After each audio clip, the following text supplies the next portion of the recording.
following us every day, and they have become our colleagues, they have become our friends. We must also extend these greetings to them.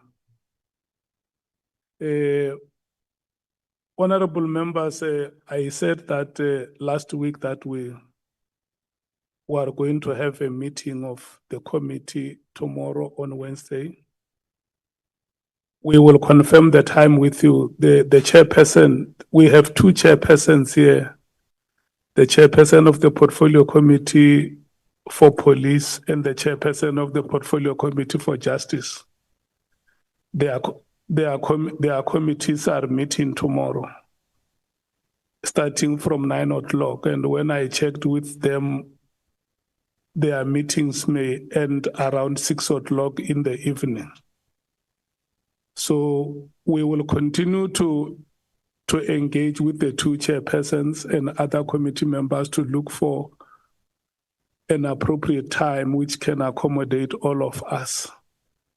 So once that is decided, we will let members know when our meeting will happen tomorrow. But the likelihood now is that it may start in the evening. So, but we will confirm that time with you, honorable members. Last week on Friday,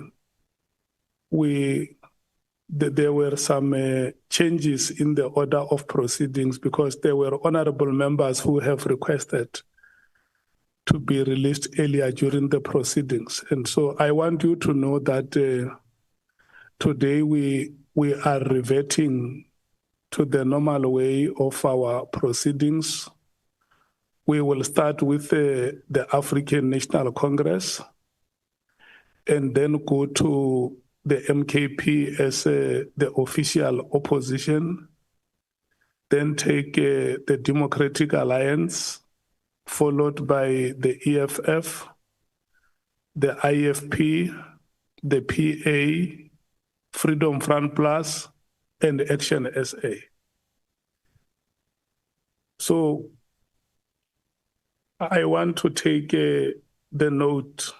I want to note the speakers now. African National Congress, who are your first two speakers? Thank you very much. Good morning, Chairperson. Good morning, honorable members, Evidence Counsel and General Sibiya. From the ANC, the first round of speakers would be Honorable Sokanyile and Honorable Nhlanhla. Thank you very much. Thank you so much. MKP, who are your first two speakers? Good morning, Chair, and good morning to my colleagues and everyone here. I'll be the first speaker today. Okay. And then maybe just to Honorable Skosana. Yes. Because it is human just to tell us how is Honorable Nomvalo today, how is he feeling? Thank you, Chair. He'll join us now. And obviously, there's a clinic here in Parliament. He says that he's walking back here. Okay. He will join us in Honorable Chongwe. Okay. Thank you. Thank you so much. The Democratic Alliance, Honorable Breitenbach, may you please confirm your first two speakers? Morning, Chair. Yes, it will be myself and Honorable Cameron. No. One of your speakers must be on an alternate. Okay, well then it will be myself and Honorable Klopper. Okay. So Honorable Cameron will take the last round. Yes. And then from the IFP, from the EFF, I guess it's yourself, Honorable Matthias. Welcome and good morning. Good morning, Chair. You didn't say EFF like you meant economic freedom in your lifetime. I'm joking, Chair. I'm going to take the first round. Obviously, I'll be doing, but we'll do 2 rounds. So we'll do the 20 minutes and then we'll do a second round for 10. Can we agree to that, please? Honorable Matthias, you are an alternate member in this committee. But I'm full today. Today you are a full member, and when you are a full member, Because I'm an alternate when you and are the a full full, members. when you are a full member, you forfeit the status of being an alternate. Yeah, but I thought you'd just be nice. So because let me allocate. You know I'm a benevolent chairperson. Let me yes, allocate that's what you I'm the counting time, on, Chair. and then we will come to that discretion in the event. I'm satisfied that you deserve it. Okay, but Chair, can we agree though, right? We're getting 30 minutes regardless, right? So I'm saying Yeah. we can go 20 and then we can use the other 10 to wrap up. You If push comes to shove. have 30 minutes. If you use 20 or 25 and say, I would like to use the 5 minutes later, it's still okay. Okay, but I can see that you are going to give me the 10 minutes for the alternate. I feel it. Thank you, Chair. Yeah, look, that is a very strong feeling. I cannot take that feeling away from you. Honorable Sols, Honorable Mwango, the IFP is going to be you. Honorable Sols, the PA is going to be you. And the Freedom Front Plus will be you, Honorable Vessels. And the Action SA will be you, Honorable James. So, Honorable Skosana, after you have spoken, we will determine if we,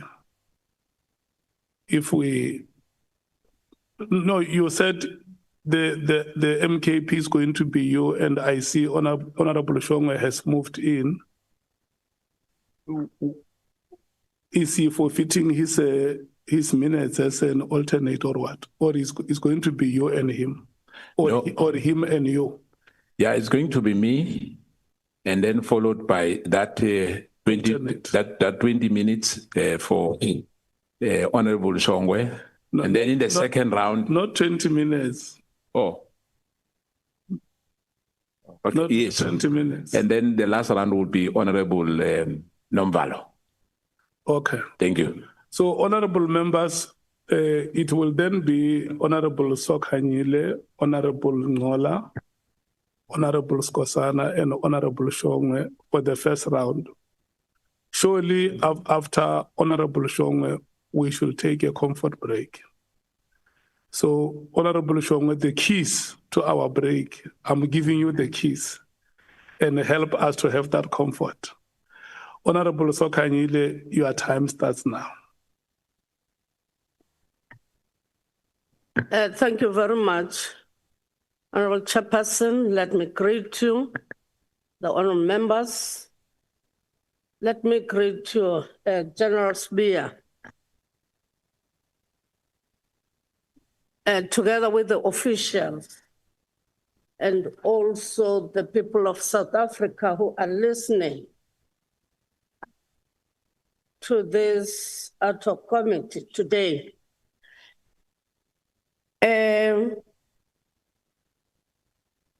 General Sibiya, I will go straight, I will zoom to your previous work employment that you did specifically with the city of Johannesburg.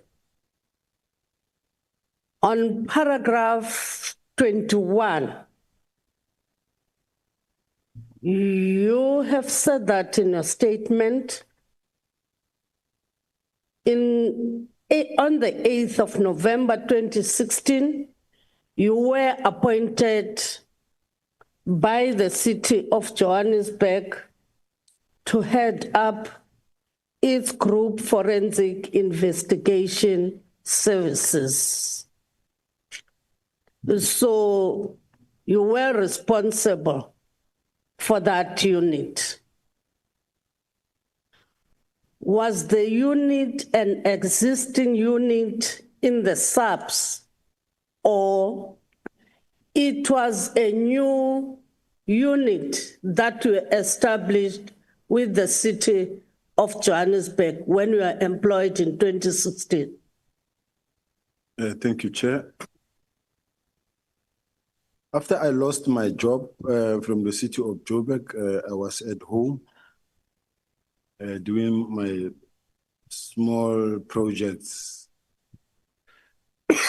I saw an advert.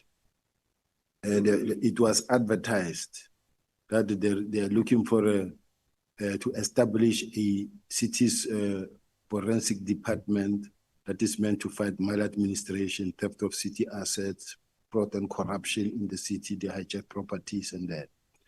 So I also showed interest and I applied, like many others applied. I applied and then I was called for interviews and I got the job.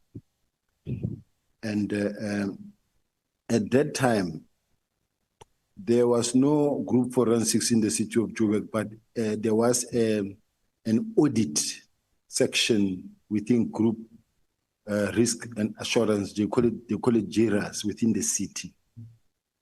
So they were also conducting investigations on the other hand, but under like audit, they were not doing like forensic investigations per se. However, they were contracted to many service providers that are in the city's database, such as your KPMG, all the different forensic investigative and the law firms that conducted the investigations on behalf of the city. So the then mayor felt that, but they want to have a forensic department that conduct investigation that must fight corruption, fraud and corruption in the city, theft, the city's asset and maladministration. Remember in the city of Joburg, at that point in time when I was just starting, there were so many, I just don't have the figures now, but there were so many buildings, properties that are hijacked, where the owners were complaining left, right, and center that their properties have been hijacked and they were no longer even having access into. So I had to start a department that will actually focus specifically on fighting crime that is being committed in the city and against the city. Okay. Then, in fact, you have said that you saw the advert through in the newspaper. Yeah, it was advertised. Yes, it was advertised. You applied, Yes, I like applied. anybody. Yes. Went to interviews. Yes. Okay. But you left the city of Joburg being accused of fraud and corruption. And this unit that you set up, it was there to combat fraud and corruption. But you left the city of Johannesburg under the dark cloud, being accused of fraud and corruption. Am I correct? You are not correct. I resigned from the city of Joburg. There was no case against you of corruption and fraud or anything that comes nearer to you that the city of Joburg said you have done. For instance, that involves an amount of 3.5 million of unlawful benefit. No. In the city of Joburg, it's a political space. It's all the political parties fighting each other in council. If this party is fighting that party of the former mayor Herman Mashaba, others are fighting that party, others are fighting group forensics, because there were those that were believing that group forensics had been established by the former mayor Herman Mashaba so that it can be used against them. So they would open cases, many would open cases that are not really cases that make sense, because if there is any fraud and corruption, and it was reported to the police and it has got evidence, I would have been arrested by now. It would have been, I mean, it's how many years I've been back into the police, where's that case now? So it was neither here nor there. It's just on a daily basis, you would face, there are those who will tell you that I was illegally appointed, but I was appointed, approved by council. Matters were investigated by the public protector, cleared. There will those who tell you that I procured spying equipment, but and then even go to an extent of writing to the public protector cleared. They write to the IGI. The IGI said, but it must be investigated by the SSA. The SSA comes and say, no. We saw these things. There's no spying equipment here. And even these things that were procured here cannot be even repurposed for anything. It's a report that comes from SSA. Now, what I'm saying is that this is a political environment, and if someone goes and open a case against you, and there's a case, act on it, and it never happened. Okay. So there was no case that was opened for that. Even the equipment, because I was going to come for that equipment that we're talking about, an irregular expenditure that was incurred by the city of Johannesburg because of the equipment, procurement of the intelligence gathering equipment. No. There's nothing like that during your era. Let me respond. There is nothing like that.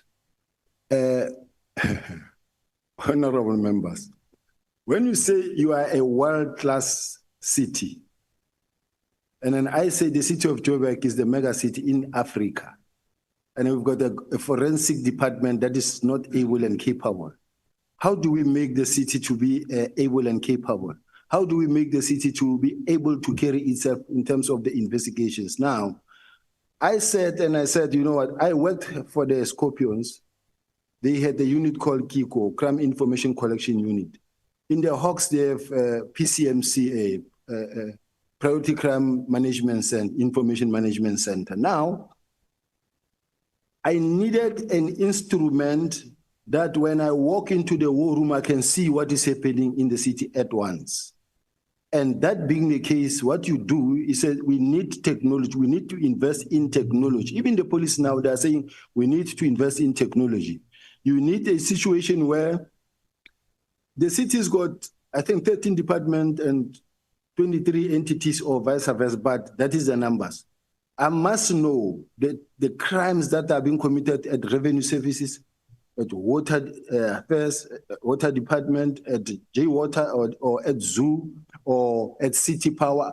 In those respective environments, I must know the type of crimes that are being committed there, but I must also check on the modus operandi of this crime that is being committed here is similar to this one, and who are the role players that are coming in. So if you don't have technology that assists you to be able to get that type of information all at once, I must know that how many cities' properties, how many buildings in the city are hijacked, so that we put the red dot in those that are hijacked, so that when I look at the wall must tell me that here is a cluster of hijacked properties. That building and that property and that property, they are hijacked. This one's the police have acted, and this one what you label them red, green, and yellow.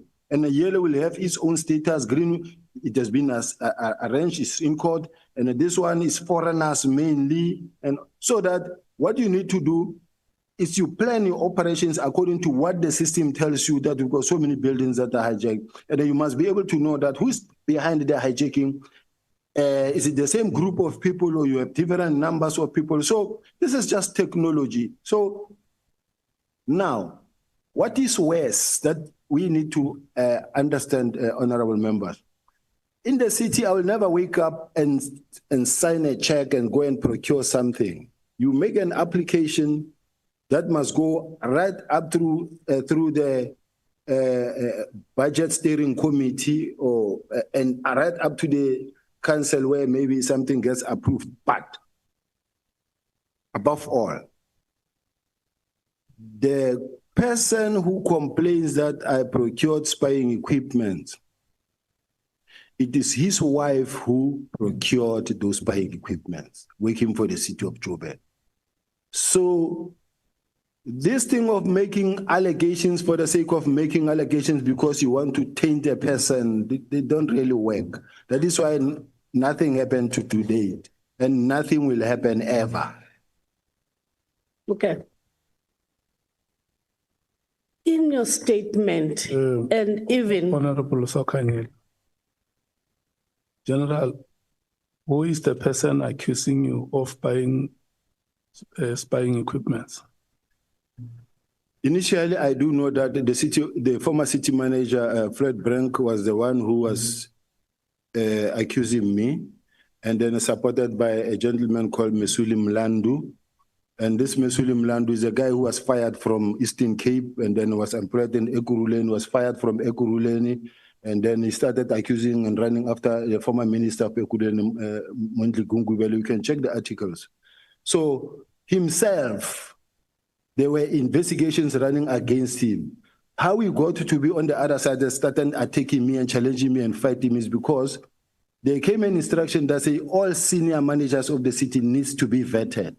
When we sent a team down there and say, we are told this man was fired in the city of, in Eastern Cape. He started saying, no, I'm conducting clandestine investigations against him. They are not clandestine investigations. Everybody must just submit the Z04, 204 papers so that everybody can be vetted. But he didn't want to be vetted at all.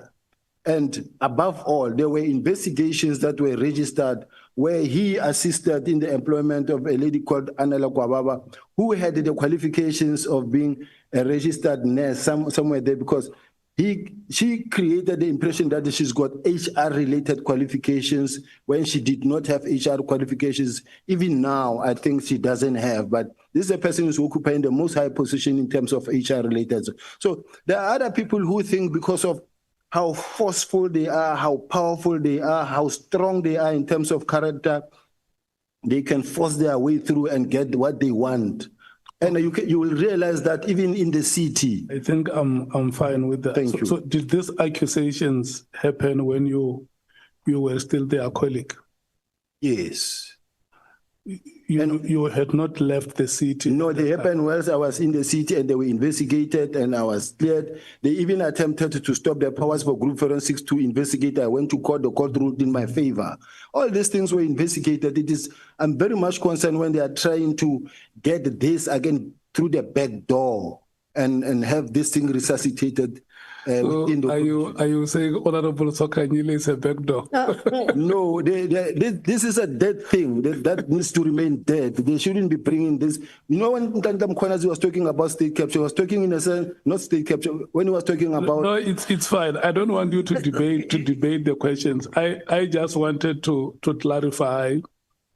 And remember, this clarity emanates from the statements that you made yourself, that I did not buy spy equipment, but the person who accuses me of buying spy equipment, it was his wife who bought those equipments. Yeah, the equipment that were procured. His wife was part of the steering committee, and her signature is also there.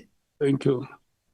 no, it worries me. Honorable Sokanyile. Yeah, it worries me. I'm sorry to interrupt No, it's you. fine. I just want you to assisted me because I was going to ask about Mlandu. I'm from Eastern Cape in Tata. He was fired in the Eastern Cape. Even in No, No, it's fine. It's fine. No, look. No, you don't. General, don't be agitated. Yeah. No, I'm not trying to put things behind or putting things through the back door. I'm just looking because when we're in the city of Johannesburg trying to combat fraud and corruption, there are these allegations. Now, you went back to SAPS. There are allegations, for instance, Brown Mkhwanazi, you said he came to your office and to inquire about supply chain. Why would he go to your office, Brown Mkhwanazi, on a supply chain related issue, not going to manage a supply chain, for instance, a senior person in the supply chain, or the national commissioner? May I ask the honorable member to rephrase her question because she's put her facts upside down. Oh, okay. Mkhwanazi, Nhlanhla, they're one and the same people. I'm saying that you said yesterday, Nhlanhla went to your office to ask about a supply chain related issue. Then I'm asking why not go to a supply chain person? Just hold it there, Honorable Sokhanyi. Honorable Nomvalo. Chair, I thought you were going to call the witness into order. The manner he has addressed the member is unwarranted and undesirable. To say a member has put herself upside down, what is that? You've got a responsibility to protect members and witnesses who must engage each other with respect here. Yeah, he said the question. I think he might have wanted to say the facts have been mixed. Yeah. And I think the member understood it because instead of mentioning the name of Nhlanhla or Mr. Nhlanhla, she mentioned Mr. Mkhwanazi, but the witness understood the context to that the member wanted to ask about Mr. Nhlanhla. And that is why, look, we can pardon him for the language use. I don't think it was intentional. He would have wanted to assist the member to say, but it's like your facts are mixed. If we can have the facts reorganized. And for that, I did not fault him.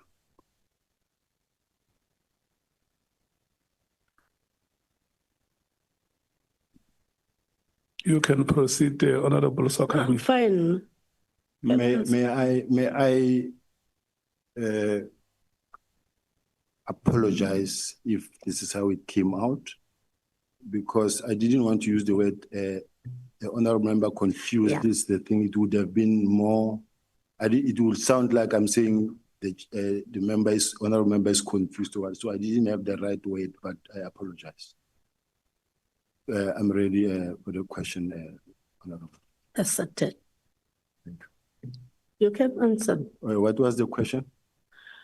I was saying that you had a meeting with Mr. Nhlanhla about a supply chain related issue who came to complain. Then I'm asking, you didn't refer Mr. Nhlanhla to a person responsible or a senior person in the supply chain department or the national commissioner? Why didn't you do so? Honorable Chair and members, when you are or you have been awarded a tender by the South African Police Service, which have gone past supply chain. Now, the next level to complain if there is an issue was the logical thing to go to the National Commissioner of the South African Police Service. This is what he did. He went to the National Commissioner of the South African Police Service, which in that case, I was acting in that capacity.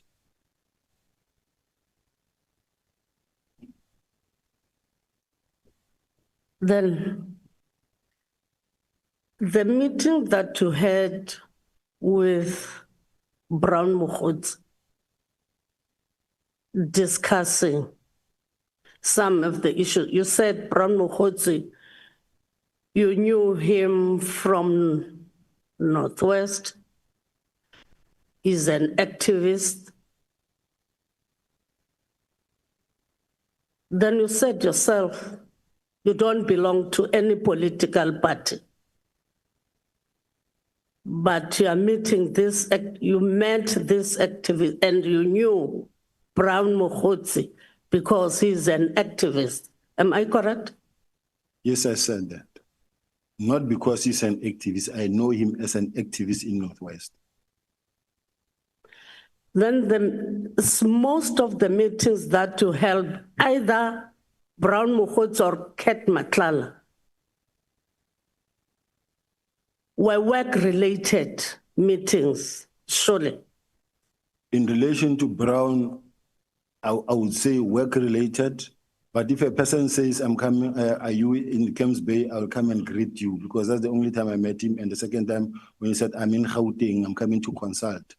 Are you around? And I said, yes, I'm at my lawyer's as well. Okay, I'll see you when I break, and then we just greet.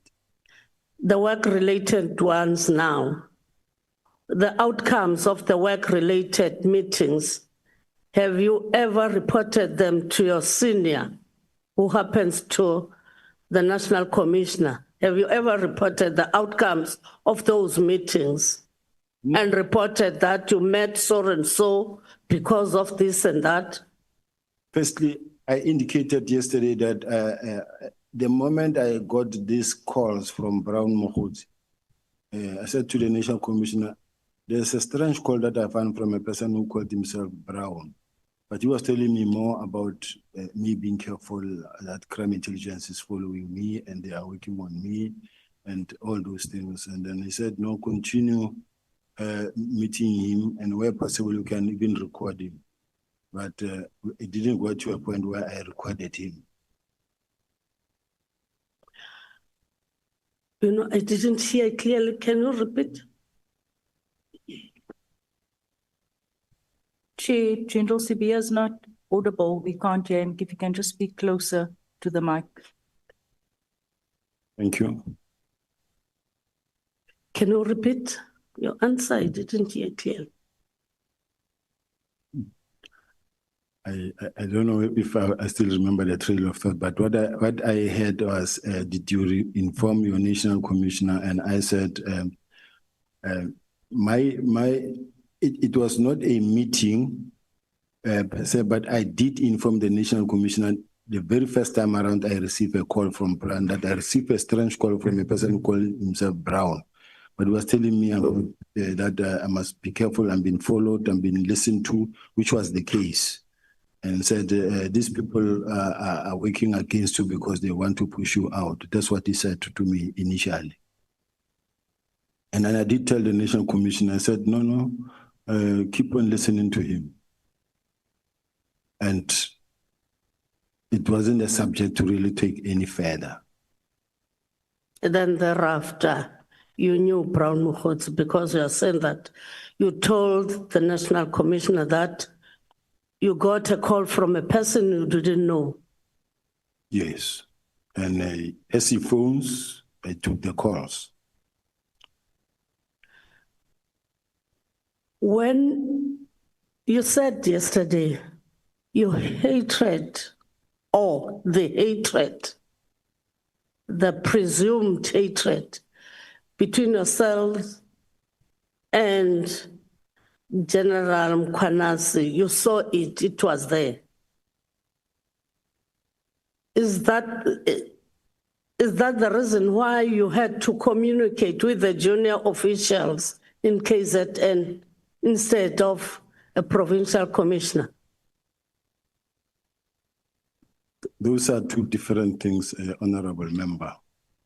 The hatred is something that has been displayed over time until now, and why I communicated with Deputy Provincial Commissioner. I'm the Deputy National Commissioner of Crime Detection. I am allowed to speak to a Deputy Provincial Commissioner of Crime Detection. That's the first part. But the second part is that because when I speak to General Mkhwanazi, when I call him, many a times I call him when the relationship was all fine. You will call him, you won't find him because mostly he's engaged in meeting, whether he's engaged in a meeting with executive, business forum, or taxi people, but he's mostly involved in meetings. Now, he's the kind of a person who, when he's chairing a meeting, he will never take a phone and answer to your phone, but he will definitely come back to you much later. Now, I'm sitting here in making sure that since the minister said, may I see the team tomorrow so that I can brief them, I can hear what happened and how they got there. The minister didn't want to interfere, but remember that he is the Minister of Police. He get asked, he conduct a lot of interviews. He want to be able to account or to speak about it. So he said, can you get me the team to come and brief me so that I get to hear how we got here?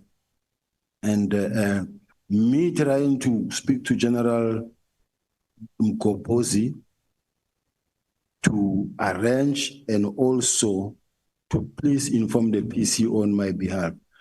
Like it happens in many other provinces, I never thought General Mkhwanazi will actually take it too hard like he did. Similar situations have happened in Mpumalanga.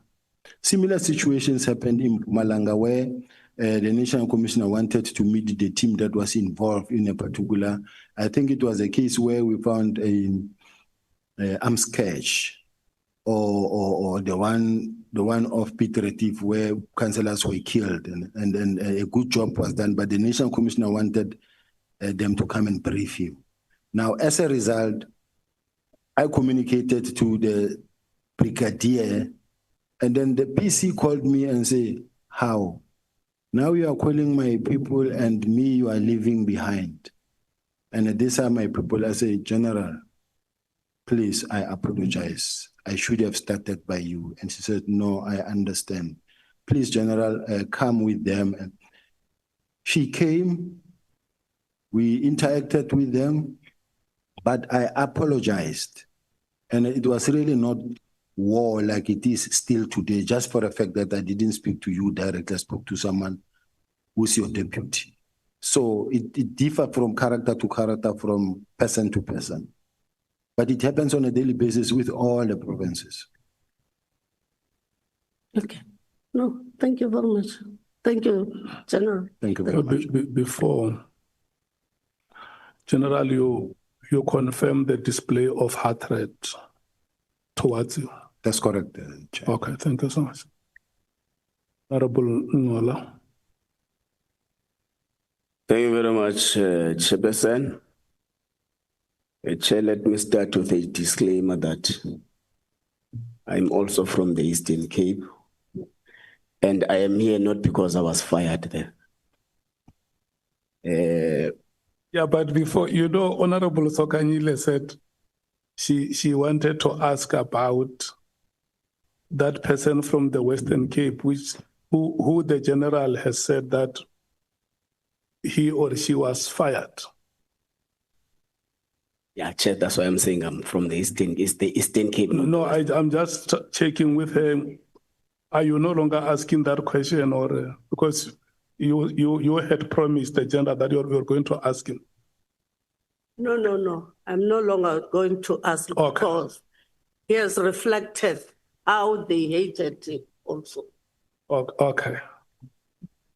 Yeah, my apologies, Honorable Nhlanhla. Thanks, Chair. Thanks, Chair. Chair, General, good morning. We are going to sectorize my questions in two. The first emanate from the answers you have given yesterday to the evidence letter.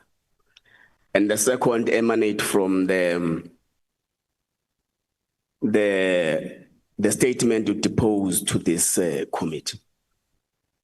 One, I want you to confirm to the committee that the answers you gave yesterday are to the best of your information and they are not a bad denial. Do you confirm? Make me understand, Chair, because when you said when the honorable member says the answers I gave versus the affidavit I deposed, they are not a bad denial. Can the honorable member take me to a specific point? I'm saying, leave the statement for now. We'll come to the statement. I'm saying you have been asked the whole day by the evidence leader yesterday. You have provided answers. Yes. And in your statement, you said, you confirm that the information you are to give is to the best of your knowledge. That's correct. So I'm asking that do you confirm on record that all the answers that you would have given to the ad hoc committee yesterday, yes, are the best of the knowledge that you have and not a bad denial? That is correct. Thank you. Your boss, General Masemola, deposed a statement in this committee. And one of the provisions in the statement say there was a meeting between him, General Khumalo, and the Minister of Police that declared you a rogue police officer. Are you a rogue police officer? I've never been one in my 37 years old in the service. So you deny the allegations? I deny that, and they must prove that. Okay. So you receive a call from a gentleman by the name of Brown Mkhwanazi, who comes and meets with you in a hotel in Camps Bay. You dine together. He divulges an intelligence information to you, an alleged plot to oust you or something.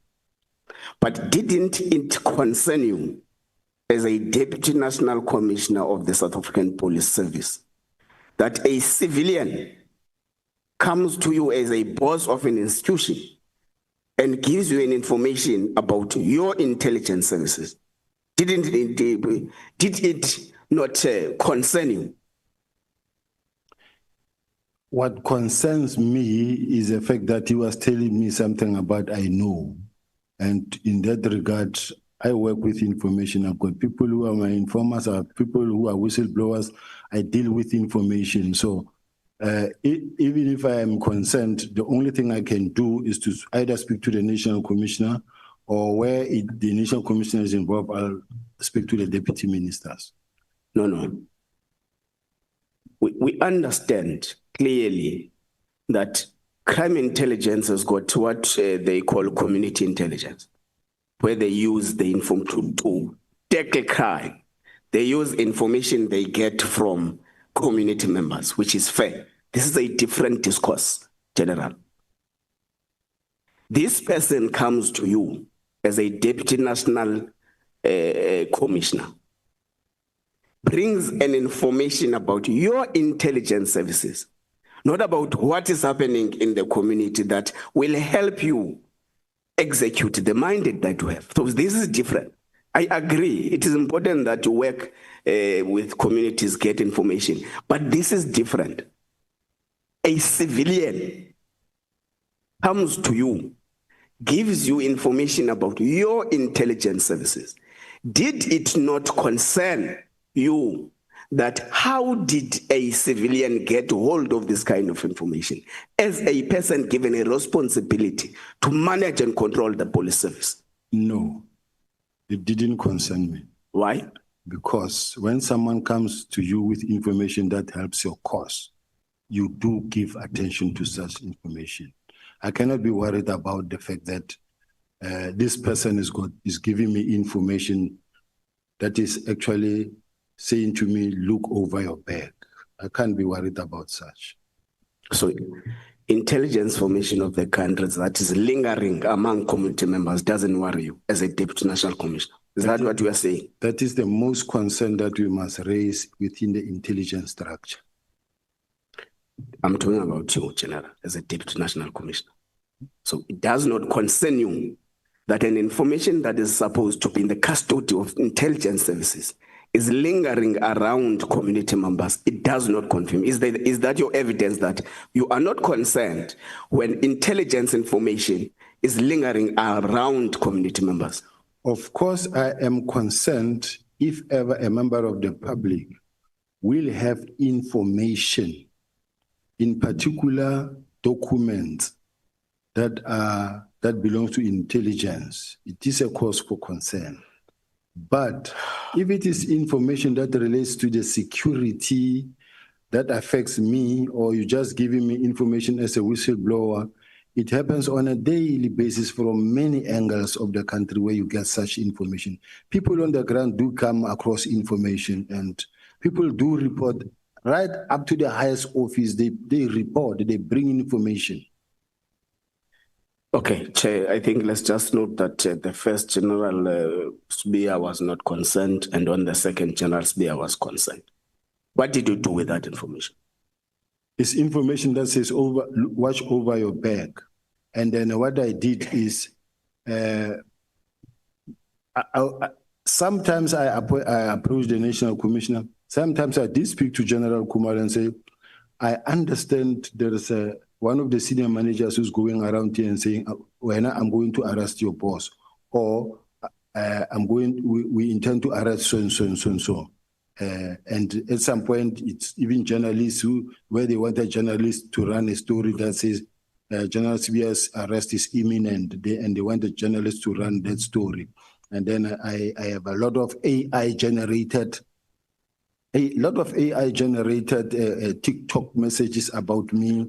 So you find that when you Google me or when you go into TikTok, you find that there is thousands of negative messages, or they will take my message and turn it replicates into many messages. The question, General, was that what did you do about that? What did I do about the information? I use it to my advantage to make sure that I survive. Okay. Are you in constant contact with Mr. Brown Mkhwanazi? Not on a daily basis, But you are communicating? I am communicating. About issues relating to the police service? No, not about issues related to the issues in general. In general. Okay. No, that's fine. Let's take back what Honorable Sokanyile was asking you.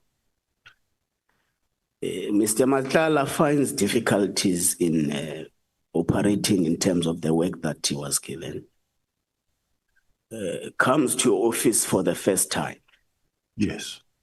Then you say beyond that was the account that you have told us is that he came to ask about his tender issue where he found difficulties. You were acting national commissioner there. But you continue to say you have met him for about 5 times or less. Yeah. And you moreover say all this fracas happens when you are about to know him more, or when you are about to know each other more. Is it a general practice in the police service that the top brass of the service has got direct contact and direct relationship with service providers? And how many service providers do have the same relationship that you have with Mr. Nhlanhla in the SAPS? What I know is that Mr. Nhlanhla is a well-known person in the service, in the police. As you can see at some point right from the minister downward. Let's talk about you, General. No, I'm just saying, you ask, the honorable member asked a question whether is there a general practice in the police. Now I'm saying it is a general practice in the police because it's a service provider, it's a stakeholder. Whether you're talking about Old Mutual, you're talking Metropolitan, you're talking about many other, they, on a daily basis, on a weekly basis, they find themselves in the same space. They are known to each other. That is why they gave him a tender to operate in the college where the National Commissioner is. And there was no problem that the National Commissioner saw himself on Mr. Nhlanhla there. There was no issue because at that point in time, nobody knew about Mr. Nhlanhla's involvement in any crime. Because if they knew, and I'm the only one who's actually working with him, it would have been understood or understandable. But in this case, I also take it that even the National Commissioner or any other person there didn't know. Do you know where Mr. Nhlanhla resides? No, You have never been in his No. homestead? no. Okay, that's on record. Let's go back to the entire fracas about the dissolution of the PKTT and stuff. Do you think that political killings are still prevalent in the political system in South Africa? Do I? Do you think that in the political system of South Africa, we are daily still experiencing political killings? Yes, but at a much lower rate Than it was before. than it was Do you think that was the impact of the PKTT? at that point in time, yes. No, I'm saying general. Do you think that political killings are still prevalent in our political system? You say yes, Yeah. but in a much lower rate. Yes. Do you think that that much lower rate is as a result of the work that was done by the political killings task team? I agree. You agree? Yeah. Do you think that it is quite warranted that such a working political killing task team be dissolved? What is your view as a deputy national commissioner now? Analyzing the situation, seeing this team that you agree under oath that is working hard. Do you think it was a proper decision to proceed with this dissolution given what you have just told us? Personally, and looking at what the South African Police Services embarked on themselves, they embarked on a journey to dissolve the task teams and to make sure that they establish specialized units that will take care of, including, among others, political killings. No. General, we are talking about one letter here. I hear you are bringing an overall approach over task teams.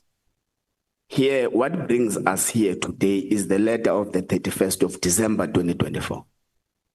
And that letter only speaks about the political killings task team. So, you are saying, in your view, political killings are still prevalent, and the political killings task team has done a tremendous job in reducing political killings in South Africa.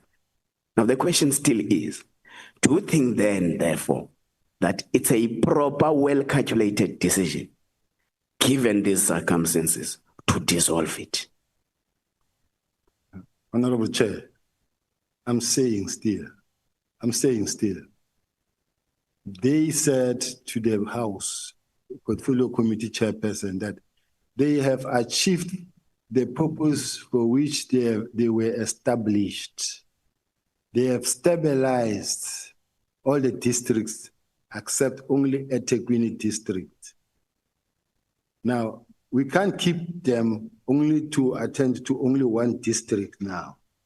I said yesterday, go to El Dorado Park, go to Westbury, go to Hanover Park, Manningbeg, all those dangerous areas, Cape Flats, where people are dying every day. Let us refocus the energy and the resources and the budget to where they are needed.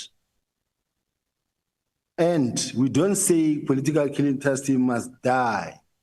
We're saying we have now come up with a work study that says they must fall under murder and robbery unit so that the whole country can have a benefit of the expertise, to have expertise throughout the country to be able to fight this type of cases. Any murder, taxi violence murder, serial murder, police killings, if it falls under murder and robbery unit, that has got a pool of excellence within it.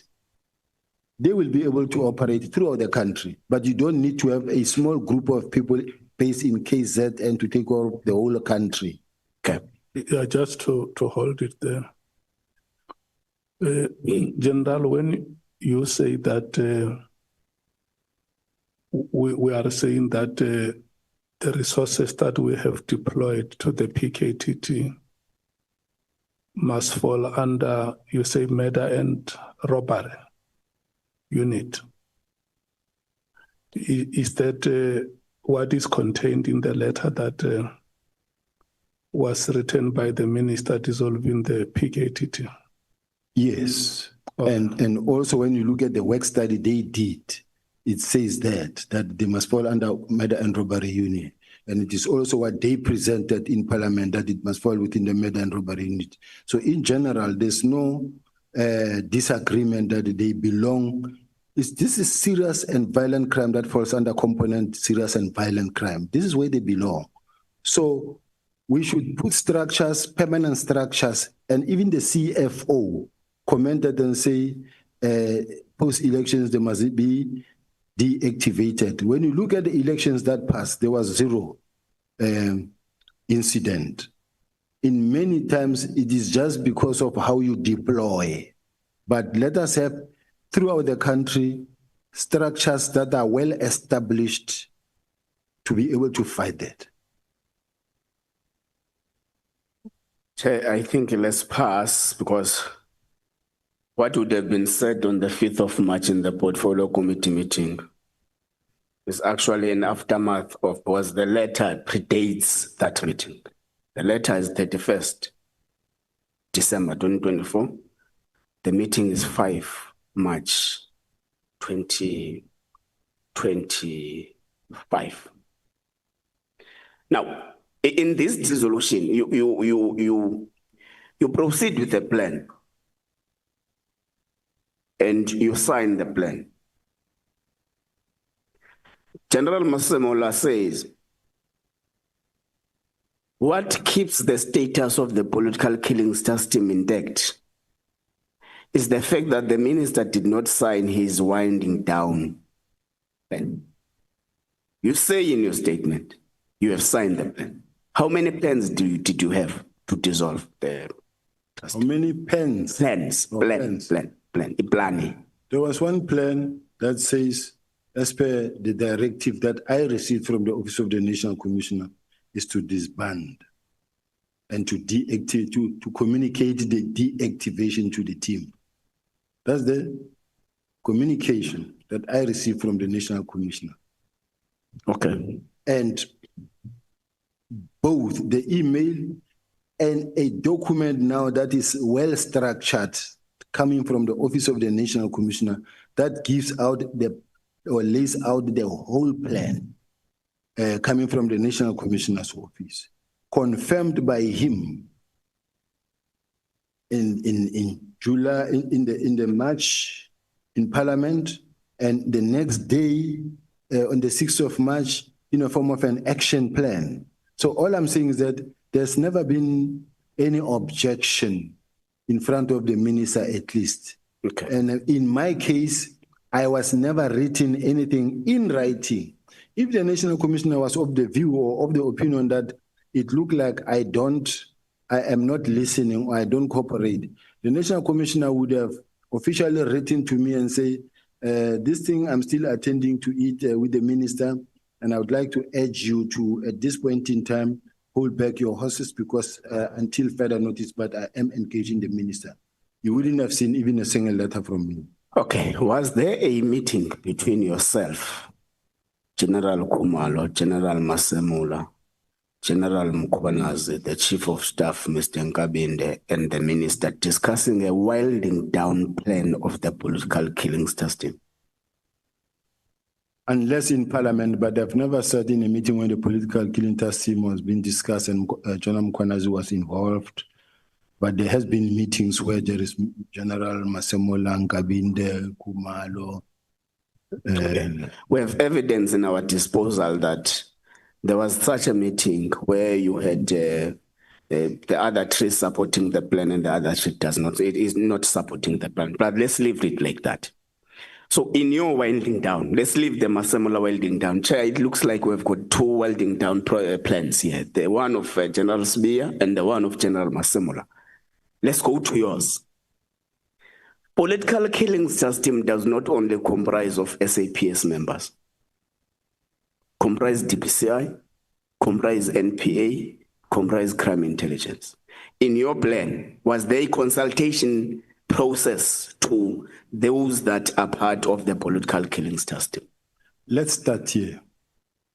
There are no two national commissioners. There's only one. No. I'm responding, Chair. No. Never did I say there are two national commissioners.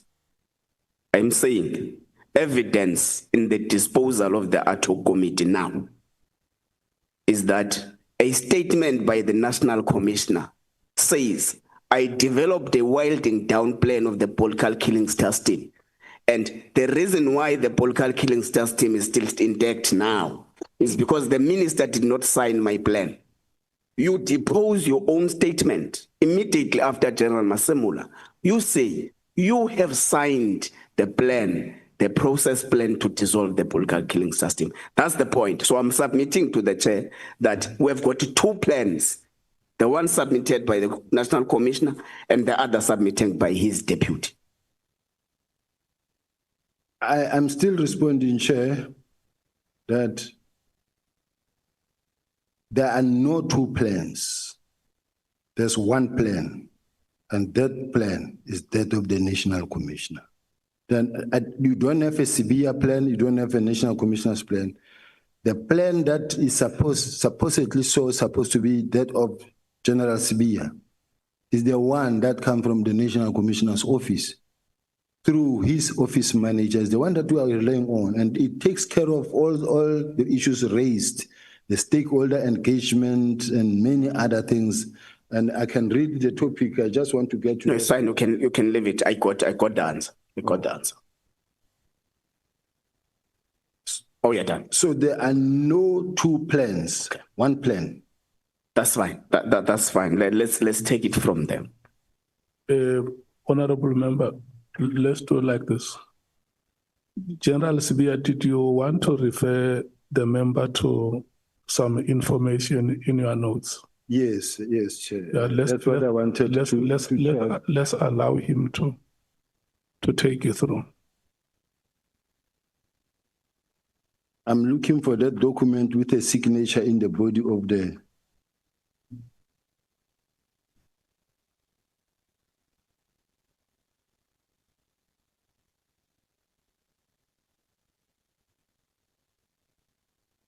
The letter of deactivation that come, oh, here is it.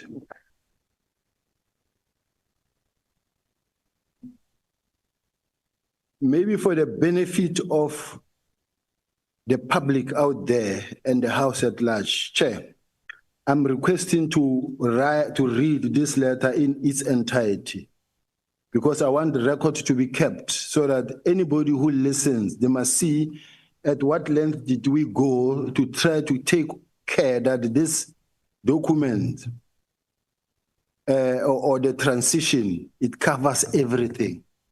Now, it reads, can I proceed, Chair?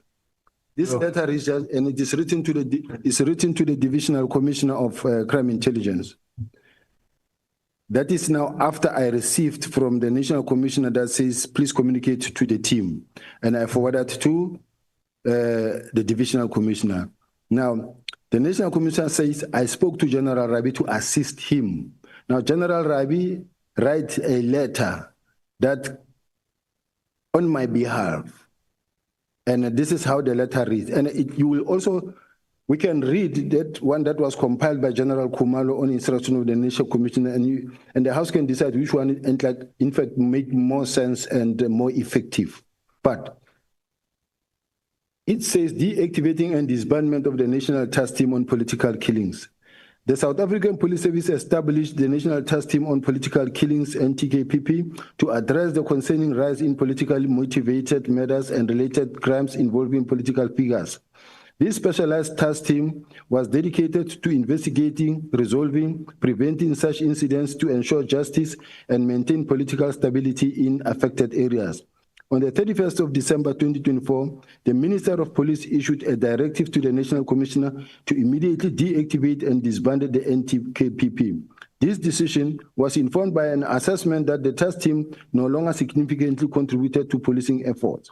The directive requires immediate compliance with appropriate measures to be undertaken to ensure the effective disbandment of the NTKPP in accordance with current prescripts in this regard. These measures must ensure that ongoing investigations are not disrupted or compromised.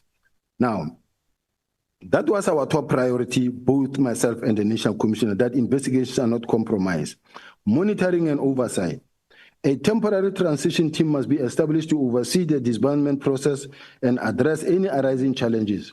This team must regularly report progress on the status of the disbandment to the Divisional Commissioner for Detective Service and facilitate communication between NTKPP, the Division Detective and Forensic Service, and other business units.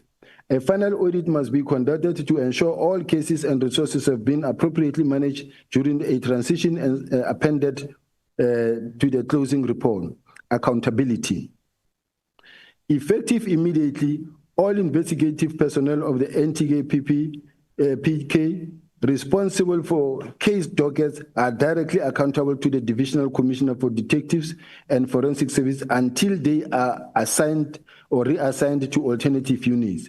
This personnel will remain responsible for all investigations and resources allocated to them until a formal handover is completed in accordance with the established protocol. Now, this must indicate already that this was not saying immediate now. The same arrangement applies to crime intelligence and other personnel who will be accountable to the relevant divisional and provincial commissioners until final arrangements are communicated. Now, case handing over. Comprehensive handover protocol for all ongoing investigation must be established and implemented in consultation with the Divisional Commissioner for Detective and Forensic Service. This protocol should include complete case files, evidence, and related documentation. Additionally, detailed records of all handover investigations must be maintained and appended to the final report. Assignment of cases. And as you can see, it's talking about the final report, which means the report is still coming at some point, but we are not yet there. Assignment of cases. All case dockets must be hand-delivered to a location designated by the Divisional Commissioner for Detective and Forensic Service, who must establish a secure repository for case files and evidence to ensure continuity and prevent any loss or tampering. These dockets will then be reallocated to appropriate investigation unit within the capacity to continue the investigation. The point that I want to raise in this paragraph, it says, they must be delivered to a location designated by the Divisional Commissioner for Forensics, not to my office. The second point that I want to indicate here is that the docket will then be reallocated to appropriate investigative unit with their capacity to continue, as they indicated even in Parliament that they will take them to murder and robbery unit, and this is what is supported by the work study investigation that has been approved by the National Commissioner himself on the 6th of June, 2025. Personnel redeployment. The PKTT members must be reassigned to other units within SAPS in consultation with the Divisional Commissioner for Detective and Forensic Service and other relevant divisional and provincial commissioners. Detailed record of deployment personnel must be maintained and apprehended to final report. To me, the SAPS was going to benefit from these members because wherever they go, they will re-establish the same time of approach, but the country will benefit. Equipment and vehicles redistribution. All equipment vehicles allocated to the NTKPP must be redistributed to other units within the South African Police Service in consultation with the Divisional Commissioner for Detective and Forensic Service and other relevant divisional and provincial commissioners. Detailed record of the redistribution resources must be maintained and appended to the final report. You can imagine how many vehicles were bought. Millions of rands were bought for this PKTT, but if those cars, those resources were to be redistributed to fight the crime, be it in KZN is still fine, or to the murder and robbery unit, so that the same work can continue. Stakeholder communications.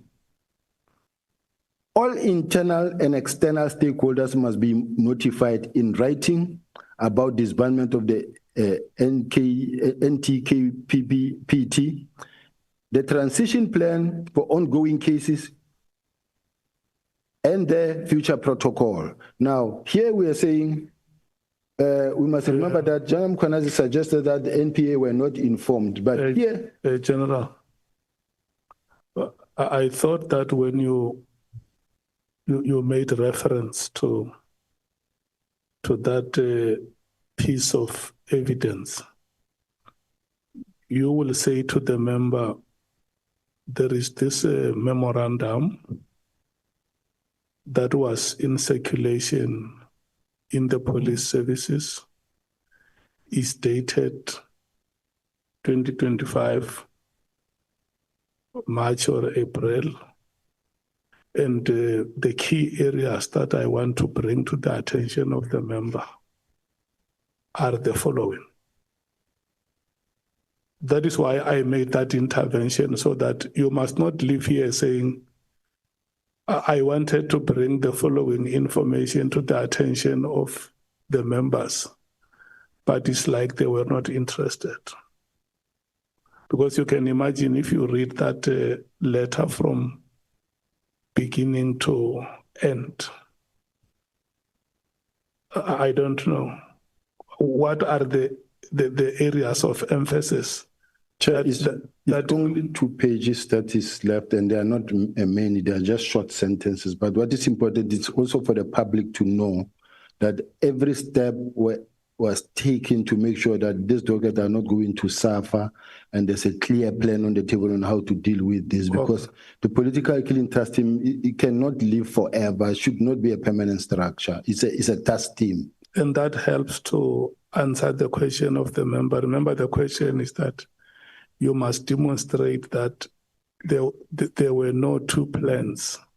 Yes. Between the police commissioner and yourself. Actually, Chair, we passed that. We're on the part where I'm asking if DPCI, NPA, and crime intelligence were consulted. I think the party is reading that all stakeholders must be notified through writing. I think we can take it from there now. Okay. Okay, so I must stop. No. Can I finish? He wants to hear the part of the stakeholders. We read past it that says they must be informed. And then, now this one is a plan that says inform them. This letter was intended to go to the project leader to say the stakeholder, internal and external, must be notified. In other words, the person who had to do it, if it was me, it was going to be like I was forcefully disbanding. But mine was to communicate to the team that had to do it and giving them a roadmap and say, these are the key issues that we must work on. This letter is signed by you? It's signed by me. This is the letter that the National Commissioner said you can sign because it's operational. And then it came via a general in the National Commissioner's office to me and said, no, the NASCOM says you can sign, this is operational, sign. Because I have got an email that comes from the National Commissioner. But maybe before you proceed with him, because the National Commissioner, when he was here, he says, not once, but on several occasions, I told General Sibiya that he must stay out of this process, and I will handle it. And I see the letter that you are reading, because I still have another letter here written by yourself, dated April 2022, 22 April 2025. And this is the period that in his testimony, he has said to us that he have warned you in April that you must stay away from the PKTT. But then,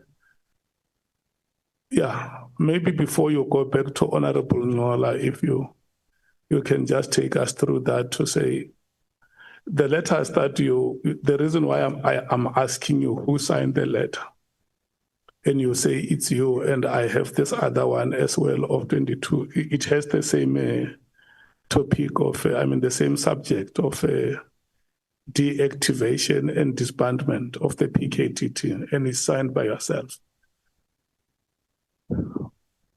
How do you continue to to sign these letters when the National Commissioner says,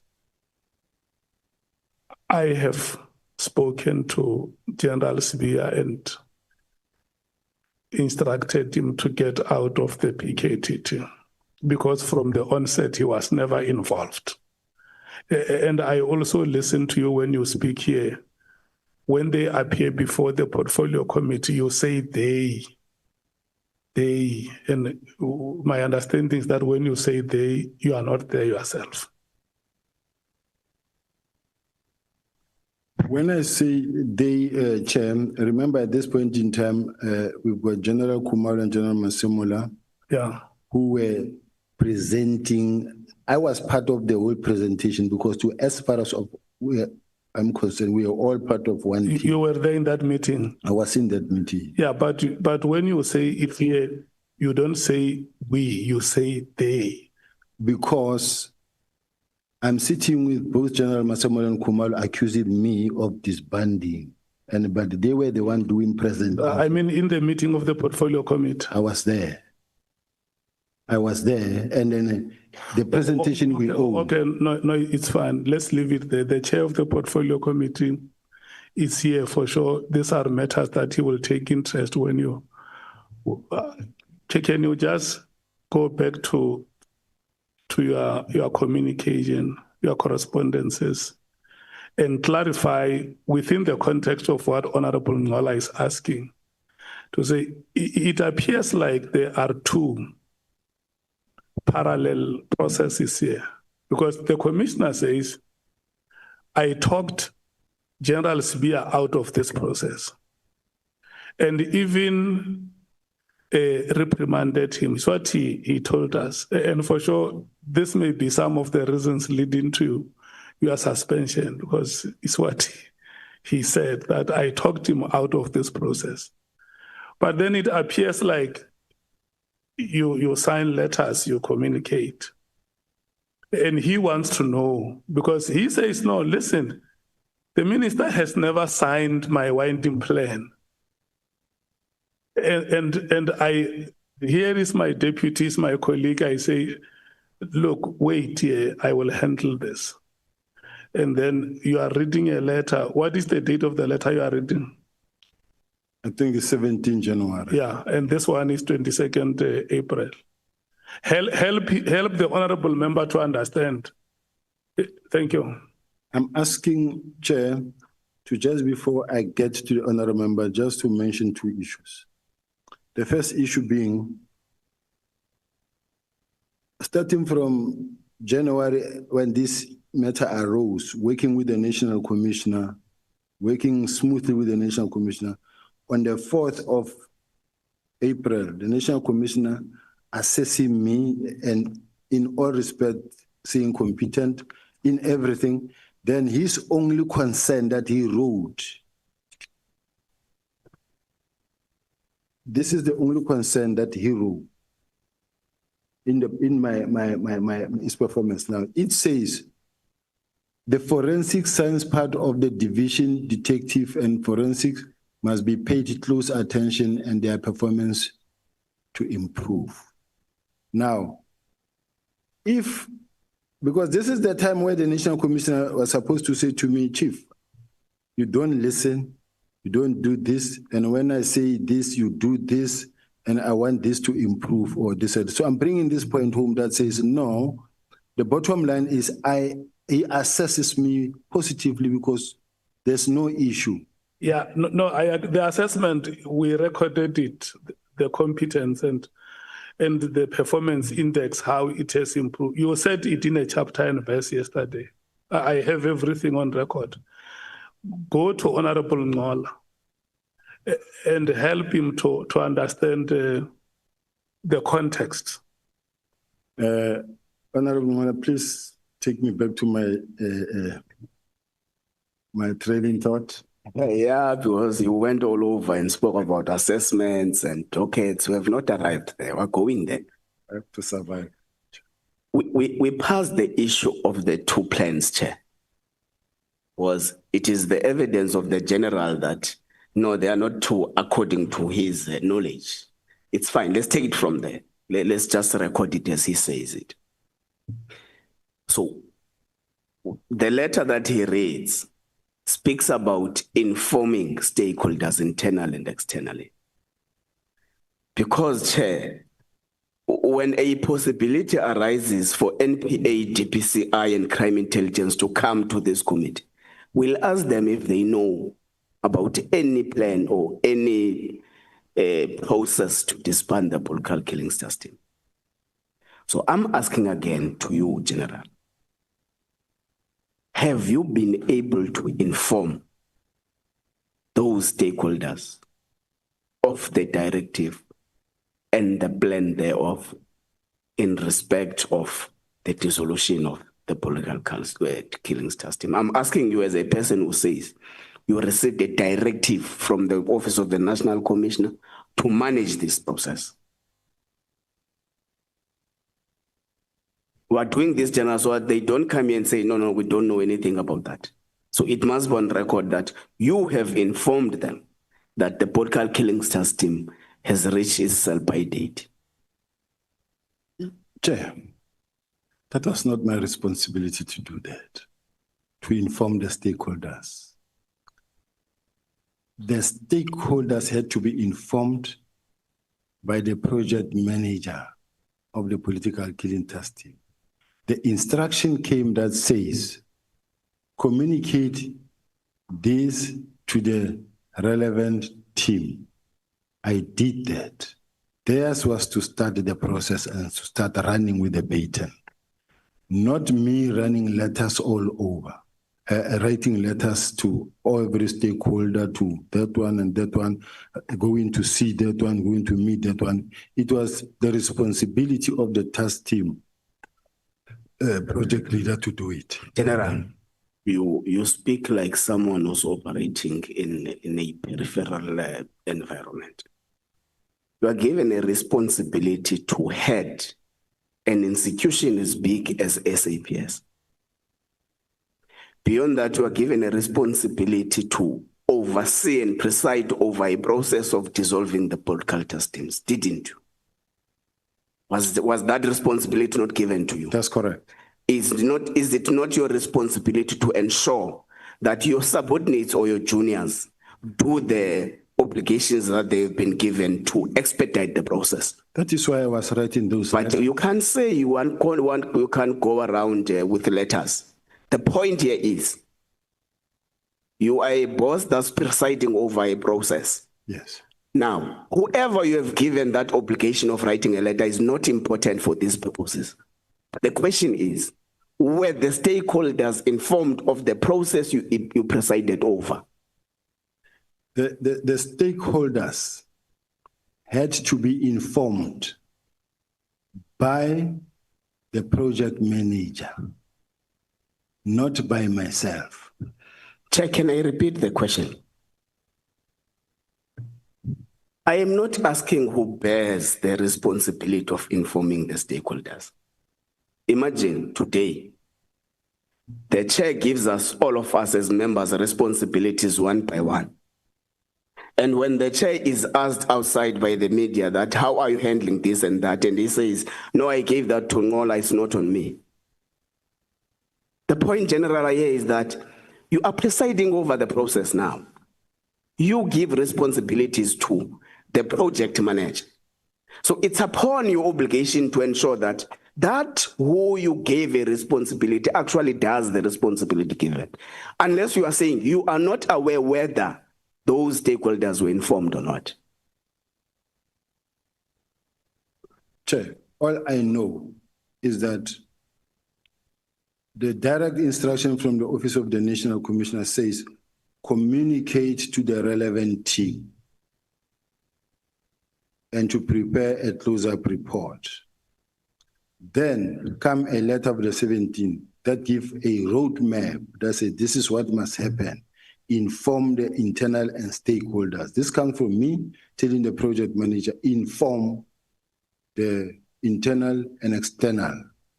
That's the part that I could play and how far I could go. And so that's you're not aware whether that one you gave a responsibility to inform stakeholders did that responsibility? I'm not aware. Okay, let's pass that part. So in your view, what is the status of the political killing team? It's just like General Mkhwanazi said, it's running, it's up and running. So it's not dissolved? It never was. Okay. The plan was signed? The plan was signed. But why was it not dissolved then? Because General Mkhwanazi says he was not informed, therefore the team is running.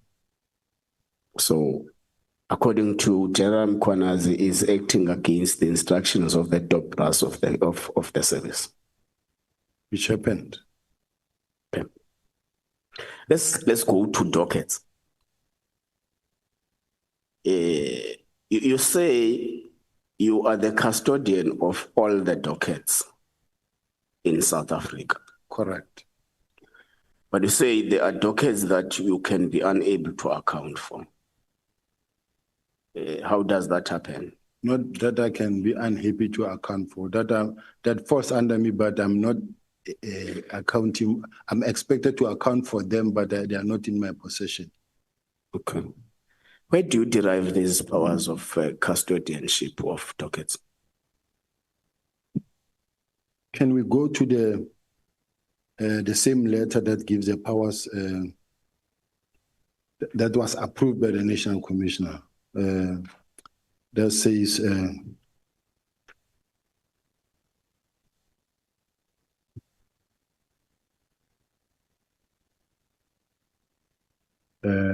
I just want the page, Chair, that says the Deputy National Commissioner Crime Detection is the custodian of all dockets in the country. In the bundle. Chair, I want to just, legal team, do you know? Evidence leader? Yes, the witness is. I want to be able to get to that page that assists me, where it says the Deputy National Commissioner is the one that was even approved by the National Commissioner, because I account for the performance of the detectives even before the Auditor General. And as a result, when you talk about the docket, when you register a case docket, it is for investigation. Once it is for investigation, it falls within my space. Now the docket leading to up until prosecution is my docket as the detective. The uniform in the police station will open a case docket, and then the next person who comes to sign for the docket is a detective. Now the detective is their docket. Yes, it belongs to a station for that station, because when you ask, for an example, you say you open a case in Witbank, it will be Witbank case so-and-so, Midrand case so-and-so, Devon Central case so-and-so. But the dockets belong to those stations, but I am responsible for all the dockets because I account to the Auditor General for all the dockets. I'm saying this now in the absence of the documents I have here. I will come across it now. But all the investigations or investigative processes belong under crime detection, which I'm responsible for. Now, which means that is why I was saying to the National Commissioner, I have dockets that are in uniform, that are at ORS, and the National Commissioner said, no, those detectives must fall under you. I have dockets that are at ID or Hawks. Those dockets, I must account for those dockets. So I'm the custodian of all the dockets. Okay. I was asking. Sorry, Chair, I was just trying to. Let's allow the member to conclude. You will come later. Not on the topic. I was asking, where is the power derived from? Is it derived from the employment contract? Is it derived from the policy? Is it derived from legislation? Where is this power of custodianship of all dockets? Is from the employment contract and from the legislative framework of the detectives. Okay. Where are the 21 dockets, 121 dockets? Where are they? Now, Yes. They are, I'm asking from the custodian now. they are I take it that they will be with the political killing task team project manager. Why were they taken? They were taken, brought by them to be taken to where they needed to be taken to, which is the specialized unit, murder and robbery unit, which is mandated to investigate political killing task team. Those political, that what they are investigating as a task team, in fact, belongs to murder and robbery unit. They are just a separate structure that is running outside the structure. Okay, General, you have just confirmed with us now that the political killings task team is up and running. If that's the case, why were 121 dockets taken from the political killings task team that is up and running? Chair, a decision was taken to disband immediately. And the political killing task team project manager did say that this political killing task team have achieved the purpose for which it was intended for, to stabilize and to fight the killings of the politicians and your traditional leaders and others. Now, when you look at the map, I wish we could display the map. If it's doable, Chair, that what was presented in the to be able to see how they've stabilized. I don't know, Chair, evidence leader, that is it possible to put that document that shows how they have stabilized, all of them green, and then that in fact it shows 1-1, and they said only eThekwini district is the one that is problematic, but the rest, there are no political killing task team anymore. So as a result, it can be used as a benchmark, and that it will be now done in a phase-out approach. It will be taken to murder and robbery unit. This is now General Khumalo saying it will be taken to murder and robbery unit. Okay, let's leave General Khumalo. Let's leave what General Khumalo says. The letter was what General Khumalo would have said it was actually later than the 31st of December 2024. The letter says, the service of the political killings task team is no longer required because it's no longer adding any value.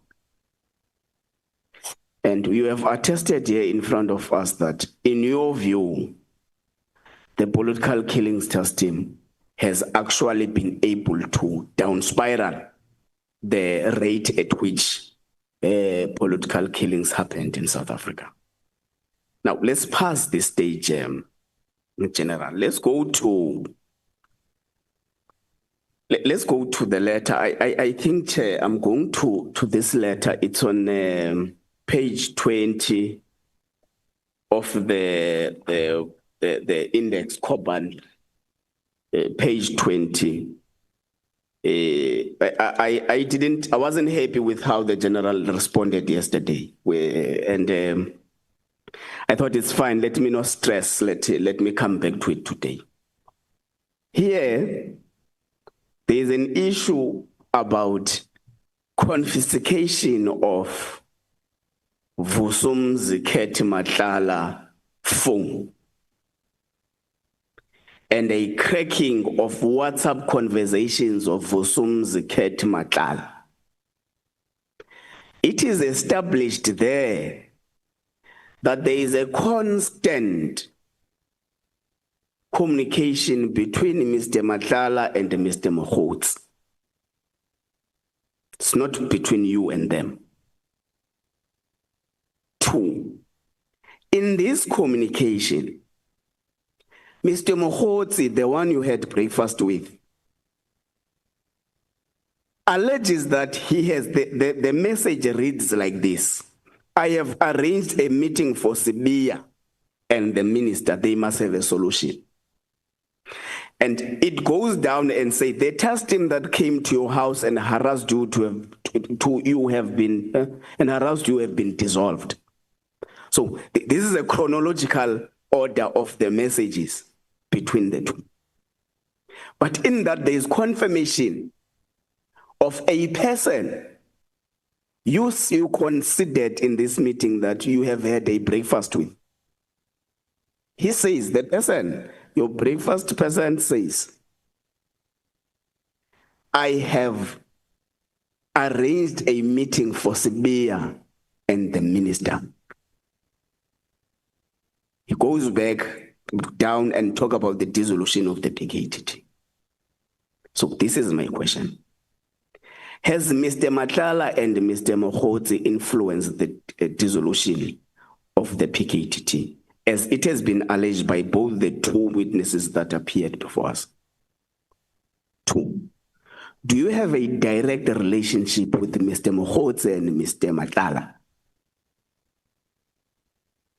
3, was there a meeting arranged between yourself, the minister, Mr. Mkhwanazi, Mr. Nhlanhla, on the dissolution of the PKTT?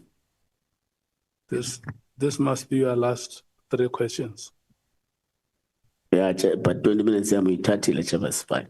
No. I want you to do this. Do not bombard the witness with questions. Take them one by one. Okay, that's fine. As you conclude. That's fine. Okay, let's take one first, emanating from this that is written here. Can remind you that it's a communication between the two people, and we're not saying we are responsible for that communication. We're saying there is your name dropped there, that I have arranged a meeting with Sibiya and the minister. So has there been a meeting arranged between you, the minister, Mr. Nhlanhla, and Mr. Mkhwanazi to discuss the... Never. Okay. There was never such a meeting. Okay. When did you have breakfast again with Mr. Mkhwanazi? I think it was on the 8th of January. Of January. 2025. Yeah, Chair, I may be wrong. He came for the 8th of January meeting. And I take it that it was in the morning, but normally because of we are working as the South African police, we would wake up early and be on the ground. So I don't know whether it could be before or that, but it did come, I confirm, we met. When did SAPS raid Mr. Nhlanhla's homestead and confiscate his phone? They say it's on the 6th of December. That's what I read in the statement. Of December? Yeah. Last year? It was on the 6th of December because in one of the statements that I read, it says it was the raid of the 6th of December that led to the beginning of the disbandment of the task. When did Mr. Nhlanhla get arrested? In your knowledge? Far deep in May. This year? This year. So the breakfast dates the arrest. And these messages to us. These messages are taken on the basis of the arrest and confiscation. So fine, let's leave it general. Let's just leave it there. So General Mkhwanazi alleges that they have scanned, they have audited the dockets to check if they are in the same shape as they were when they were taken. We say I think they found about 5 with some minor deficiencies, with some missing pages and all that. Are you aware of that? I heard him, but I don't agree with that. Okay. Let's go to Forte. We have got 4 members of the PKTT whom you allege that they have taken money in some point in the Eastern Cape. of course, we established that they are not 6 or 10, they are 4. And one amongst them did not take money in terms of your statement. It's page 167, 176 and 177. One of them just got himself some polo neck and a coat. A new polo neck and a coat. Now, I want to take us through what is your reading of that. Do you read it as a pure act of bribery and money laundering between police and an accused person? Or do you read it as a covert operation of the police to lay in a suspected individual so that they can be able to arrest him? It's not how a covert operation works. And it's not even how an undercover operation works to law. It's not how it works completely. It's pure act of criminality. Okay. Nhlanhla Mkhwanazi made assertions here saying sometimes covert operations, Chair.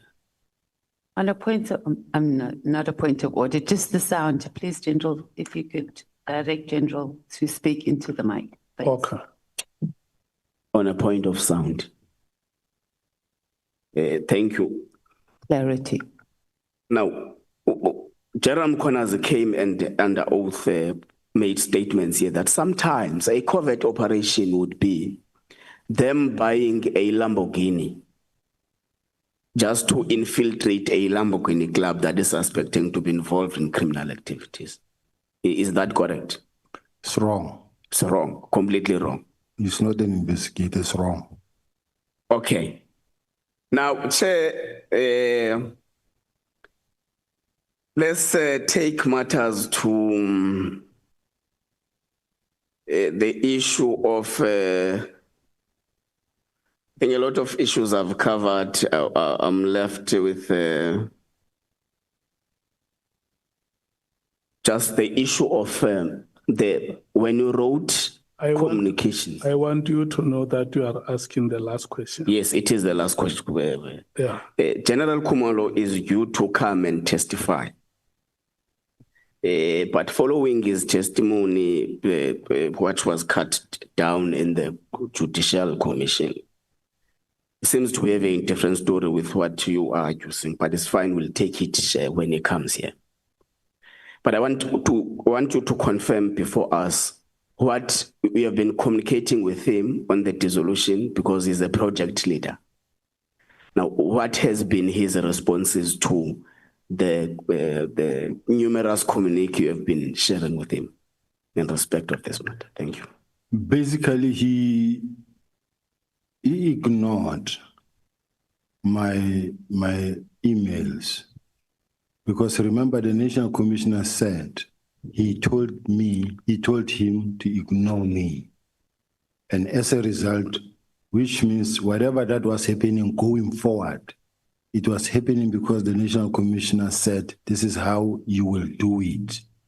Now, even when the dockets were brought over to head office or wherever, starting from when the National Commissioner said, ignore that one, whatever that happens now going forward is the National Commissioner's instruction. So coming off the dockets, General Khumalo would never have brought the dockets to head office or wherever, because he already got instruction from the National Commissioner himself that says, ignore that one.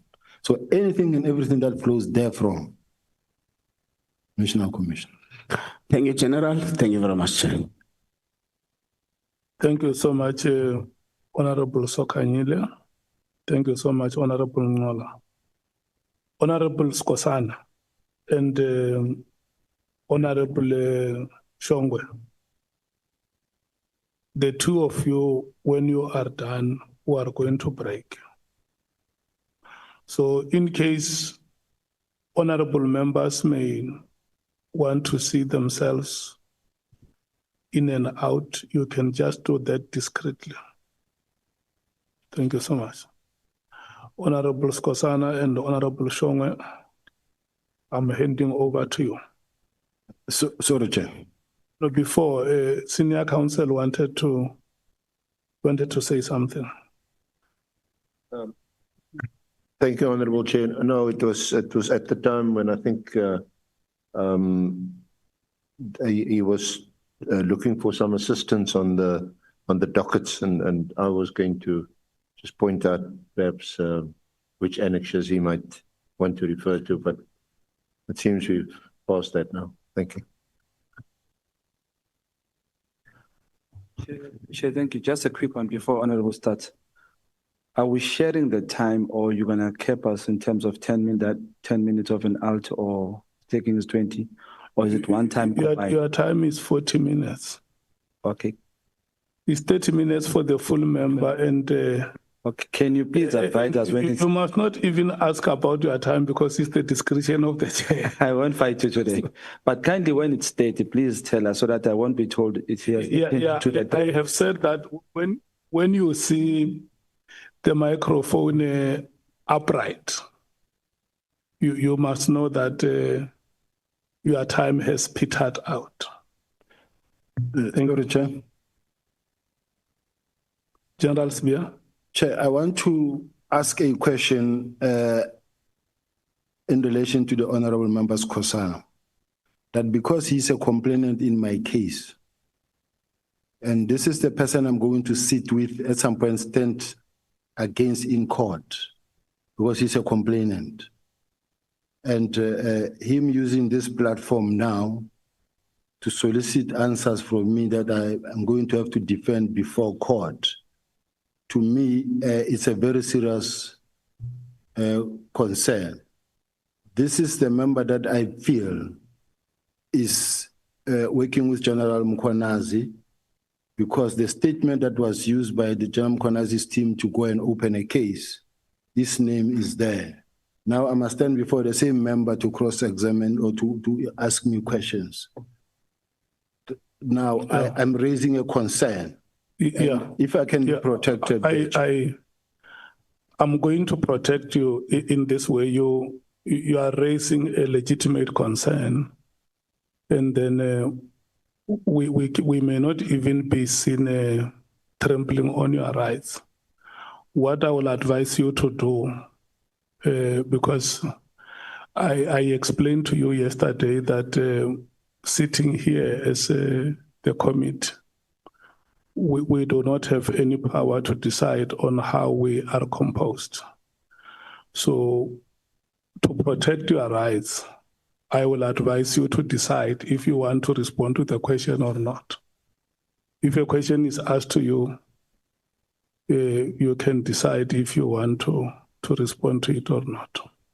And if I say I don't want to respond to his questions? No. We have to follow the process. You can't say, I don't want to respond to your questions. We must allow him to ask the questions. And then if you say, I reserve my right to comment, then it's okay. Thank you, Chair. I think, Chair, there's a portal, Chair. Sitting in front of us is Honorable Kosana, who was sent by Umkhonto Wesizwe. Umkhonto Wesizwe is the one that opened the case. Now, let me remind you quickly, Chair. At one stage, South African says Parliament did nothing when Honorable General Mkhwanazi came to Parliament on this matter. So Umkhonto Wesizwe took an initiative before, at the same time when Honorable General Mkhwanazi spoke about this matter and opened a case. It is Umkhonto Wesizwe, not Honorable Kosana. It can be in a case where General Sibiya will be sitting with somebody else in court, not Kosana, sent by Umkhonto Wesizwe. So I think the clarification is pure and clear, Chair, that he must answer questions. And when you say he must not answer questions, sorry, Chair, when you say he must not answer, you can decide on which questions to answer or not. He can say from number 1 to 30, no, I don't want to answer. No, I don't want to answer. Where are we going to do that? No, I'm not saying that he must not answer. No, Chair, you are saying that he must decide if he wants to answer or not. So if from number 1 to 100, he decides, okay, he's going to waste our time and say, he asked a question and then he says, no, I don't want to answer. No, I don't want, until number 100. What is that? Is it not the same as Uguti? you have instructed or somehow gave him an option not to answer. So I think this is separated from court. This is parliament. He must answer to parliament. Here is answering to a parliamentarian who's sent by South Africans, not a person who opened the case sent by Mkhwanazi. Two matters are separate here, I think. Thank you. Honorable Nomvalo. Chairperson, thank you very much. My apologies. When the matter was raised, I was responding to a nature call.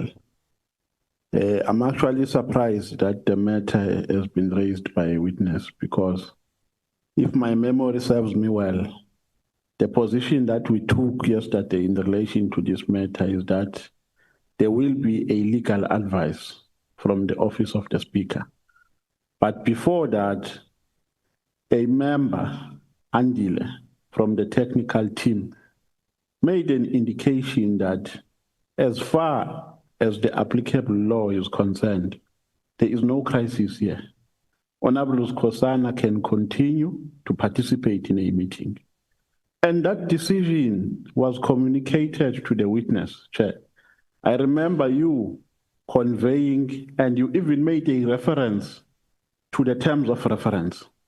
The witness said, it's fine, Chair, if that is a position, I will continue. But please note that I had a protest.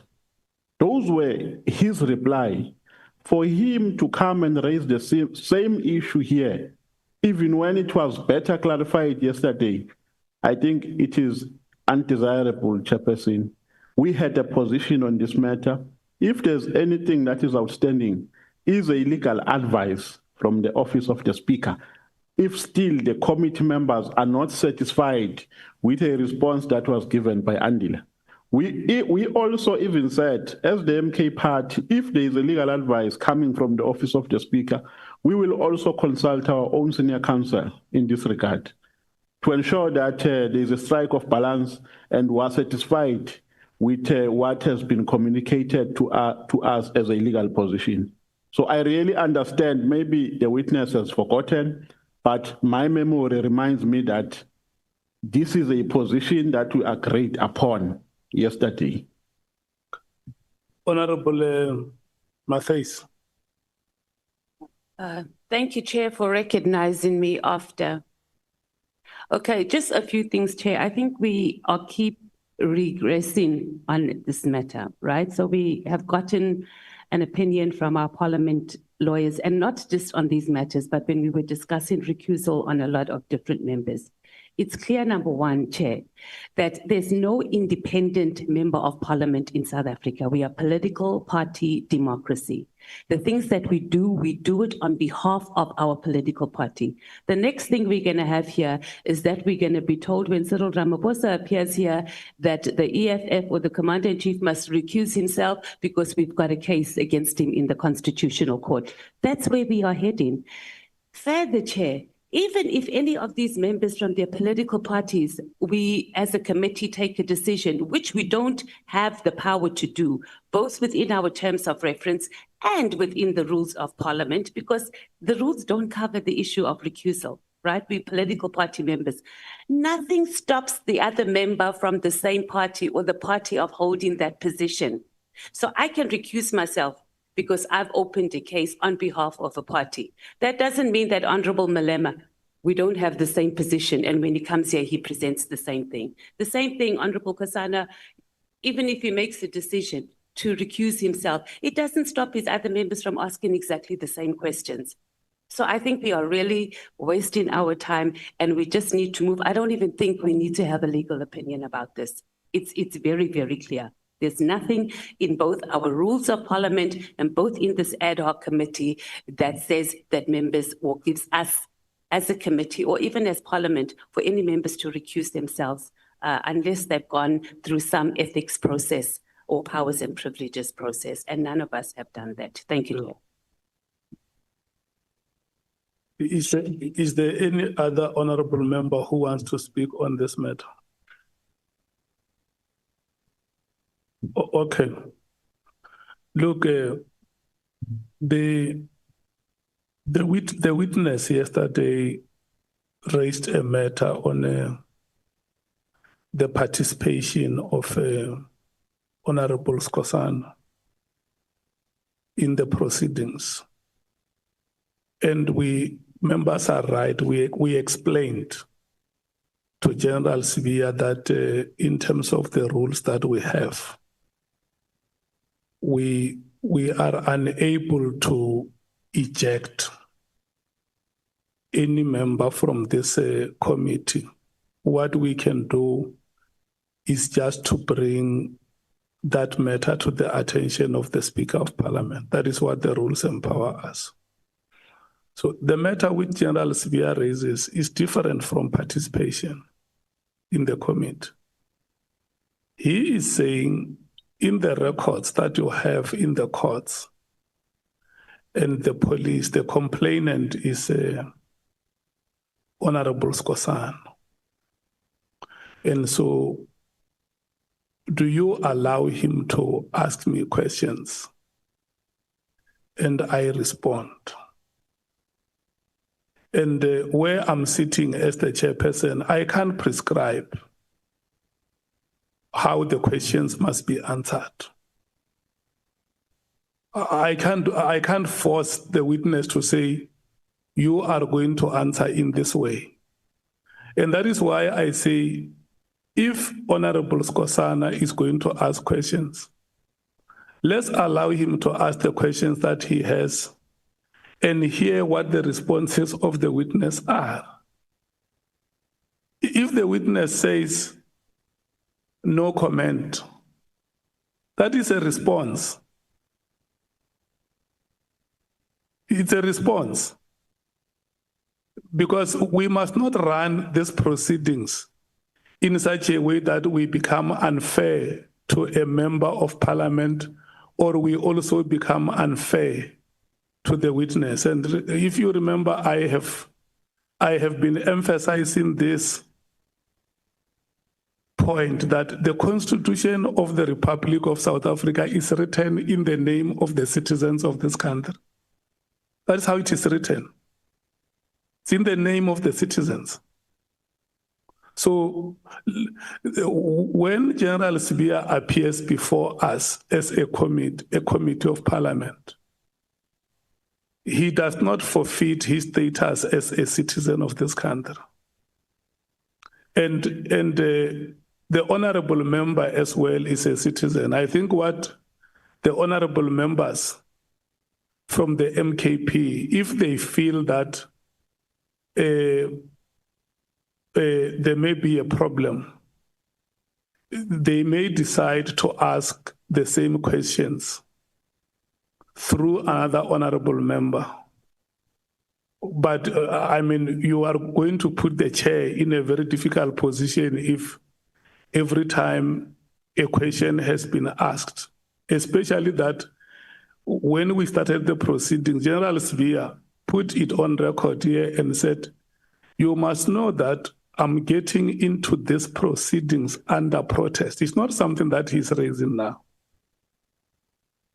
So can I get indication from you, honorable members from the MKP, if you want to proceed, Honorable Skhosana, to ask, or you pass your questions to? Thank you, Chair. It will depend on the response from the witness. If the question which I have, as you said, if you say no comment, I'm going to leave those questions. There's a lot of questions besides that, but I just want to say here, Chair, before you allocate me the minutes, I don't want us to mislead the nation and the members, honorable members, that I am talking to General Mkhwanazi. That statement alone is misleading. I sit in the South African Police Service Portfolio Committee here. I mean, dealing with South African Police Service. I sit in the Police Portfolio Committee. I deal with everyone across the board, from the minister to the top management of South African Police Service, and to the ordinary member, a complainant on the ground.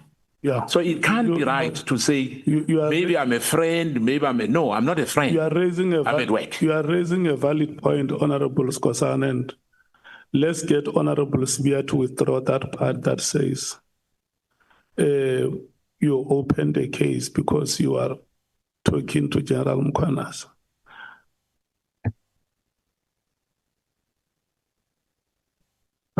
Order, Chair.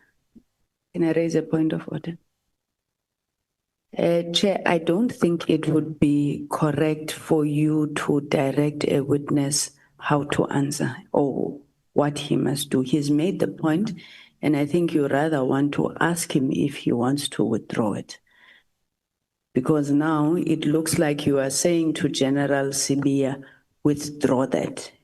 So maybe you want to ask whether he thinks he wants to withdraw it. Thank you, Chair.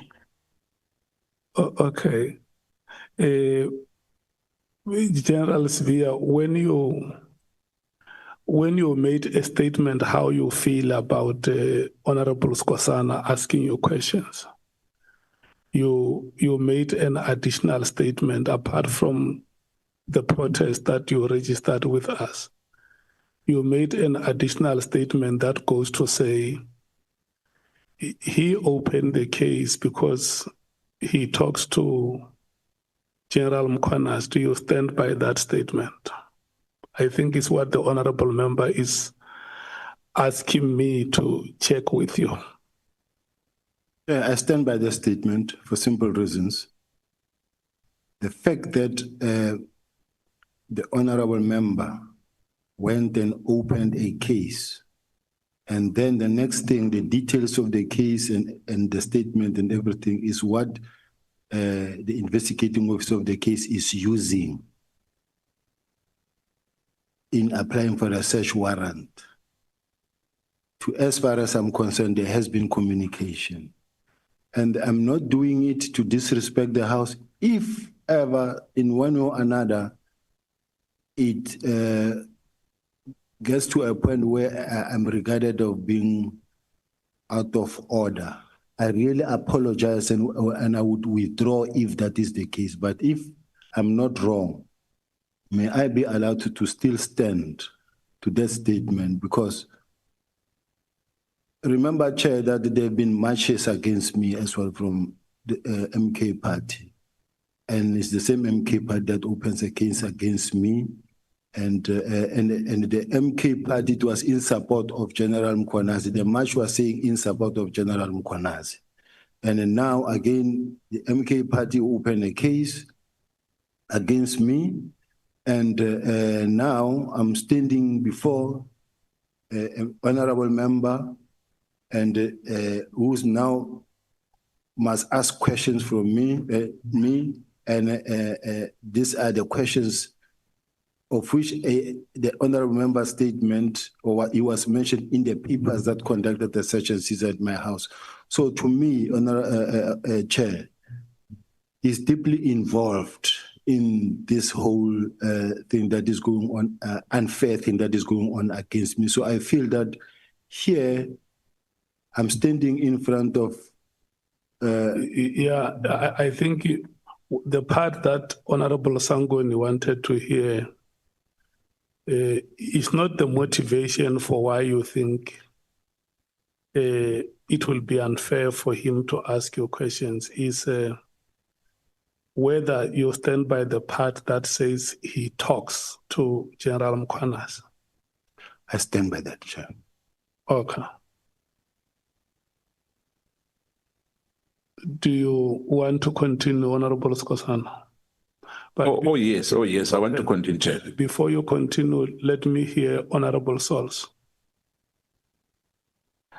Chair, this very thing that's happening now is what that concept wanted to avoid. That if someone is in conflict, because now we are discussing a case that's not part of this process, but it was exactly to avoid that. But my question of clarity on a matter of procedure, I asked it yesterday, but it wasn't responded to. After the parliamentary legal advisor gave the legal opinion on the matter. So I just want to have a clear understanding. The advice was, or it sounded like it was, that honorable members on the committee is not required to be impartial. So just for procedure, not specifically for this matter, but in general, are we not required to be impartial?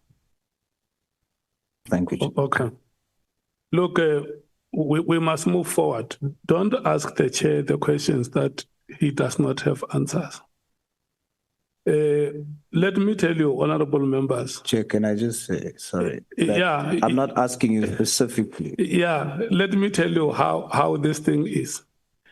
The rules that we have say that any matter which we may pick up must be brought to the attention of the Speaker of Parliament.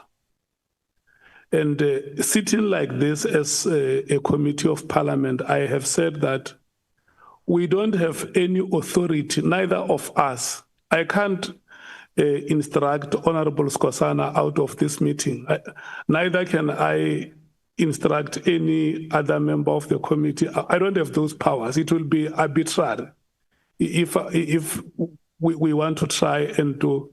We find ourselves in a situation like this, a situation which we do not know how to extricate ourselves unless the Speaker gives a directive. And remember, as a chair of the committee, I can't write to the Speaker of Parliament without your consent. That's why there is a need for a committee meeting first and say, we now write to the Speaker of Parliament, we tell her that this is what is happening. General Sibiya was here before us. He registered a protest in the proceedings as the Speaker of Parliament because the rules say we must report the matter to you. We reported the matter to you, and then we will wait to hear from you how we must proceed. For now, to save these proceedings, let's allow the honorable members to ask questions to General Sibiya. May I finish? Honorable Sols. Yeah, your hand can go down. I'm going to allow you a chance to speak. We allow the honorable members to ask General Sibiya questions, and General Sibiya will respond. Yeah. And if you are not happy with any response that he gives, you can raise your hand and say, but is there anything that you may want to say, General Sibiya? And then he will tell you, yes, I have more that I can say, or I have nothing more to say. Honorable Sols. Yes, Chair. I'm asking on a matter of procedure for how we're going to move forward, because the honorable member from the MKP based his response on the advice given by the parliamentary legal advisor. And that advice was that we are not required to be impartial. So apart from this here, I want to know procedurally as we go forward, is it true or correct that we are not expected to be impartial for procedure? Then it's not for me to rule on that matter. The Speaker of Parliament, the office of the Speaker of Parliament, is the one that will respond to matters like this. But that is why then, Chair, you should say I want to plead with honorable members that the situation that we face is our situation. It's not the situation of the chairperson of the committee. The rules of this House say take all these matters and elevate them to the office of the Speaker.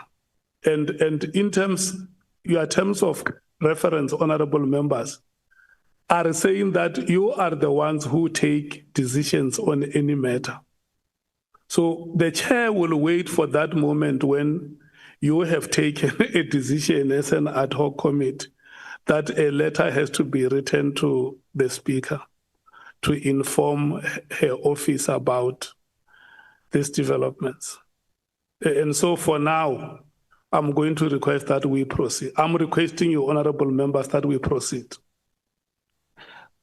So for clarity, Chair, that means for now, we should not base any of our actions on that advice until we hear from the Speaker. Is that what we're saying? We are ignoring the advice. The committee must hear what the Speaker of Parliament is saying. Your rules say bring the matter to the attention of the Speaker. That must be the understanding. Honorable Sangwen. Thank you, Honorable Chair. And please, my intention is not to derail the proceedings, but I just wanted to say that in terms of the legal advice, well, the legal advice, yes, that we had received yesterday, as well as the legal opinion that we had asked for tomorrow. Personally, I mean, this is not a party position, but personally, I had been convinced by the arguments of Umkhonto weSizwe Party. For example, I don't believe that impartiality is a precondition for rationality and so forth. But the point that I was trying to go to, Chair, is can we request that when we get the legal opinion, the written legal opinion tomorrow, the matter that now arises in this meeting, which we didn't have before, where the witness himself says that he feels prejudice. Do we have any precedent of such a matter in Parliament, and how has it been handled? I'm worried that this testimony may get a bit difficult because now General Sibiya is going to cast aspersions on the member and so forth and so forth. So where we have a situation where a person or a witness appearing before Parliament has said, I do not want to be engaged by this person. I feel my rights are prejudiced. How do we handle it? I'm not disagreeing with what the chair is saying. Let's proceed if General Sibiya has agreed that we proceed, but I do want a reflection in the legal opinion on what his rights are. Thank you very much, Chair. Okay. Honorable Nombalo. Chair, I just want to make a kind plea to you as the chairperson of the meeting.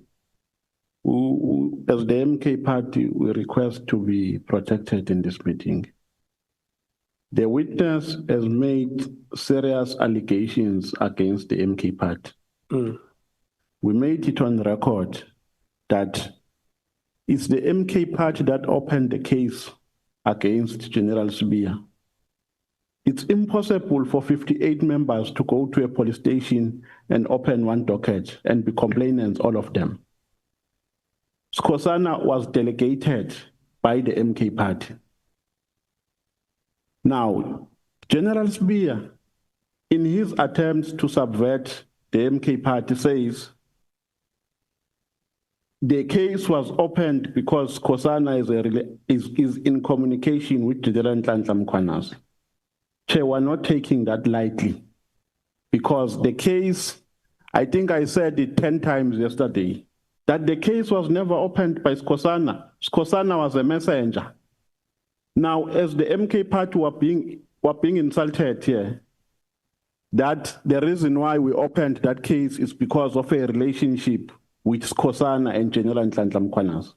We opened that case because a press briefing was made, and that doesn't mean that we're in support of General Nhlanhla Mkhwanazi. We believe that the allegations that he made need to be investigated by a police officer, and it ends there. For him to come and cast aspersions here, Chair, and you are not protecting us, really is uncalled for. He must not do that in future. You have a responsibility to protect both us as members and the witness, Chairperson.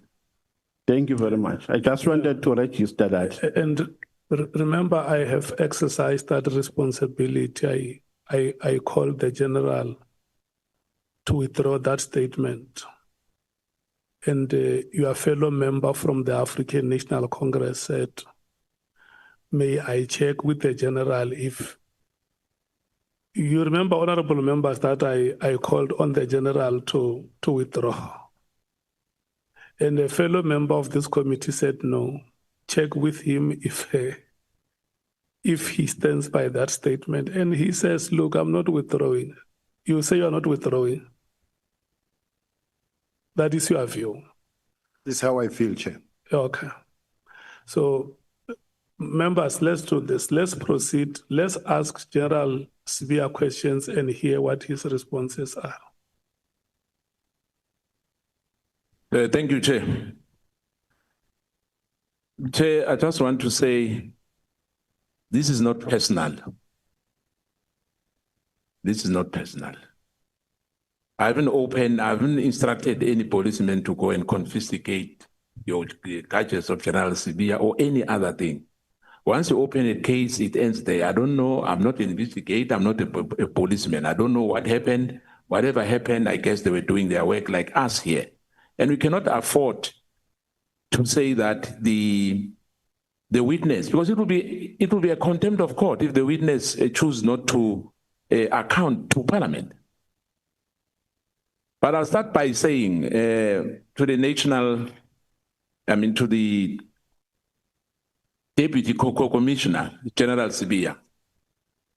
General, last night you said that there was no reluctance on the road to take in terms of the disbanding of the PKTT during the Portfolio Committee meeting, which we had here, if you remember, because we have meetings with you and with the top management of South African Police Service, regularly so. Now, can you confirm if the presentation by Lieutenant General Khumalo on that day, which you said it was endorsed by the National Commissioner, as presented in Parliament on the 5th of March, recommended a phase or an immediate disbandment of the PKTT? It recommended a phase-out approach. Now, the issue of immediate, which yesterday was an issue, why then immediate was immediate? As I explained yesterday, Chair, that when we say immediate, we were saying the process must start immediately. And when we say the process must start immediately, it means from today, start the process of disbanding. From now. You can start immediately. And this, even as you can see, is consistent with what is said in that statement, in that document of the 17th of January, to say stakeholder must be engaged, internal and external must be engaged, this must happen. And now it gave a roadmap of what was supposed to happen, which means everything was going to happen according to the roadmap up until the next morning on the 6th, when they gave an action plan themselves and said, in winding down, this is what we are going to do. Clarity on this will help to confirm the National Commissioner position, because in your statement, it appears to indicate that the National Commissioner did not express any reservation regarding the decision to disband the PKTT. It suggests that he took part in several meetings related to the process, and at no point did he voice any objection or concern about how the disbandment would be handled. Do you agree with that? Don't, because honorable members, you will remember that even at the Nhlanhla Commission, the National Commissioner admitted that no, he did not object, and they asked him whether can you carry out any unlawful instructions? He said it was career limiting. So the bottom line is that they never, at no stage, the National Commissioner ever objected openly so. In my case, with all the documents, from my corner, everything that I was implementing, the documents that I received from the Office of the National Commissioner were saying, do it this way. And then whatever that he says come from him, it's not in writing in any way, to me, directed to me at least. Unfortunately, I said in this committee that we are not a subcommittee of Nhlanhla Commission, so I don't follow it. For me, we are fresh. You know, all the questions which I'm posing to you are very fresh. You know, it's not like I'm undermining anyone, but I just want to put it clear. General, according to you then, I'm quoting verbatim the presentation from the particular meeting our meeting on the 5th of March, what was meant by the de-establishment or disbandment, which will take any form of transition from the PKTT to that component which you spoke about, of serious and violent crime within the division, detective, and forensic services. The transition will ensure continuity of cases, particularly those who are under investigation and those that are in court. The word transition appears twice in the presentation, and words have been meaning general. In your view, is it possible that something is in transition immediately? Yes, the transition meaning that we will then take it from this team, PKTT, to murder and robbery unit. This is transition from that to this. And it will take form in a phase-out approach, meaning that the phase-out approach says the first phase will be to deliver the case dockets to the murder and robbery unit, which is the phase they started, they carried out. Now, was it not only yourself and the chief of staff who were in favor of that? No.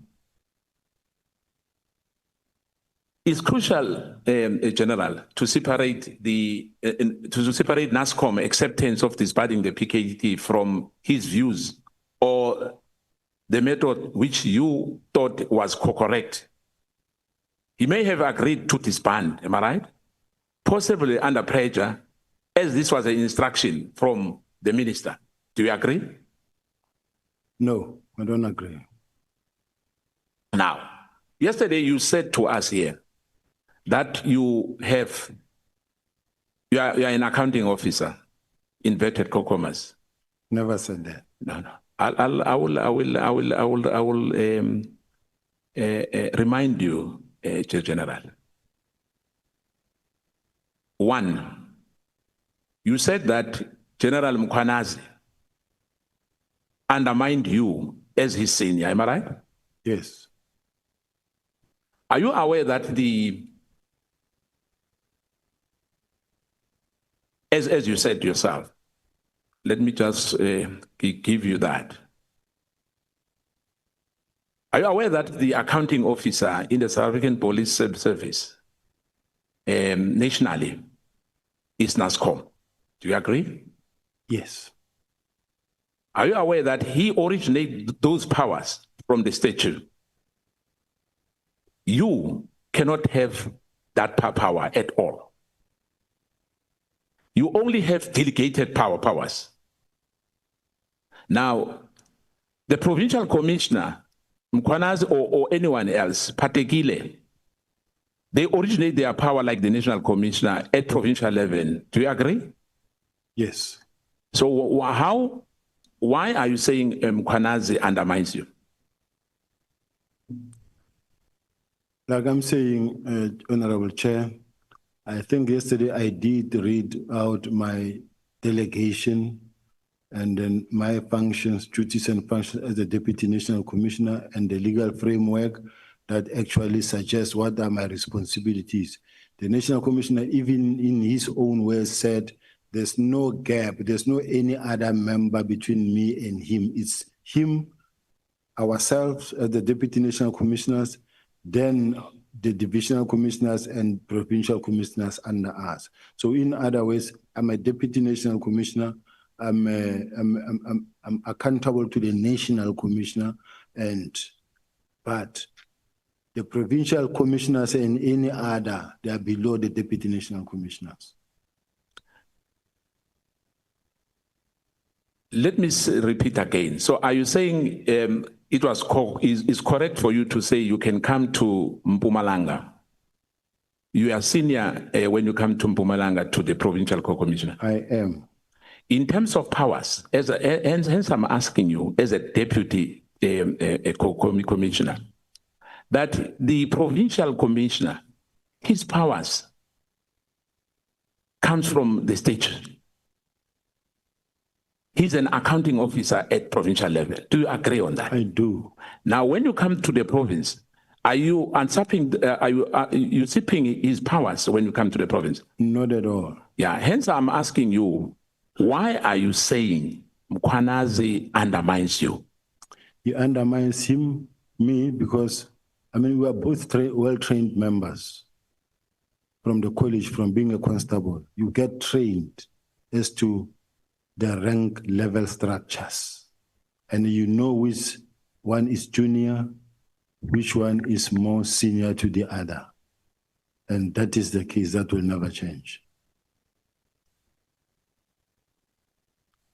We'll come back to that because fortunately I worked before the General. If the PKTT was effective in stabilizing political killings, then why it was necessary to disband it immediately without consulting Masemula and Mkhwanazi?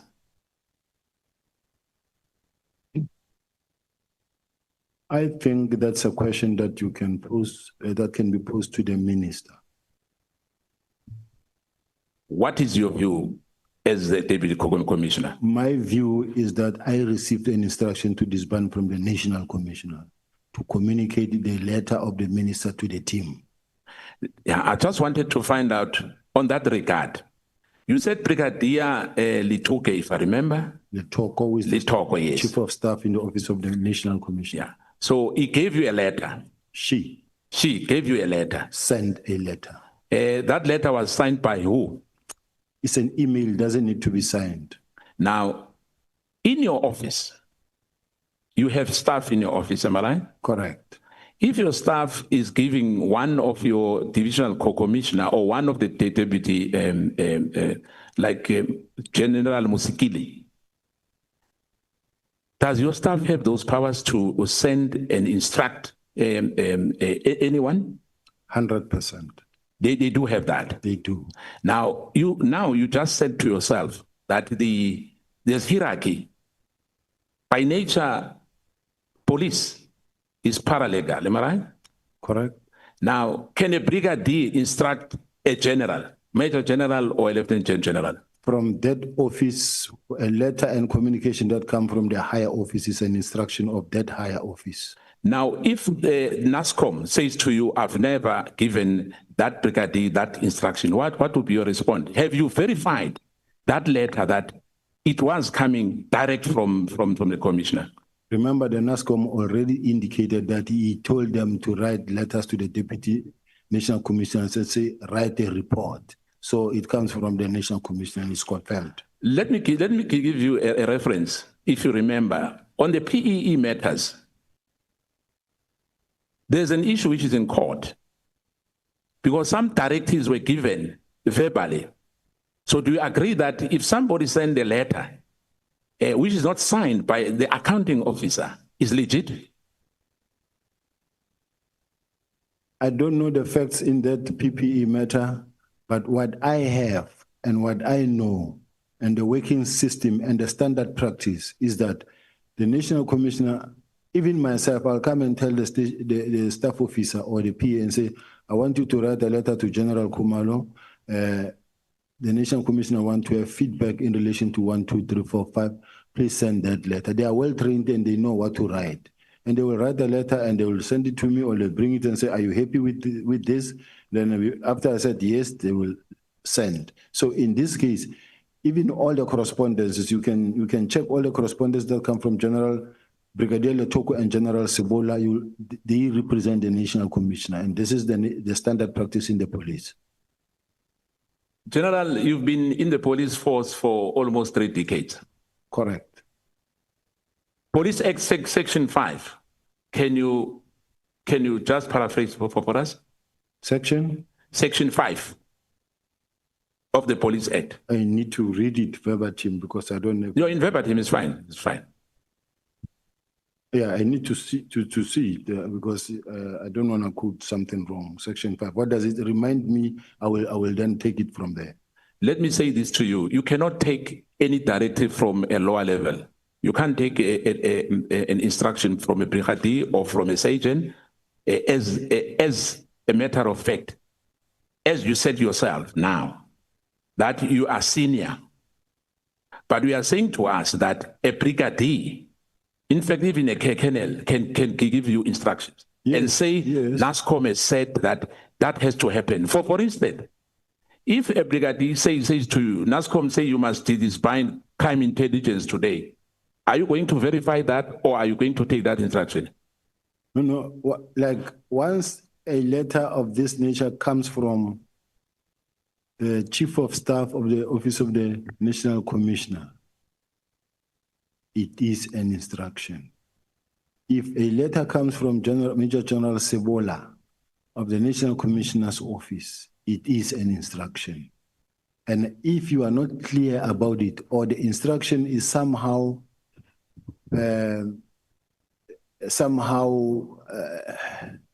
illegal or contradictory or concerning, it is my duty now to go and verify with the National Commissioner, because, or I will tell the National Commissioner that NASCOM, I received this document, but do you know the consequences of this, or are you sure this is what you want us to really communicate? Because I know of 1, 2, 3, 4, and this may result into 1, 2, 3, 4. You will say, oh, I think maybe let's put it this way. It's when you think there is a situation. So according to you, you don't have to sign a letter, even if it's a matter of national importance, as long as it comes from that office. Without verification, you can carry those orders. You can. If it's lawful, you can. Thank you. Now, once you were with the municipality,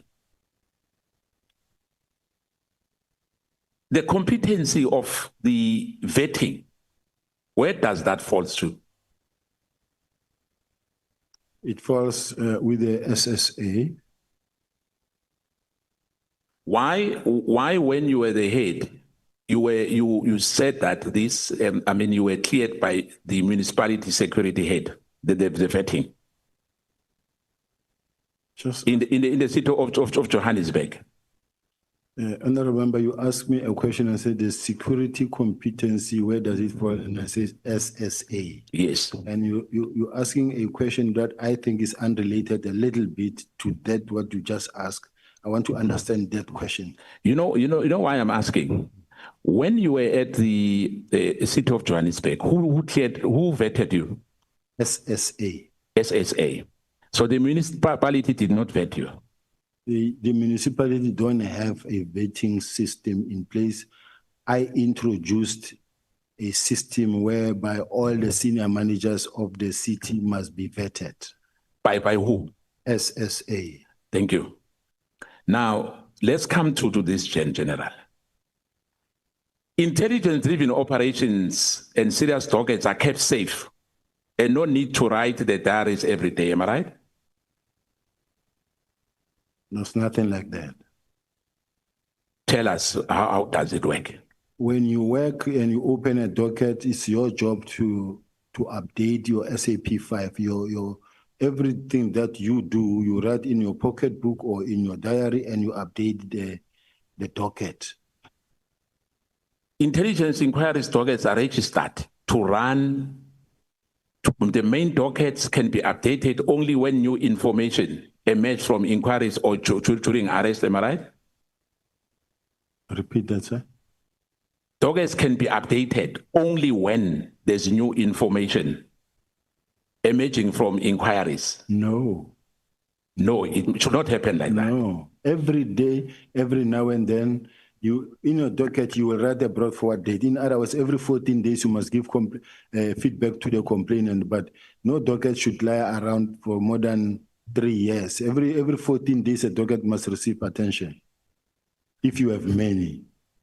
Now, on the 121 or 118, whatever the number is, you distance yourself from dockets, am I right? Yes. You never gave any instruction for those dockets to come to your office or to the office of General Khumalo. I wrote a letter that says they must be taken to where they belong. Where do they belong? Murder and robbery unit. So it was wrong for those dockets to agree for those dockets to be removed from where they were supposed to be initially. No, it was not wrong. So they did the right thing by removing those dockets and bring them to the office where you said you don't have a safe, you don't have anything. Those dockets gathered dust, and you are not part of it at all. Remember, the instruction was to have them withdrawn there where they were, to be taken to the relevant office, which is the murder and robbery unit.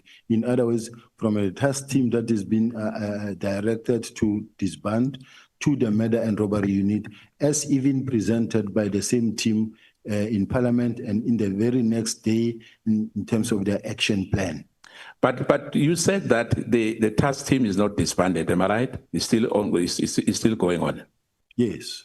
Now, why are you saying they were supposed to be taken to another unit? They were, because remember the whole agreement was that they must disband, but I mean, if they stubbornly refuse to disband, there's nothing one can do. Is it the responsibility of General Khumalo to keep those dockets? He was the project manager. Now, National Commissioner praised General Khumalo, and yesterday you said, in your own word, that he doesn't have the experience, he doesn't have the knowledge. Are you contradicting what National Commissioner has told honorable members and the nation? If General Khumalo can put an investigation of crime certificate in front of this committee, I will withdraw my words. But if he doesn't have one, he's not an investigator. Yeah, but my question is, are you contradicting the National Commissioner when he was praising General Khumalo? You are saying the National Commissioner is wrong. Well, the National Commissioner believes so much in General Khumalo, and what the National Commissioner said is what he said, what I'm not saying. Yeah, but remember, you are the deputy commissioner. My question is, you don't agree with the National Commissioner in the respect of the competency of General Khumalo. You are questioning his credentials. No, I say he does not have investigation. And I also said he has done a good job. I've never said he didn't do a good job.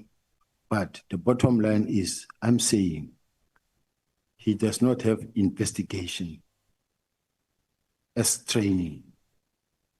General, yesterday you stated many issues here with us when the evidence leader was questioning you. Page 9, paragraph 28 of your core bundle, that when Masemula, as an accounting officer of South African Police Service, asked the Minister Mkhunu to provide reason for his decision to disband PKTT, on the 6th of March, he failed to provide reasons for his decision. In your opinion, do you think it is acceptable for a leader to take such a crucial decision in absence of any stated justification?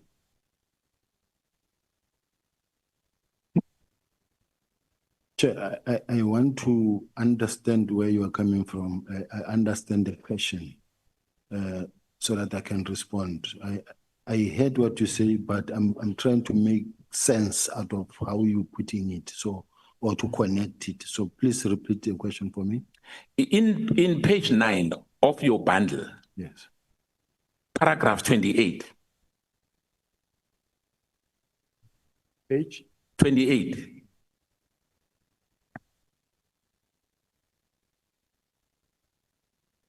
Page 28. I'm at page 28, paragraph. No, page 9, page 20. I'm in paragraph 28. Page 9, paragraph 28.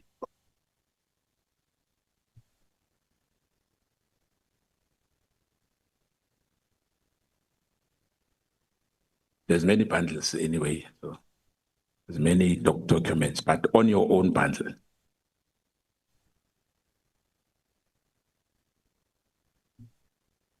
Paragraph 9, page 9 of my bundle. It doesn't have page 28. I'm not saying page 28. I'm saying paragraph 28. I don't have in page 9. It doesn't have, let me see. Let me go.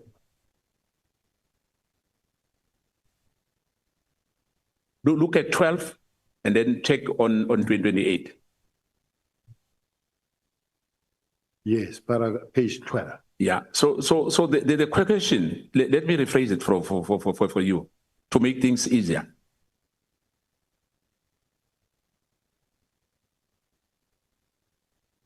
General, you stated on that paragraph 28, on your core bundle, when Masemula, as an accounting officer, asked Mkhunu to provide reason for his decision to disband PKTT.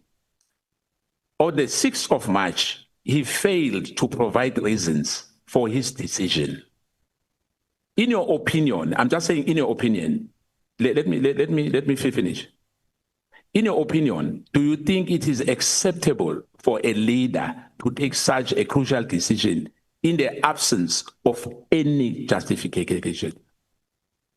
Chair, just a second, Chair. The honorable member is referring me to page 12. Yes. Paragraph 28. Yes. Can I read it? No, because when I look at it, it's not what the honorable member is talking about.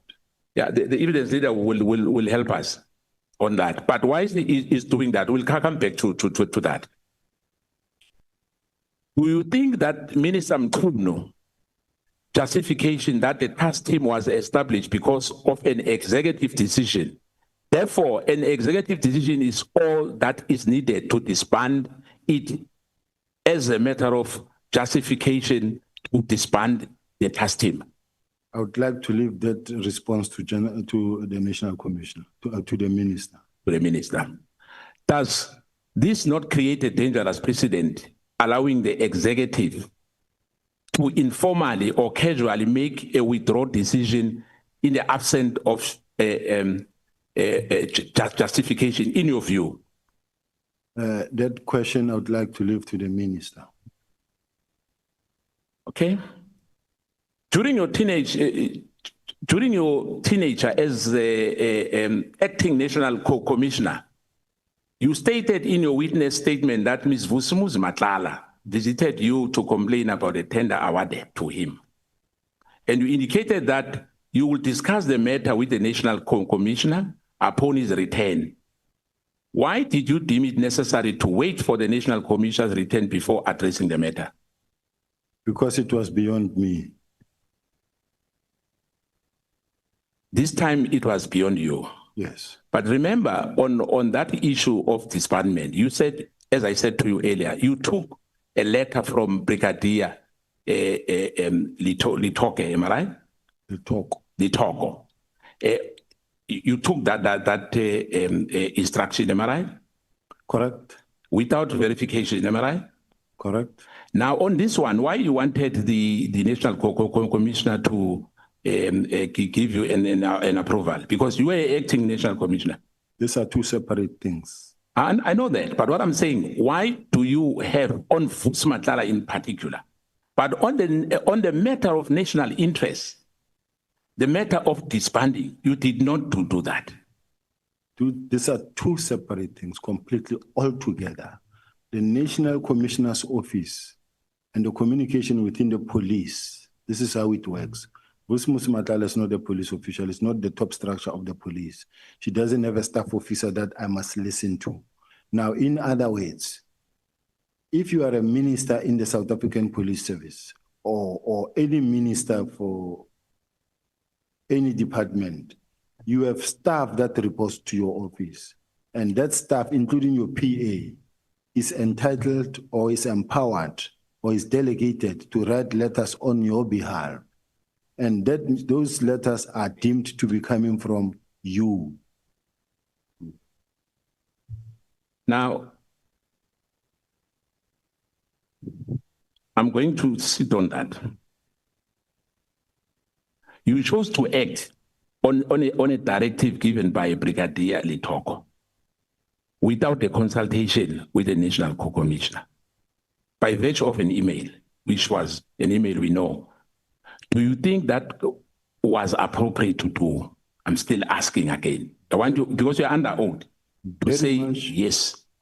Very much appropriate, and this is the standard practice. This is how everybody works in the department, and this is the order of the day. And even the National Commissioner confirmed himself that he did give that instruction to Brigadier Lotoko to write that email. So you say it's a standard practice in your office for decision of a considerable importance to be taken or communicated by junior staff members? In the organization. That's what I'm saying. Are you saying that to us? It is. Specifically, it's appropriate for such communication as demonstrated on SB3 of an annexure which your witness statement to be signed off by a junior staff in your office without your own signature. That's how you run the affairs in your office. Yes. Leadership failure or disconnecting incinerating officials, in my view. But I will paraphrase for you, General. It seems that there's a lot of matters where you are in disagreement with the assertion made by General Mkhwanazi, as shown in your submission before this committee yesterday. I want to ask you, on the 6th of July, in his media briefing, Mkhwanazi said there are criminal syndicates that have infiltrated law enforcement. Do you agree with him? If you do, please tell us why. And if you don't, please tell us why. I will never deny that there are criminal syndicates that have infiltrated the police or criminal justice system. It happens on a daily basis in all the provinces, including in KZN, where he is. You do have those people that are connected to the police, that are connected to the prosecutors, that are connected to lawyers, and sometimes they may not be criminals per se, but at the ultimate end, you find that they're involved in criminal activity. But this thing is not unique to Gauteng. Will you then agree that it presents a serious concern when high-ranking officials within SAPS hold conflicting views on the state of law enforcement in this country, and that disconnect and undermines cohesion, public confidence, and the integrity of our law enforcement? Agreed. Do you agree? Yes. General, let me come to the issue as well, which you are being accused of for many years. When Senzo Meyiwa was killed, did you went to the scene? I'm actually happy that I'm being asked on the issue of Senzo Meyiwa, and it's an issue that I wish I could spend time on it to clarify, so that finally South Africans can get to hear the truth. And allow me, Chair, to deal with this Senzo Meyiwa issue. When Senzo Meyiwa, after Senzo Meyiwa was killed, I was the head of the Hawks in Gauteng. I was at home in Pretoria. I got a call from the acting provincial commissioner, who was General Musikiri at that time. I was at home at night. I didn't even know about the shooting. And it was around about 11 at night. And remember, Senzo was killed after 7:30, around about 7:30, early evening.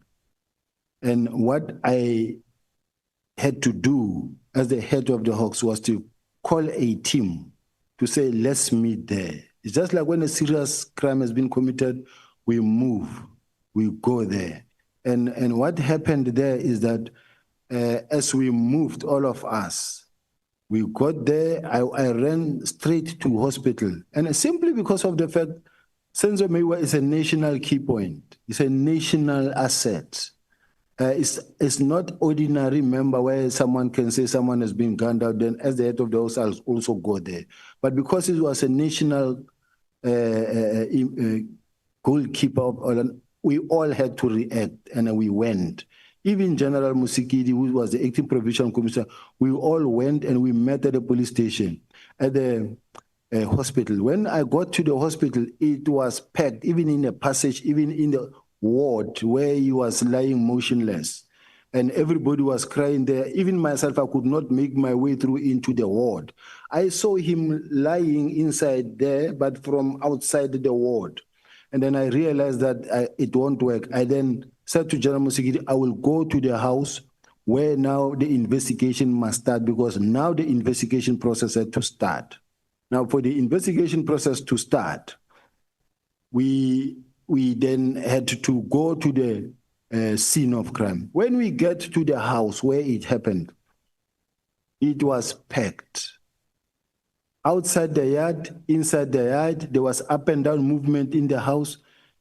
I'm well trained when it comes to investigations. I'm 37 years doing what I'm doing.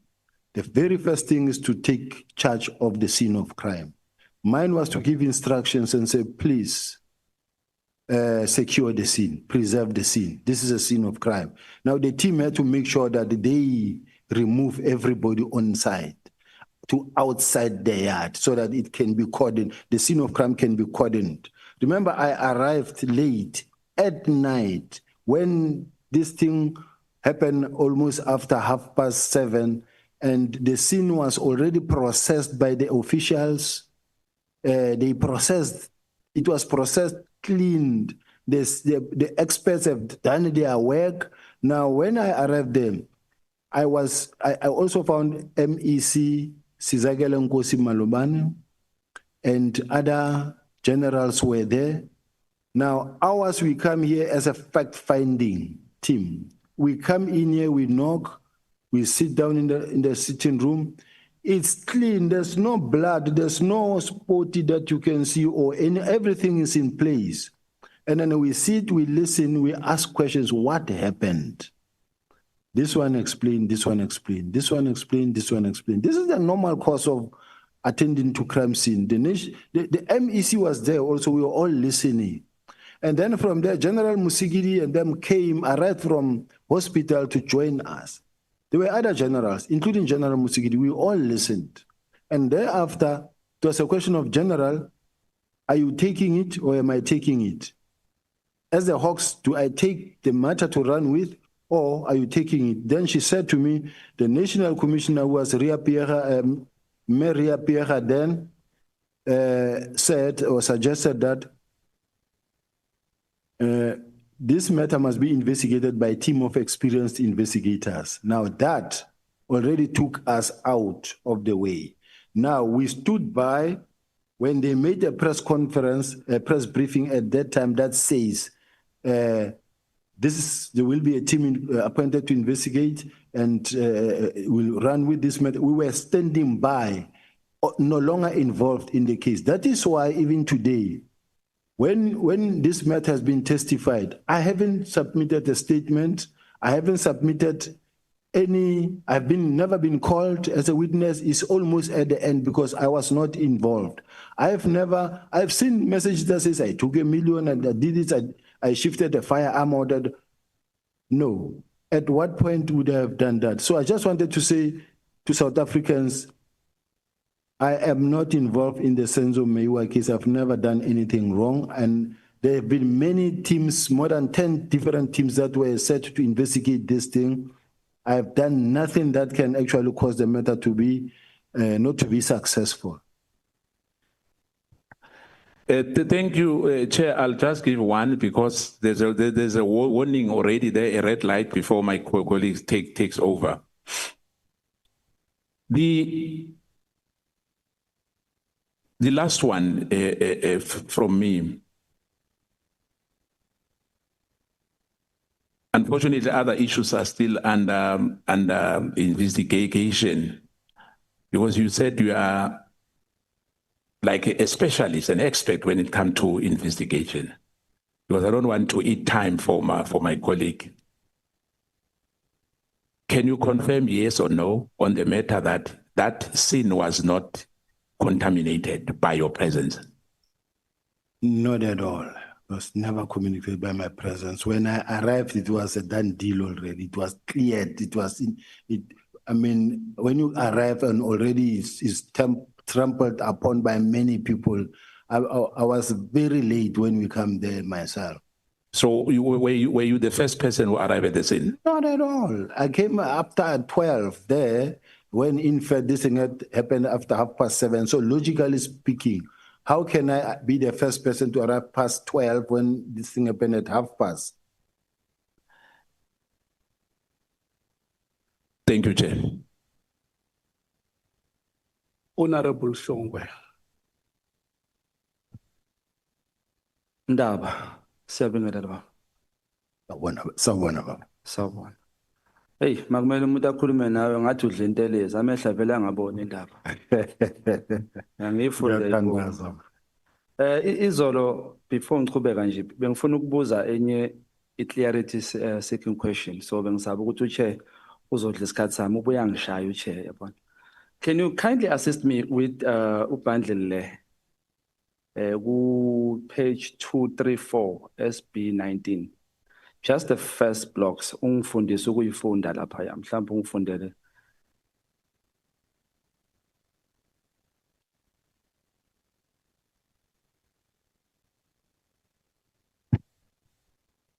Ngibuza nje ngoba ngifuna ukufunda indlela ukuyifunda akwangishaya ngesikhathi ngisho timekeeper. Asambe che. Yeah. It is station heading, ne? Yebo. It is CAS, which is case. Two double matter, yes. It description there. It is alleged that the ANC member had a meeting at Ghost Town while driving near Green Water Tank. He was shot 2 times on the head and the neck and succumbed injuries on the scene. Bese ETIO, is that the investigating officer? Yebo, Chair. Now, in Nhlanhla outstanding, it analyzed section 205 to place. Can I read the name, Chair? Okay. Analyze section 205 and to place Thembelani Dlamini on the crime scene. Bese lapha it try to identify the suspect. Sihle Zigalala. I don't understand the outstanding. Is that outstanding or what? Please clarify this for me. This is the investigation that needed to be conducted. That is outstanding. And by so saying, Chair, may I be sensitive to the fact that it's very much important. And that is why, Chair, is very dangerous to mention the name, because this Sihle Zigalala does not necessarily mean that it is the current minister or deputy minister. So it's very dangerous to rely on the name that you find here.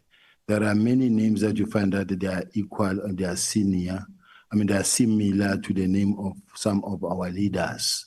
And in the meantime, now we begin to target the leader on something that it is not him, it is someone else. So may I request, Chair, that this document be really in the highest sensitivity it deserves, Chair. All right. Should I continue with it, Chair, or just me? No, you can continue. The documents have been made available to yourselves and they are on record. But what the witness is requesting is that you may not read the names because they may be misinterpreted. Now, as I was asking for clarity, Chair, I was saying, does it mean when you say analyze section 205, does it mean the placing of that suspect or there's this name Yokala on this crime scene? And does it also mean try to identify the suspect as that suspect? Does it mean exactly that or it means something else? When you read the docket, which is the double murder, heading double murder, that was registered in 2016 on the 20th of 12. And it gives you the description of the case that this is what is being alleged, that the ANC member had a meeting at Ghost Town while driving near a Green Water Tank, and he was shot 2 times on the head and neck and succumbed to injuries on the scene. Now, here's the investigating officer. Now, here my main intention was to point out that the last day of investigation of this matter, the last handwriting in the docket was on the 24th of March 2023. This is the last time this team looked at this docket. So in other words, for almost since 2023, this docket was never looked at. 2 years. It was not open. It's somewhere sitting, gathering dust. Now, the rest, the information that is outstanding in this docket was to analyze the 205s and to place this person on the crime scene. In other words, it's when you apply for the communications from the cell phone providers, the car trackers and everything, and then you analyze that so that you can see that it gives you whether this person was there or not. No, thank you. So this Sihle Zikalala that is here, was he arrested 2 years ago? I thought, Chair, we agreed that the names are not No, good. you said it's not the minister, just this one. I'm not sure. Okay. That's why I say I'm not sure whether he's a minister or We not. may pass. Do you agree with the relationship between Jackie Selibe no Nhlanhla Mkhwanazi made South Africans ukuthi bangawathemba amaphoyisa? And if you do agree, what do you think, or what should South Africans think, or what should they make of your relationship, if you have, between Brown Mokgotsi, who has relations with Nhlanhla? Well, what I don't know is whether they are criminals or no. Nhlanhla, I do know now that he's been arrested, but at that time, no one knew whether he was that's why even the police awarded him a tender, because they didn't know apparently that he was involved in crime. Even myself, I didn't know if he was in that a criminal. So, since one became aware that the man has been arrested, we cannot now further communicate or associate ourselves with him. But at that time, going backward, we didn't know. So when I didn't know him up until he came for the first time to the office. Okay. Asidlule lapho. Izolo ubufuna document yaka public protector, which you say it's the one that clears your name, correct? Do you agree with that document, that letter? Yes. Okay. Which one is it? Because there's a letter written 18 December, and there's a letter written 8 May 2022. Which letter are you referring to? Can I assist that legal team with my protector report?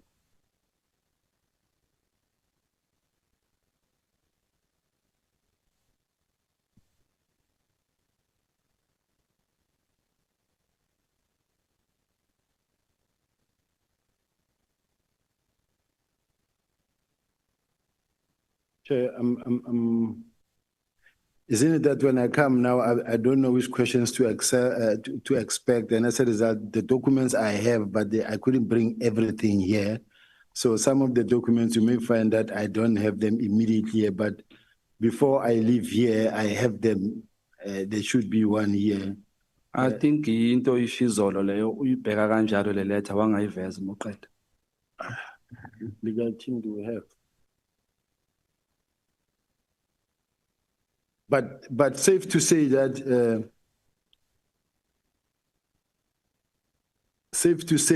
the public protector mentioned there that was employed by the city of Joburg and everything was procedural and legitimate, and as a result, there was no issue about my appointment. I think singaxoxa ngayo ngoba uyayazi indlela yokukhuluma ngayo mphathi wami. Now that letter, before I ask you a question on that letter, in the SAPS, when one is subjected for vetting, and should that person fail vetting, do you continue to employ that person? Is the discretion of the commander or the head to say these skills we need. However, this person did not make it through the vetting department, through vetting, but also depending on the sensitivity of the post that you hold. For an example, there are many members who don't have security clearance. Similar KZN Provincial Commissioner doesn't have. Provincial Commissioner Western Cape doesn't have, but yet they deal with sensitive information. Because the letter ebhalwe advocate Bosisiwe Mkhwanazi, who was then the former public protector, states that at the stage when he was investigating your case and he wrote the letter you are talking about, that clarifies you. He did not have the evidence ephelele. The city of Johannesburg concealed the evidence. Therefore, she came to those findings without this evidence that came there. One, it is the letter that was written by Ubrink speaking about you not passing a competency assessment report. Did you do a competency assessment and did you pass it or you didn't pass it? I'm not surprised, Honorable, that it is that letter that come from Advocate Busiswe Mkhwanazi, but Advocate Busiswe Mkhwanazi was given all the information that she needed when she investigated, because remember, her team came, not herself. The whole team was sent to investigate, and she conducted an investigation, and she wrote a report. Now, after she was approached again by Mesuli Mlandu, after having been cleared in this report, she wanted to start again, and then we wrote to her and said, but Advocate, you cannot review your own report. Then she wrote to the Hawks to investigate. And in the Hawks, I was cleared because the DPP refused to prosecute and said, but there's nothing here. And as a result, there was nothing. But I'm sitting with the report from the public protector that says, and it is important that we find it because it clears me. Now, as to the competency assessment, remember that when you get to the competency assessment, it's a document where they say to you, it's an exercise where they say to you, there's no right or wrong answer.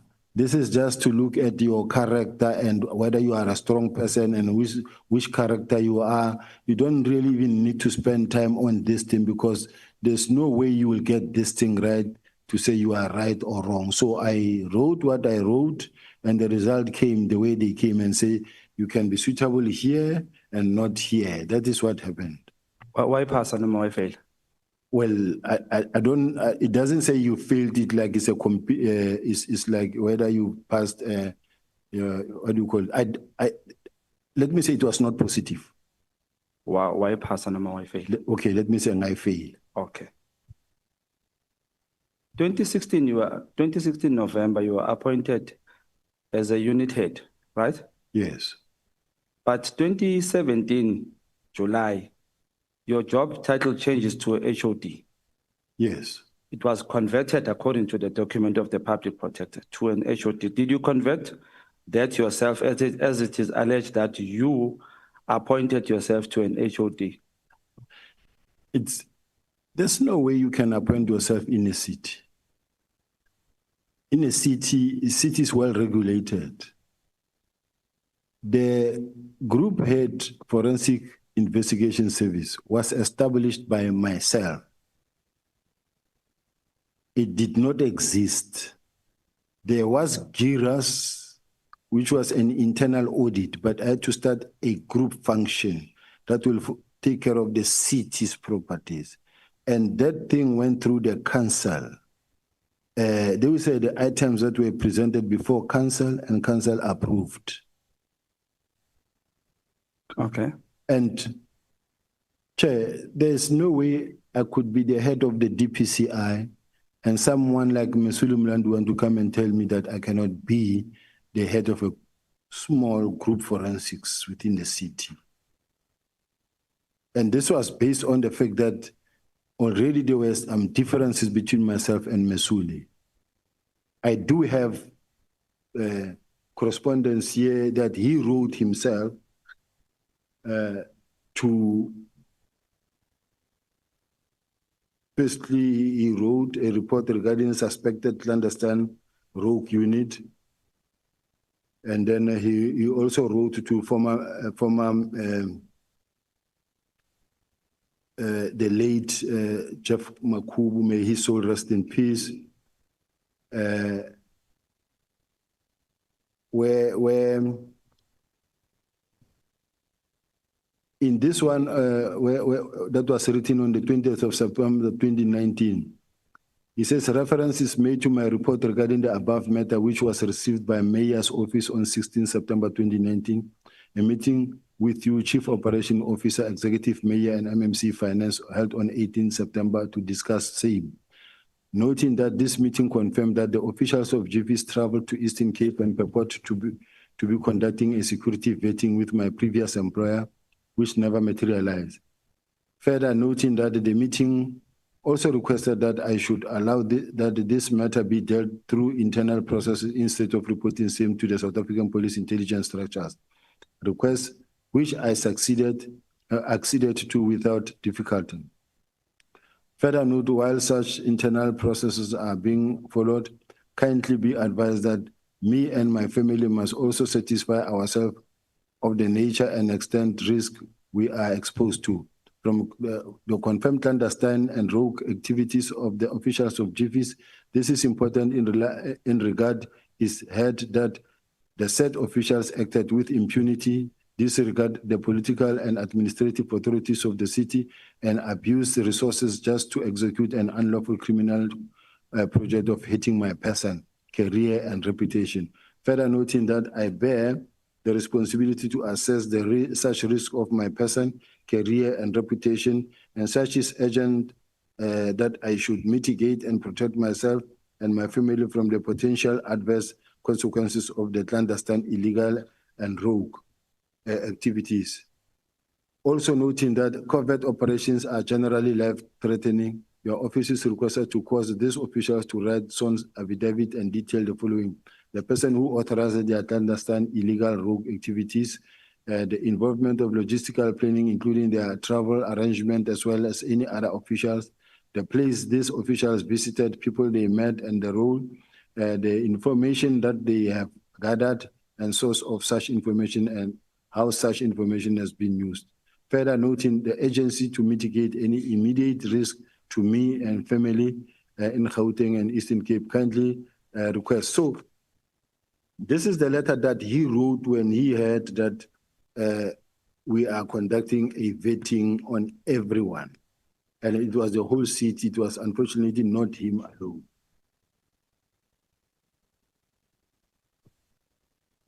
And I do have files, Chair, but this matter really, I felt that,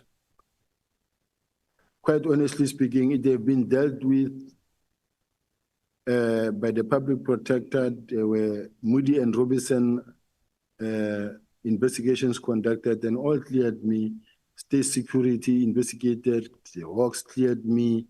For this thing, for people to take advantage of the current moment, the current situation, and be throwing this thing again through the back door, that we must re-listen to this thing that were investigated many years ago. To me, I find it really unfortunate, Chair, and I wish I could be protected under such situation, because these matters were investigated, closed. And if they were investigated and closed, why bring them here? Is all I'm asking, because the context within which General Mkhwanazi was making his press conference was in terms of political interference was based on the 121 dockets and the disbandment. Now we find ourselves dating back 5 years ago, former Minister Mtetwa, the late 2011, which I find unfortunate. Now this thing is being reversed again through the back door again. I don't think we should allow that, Chair. But not that I'm here to tell the Chair and the committee members that what to ask or what not to ask. I was just raising a concern that personally I feel that they're throwing it through the back door. Angithi babu Sibiya mfokandaba indaba isekuthenini kuthiwa ama-politicians and senior officials of certain positions benza izinto engaqondile ukuvikelana. So yingakho le matter ibuyile. So ngicela ngakuphathi kabi lokho.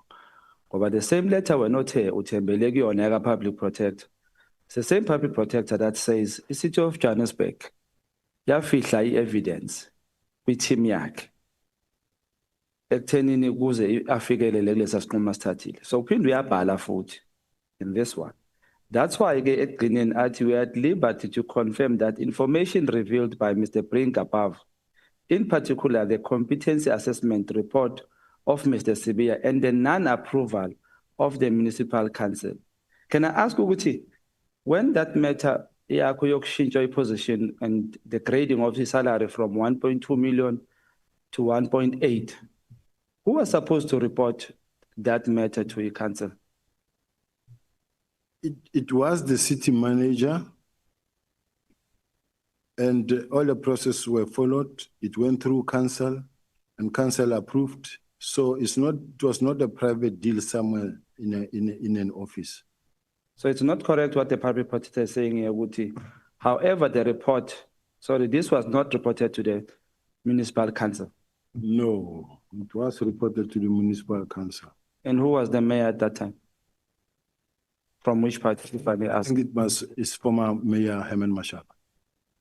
He has never said anything to you about this matter of you being put to, of the grading of your salary from 1.2 to 1.8.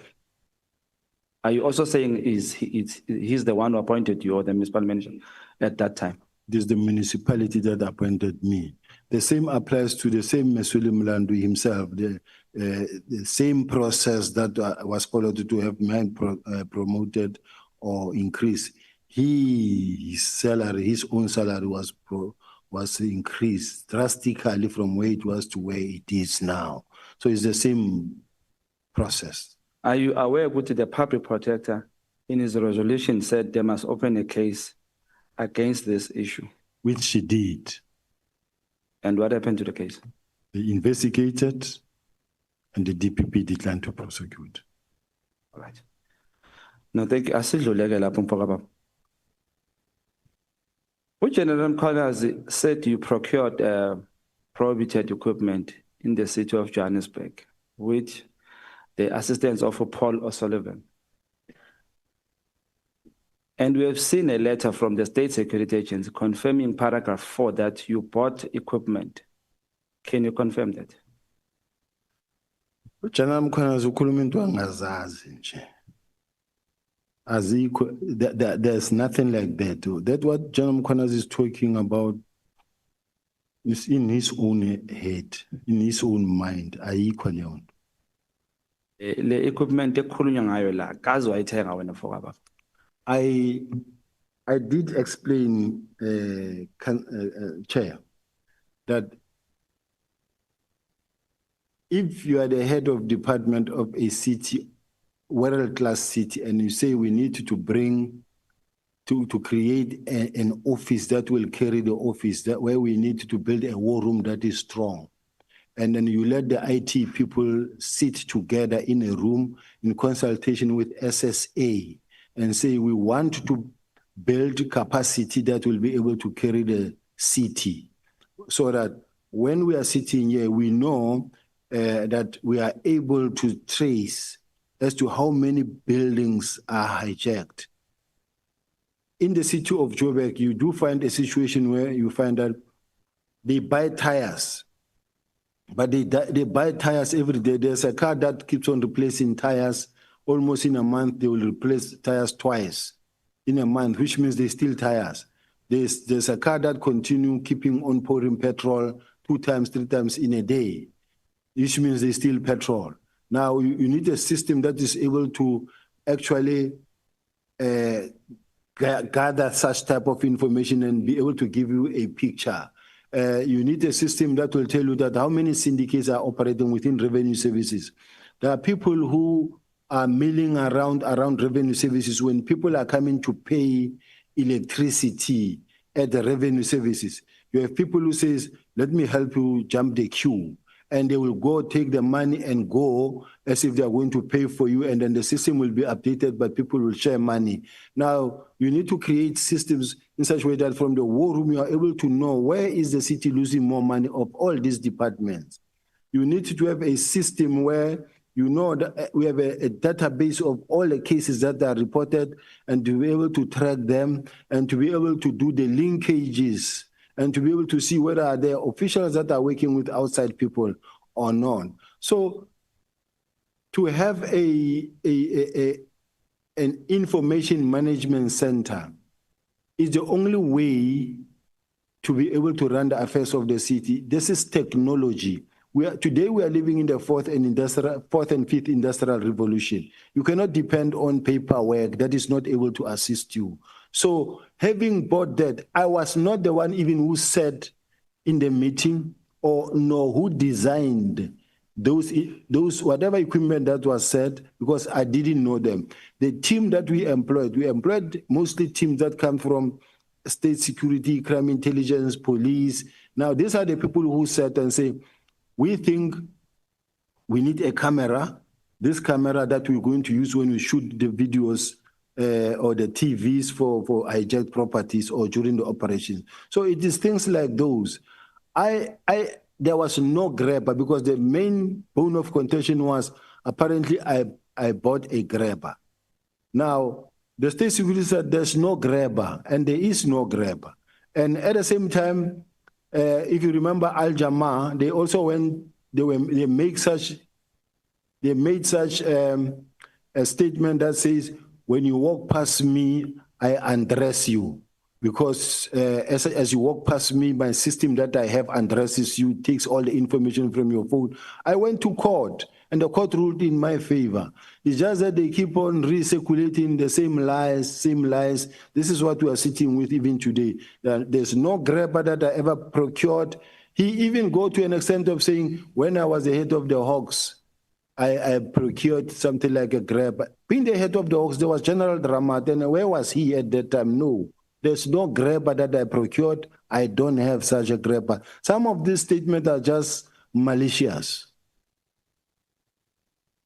Impendulo yakho baba Sibiya iyangidida kancane because ifana nale yayizolo yaka Khet Matlala ukuthi uyamazi uKhet Matlala bese ubuye uthi umazi 5 times ngama phone calls ayi5 uphinde khona la uphendule khona nabebuza ukuthi elisikisiki wayekhona na. Your answer said wayengekho. So if you say that, that means uyamazi umuntu sheshe umbone. Like if somebody can ask me ukuthi ukhona ubaba Mkhwanazi, I will tell you akekho because sengiyamazi. So umbuzo wami ngicela uphendule nje mhlawumbe ngendlela ethe ukungisiza ukuthi le equipment othi Mkhwanazi ukhuluma into engayazi ikhona yini yathenga? No, ayikho akazi ithengwa futhi. So akuna Polo Sullivan owakusiza ukuthenga equipment? No. I-relationship yakho no Polo Sullivan injani? Polo Sullivan, I know him very well. I've been operating in Gauteng for many years, and then he's one of the active role players in terms of crime fighting.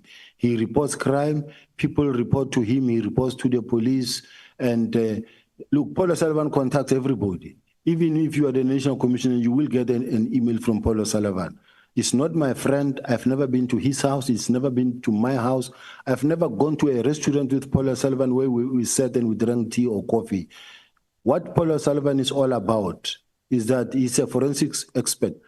He receives many information that he processes and even relay to the police. Just like your Mike Bolhayes, your Thomas Chat, these are the people that are active in the crime fighting system. They are there. You can't avoid them, and you can't wish them away.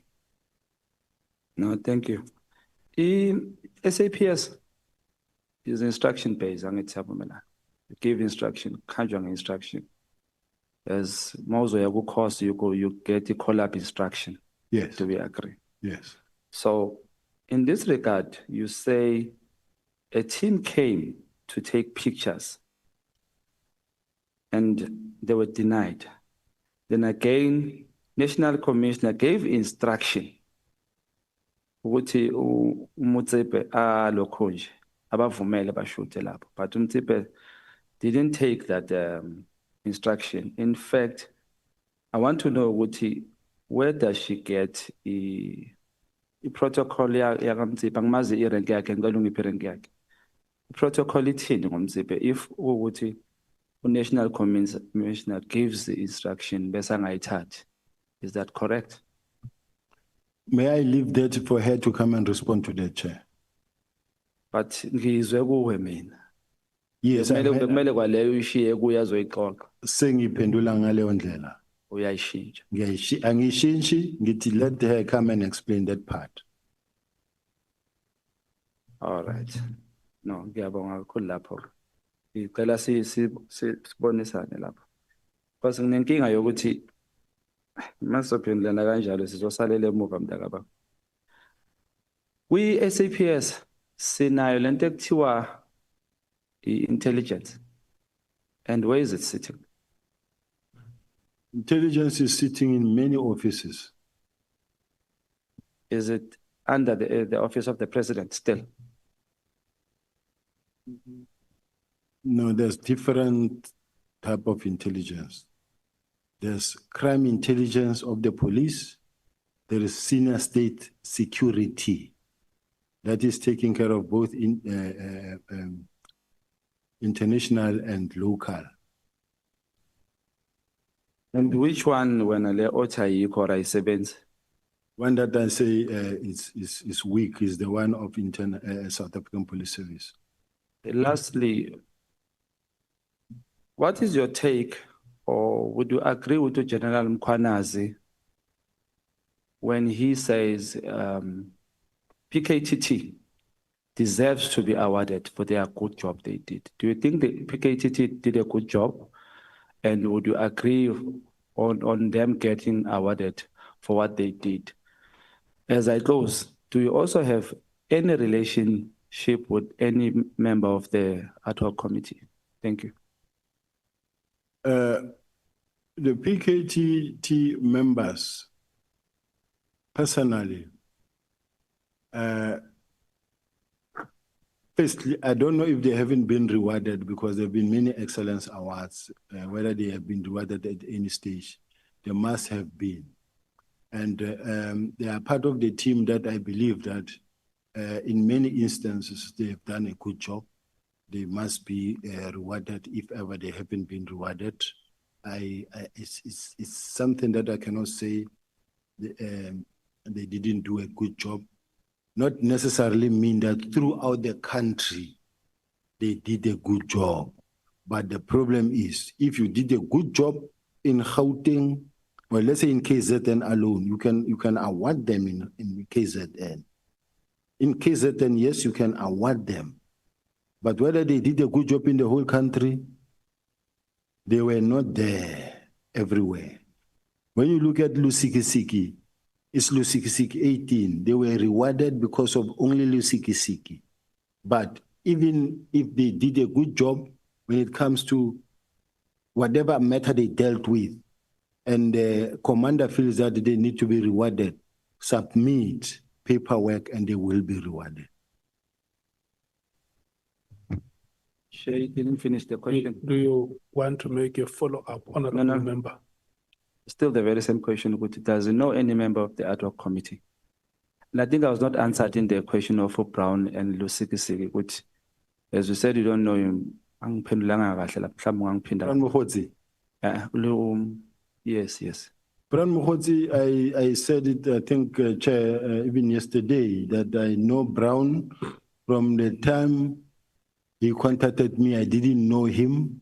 The very first time I got to meet Brown is when on January 8, he called and said, I'm going to General 8, are you going to be there? I said, yes, I'm here on operations. We are working here in Western Cape. He said, I'll come and greet you. That's exactly what happened. And even if you check the footage, you will see. And before that, you can see my phone, you won't find Brown. And then thereafter, I allowed those calls. There were moments where I could have blocked him and stopped communicating him, but when it comes to issues of safety and a person who gives you a lot of information, you let it flow. Any member of the ad hoc that I know, I've worked for a very long time with Honorable James. I know her.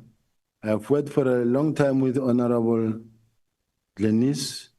I've worked with some members I saw in the portfolios where we account. I know the chairperson for portfolio committee from the portfolio committee, not anywhere else. So these are the only members, Honorable Kola Danabayana, I know, not personally per se, just official capacities.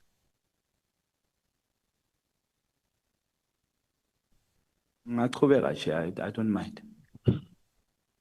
I can only give you the last question.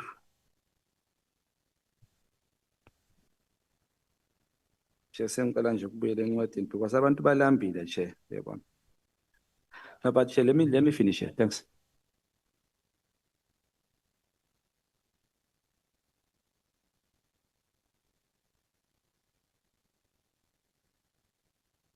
So,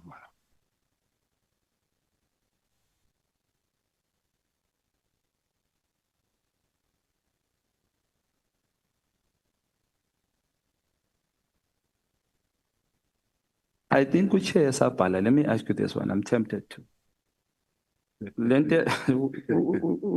General Mkhwanazi says there is buying of Lamborghinis and all that to by intelligence somehow. And you said there's no such. So I want to ask Uguti, in the SAPS in totality, akwenzeki ukuthi uthole ukuthi umuntu uyi-spy uthunywe yini to infiltrate a certain criminal syndicate? Is no such. Is there no such? A Lamborghini is pushing it too hard. You can't buy something of 5 million because you want to infiltrate somebody. You can always do it cheaper. But you will never go buy a Lamborghini because you want to infiltrate someone. Yes, so, but there is such a doing. It matters in terms of the budget. So it can be done. Even if let's say you want to run a covert operation, we have well-trained undercover operators that can infiltrate that space. And let's say, for instance, they are dealing with a syndicate, a group of syndicate, a big one, and where you have to appear as a rich person who is actually living that lifestyle. They will make sure that you get that car, not necessarily that it is procured, but they'll organize that car and then you will use that car for that time being for you to be able to operate. But what I wanted to say, Chair, I don't want to sit here and expose how the police operate in some of the operations because you are leading me into, Chair, you are leading me into a situation where I'm going to be accused tomorrow and say, he did the following. No, ngiyabonga mfowanda bengiphendulile bengicabanga nje ukuthi ungazi ukuthi ikhona lento ayishilo noma yikho so uthe ikhona just depends on the matter of value that we tell us. Siyabonga mfowanda. But General, are you saying that in a corrupt environment, officials may not use state money to buy themselves the vehicles that he talks about? In an environment where corruption is pervasive, is there no possibility that the money can be siphoned to acquire such or vehicles of that value? No, Chair. You can't, unless, I mean, we're working with the public's money, public's fund here. You can't really nilly-willy just spend millions because you want to investigate a certain crime. You can investigate crime. Not for purpose of investigation, yeah. for self-aggrandizement. And I buy a Lamborghini. Yes, you have access to this purse. There is no monitoring. You have become a law unto yourself. It's not only the vehicles, Honorable Shongwe. He also spoke about people who have acquired farms. And buildings. Yeah, that's corrupt. So you may have a building that is higher than that vehicle in value. Yes, Chair. And the state money has been used. Yes, Chair. So that is why I'm asking you, because this is part of our probe, the extent of, okay, I must not say that, the extent of, how corrupt activities have been entrenched. Because he says police officials do this and that, and you say, no, we can't, in terms of our operations, if they are covered, we can't buy vehicles of that value.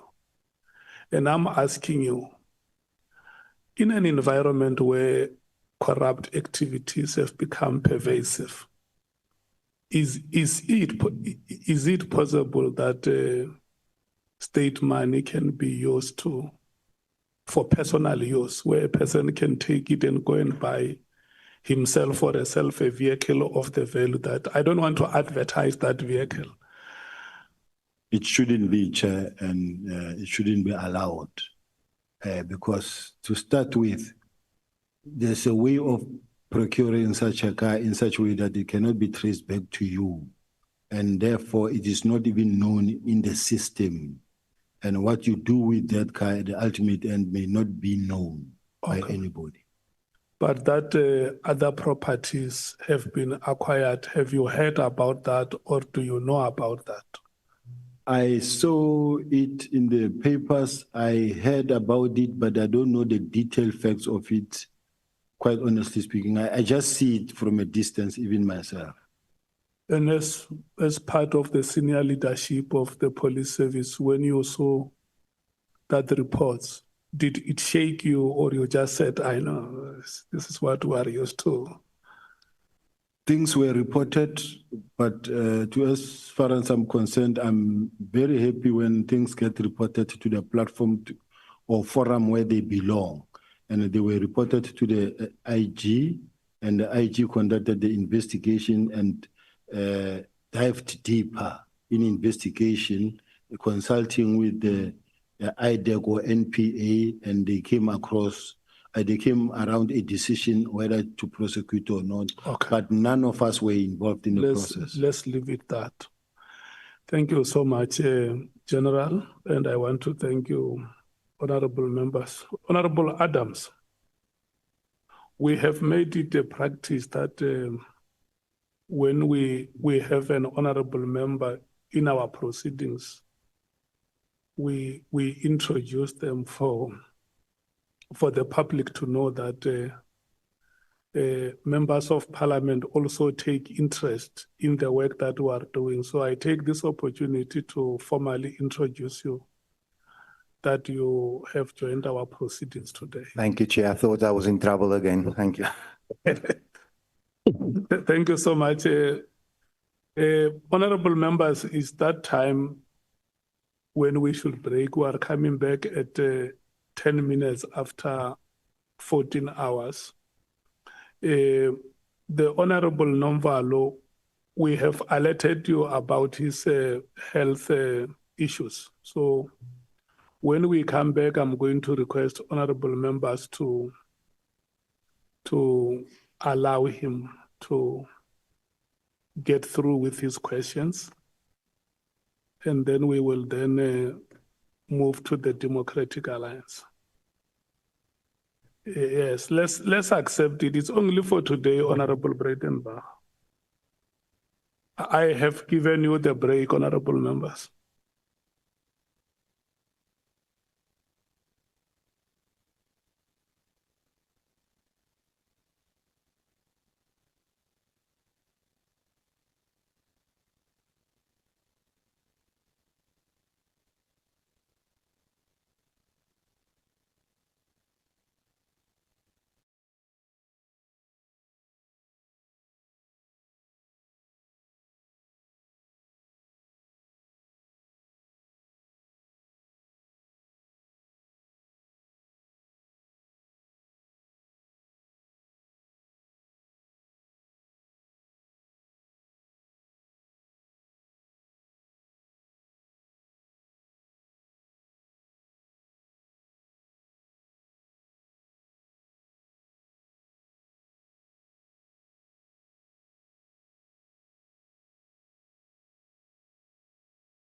Yeah, I'm just making this announcement that the owner of this cell phone, in case they may wish to use it again, they can come and collect it here. Yeah, they may want to use it again because it has been abandoned.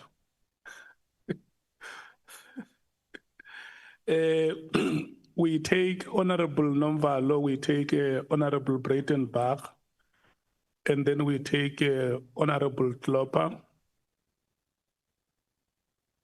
and then the EFF, Honorable Matthews.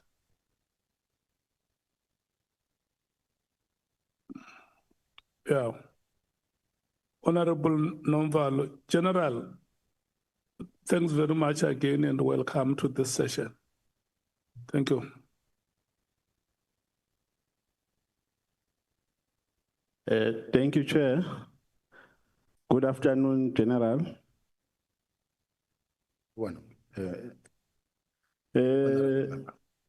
General, if there's one thing that you have done exceptionally well during your responses and during the course of your testimony is that you have been making a concession to knowing all the people that are perceived to be rogue and who are perceived to be having questionable characters. I think in that context, I must commend you that to say you have not been evasive. We have agreed that you know them. But as a police officer, are you not aware that you are easily accessible by people who have questionable characters? Is that not a concern to you?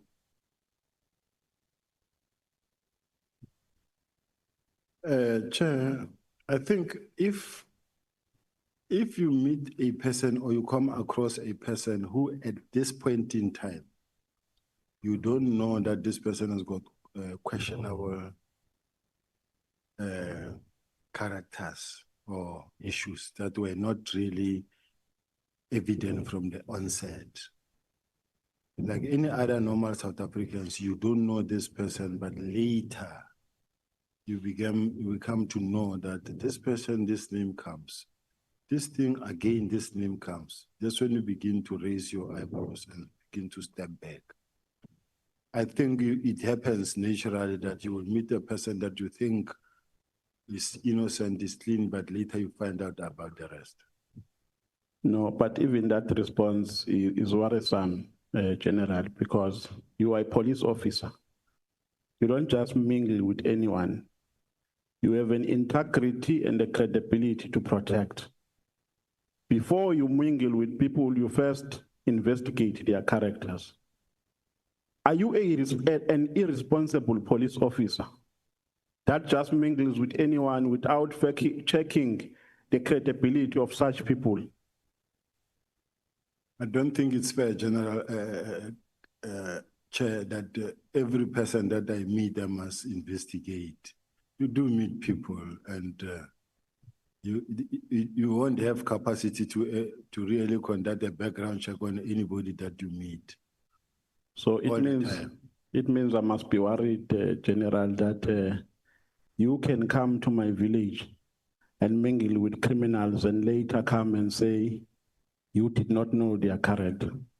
So that is the kind of a police officer, the national deputy commissioner we have in South Africa, who just mingles with people and later come and say, no, I did not know their character.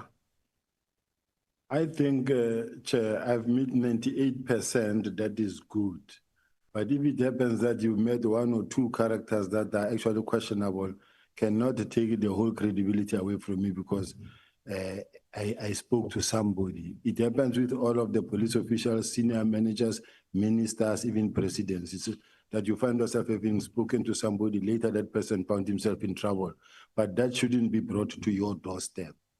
No, but the fact of the matter is that you are a police officer. and not just an ordinary police officer. You are a general. You are the National Deputy Commissioner.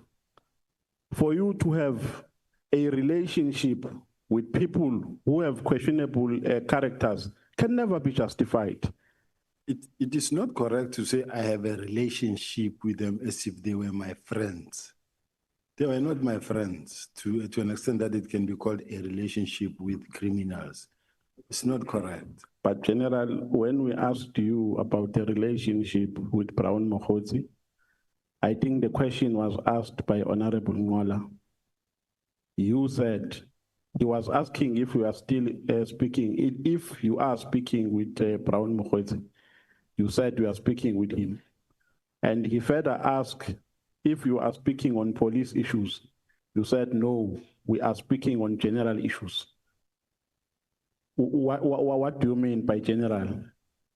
If you remember very well, Chair, I said that my relationship or how I got to speak to Brown, he gave me information, valuable information that according to me was valuable to me. No, but you are contradicting yourself. Remember, you said the information that he gave to you was already in your possession.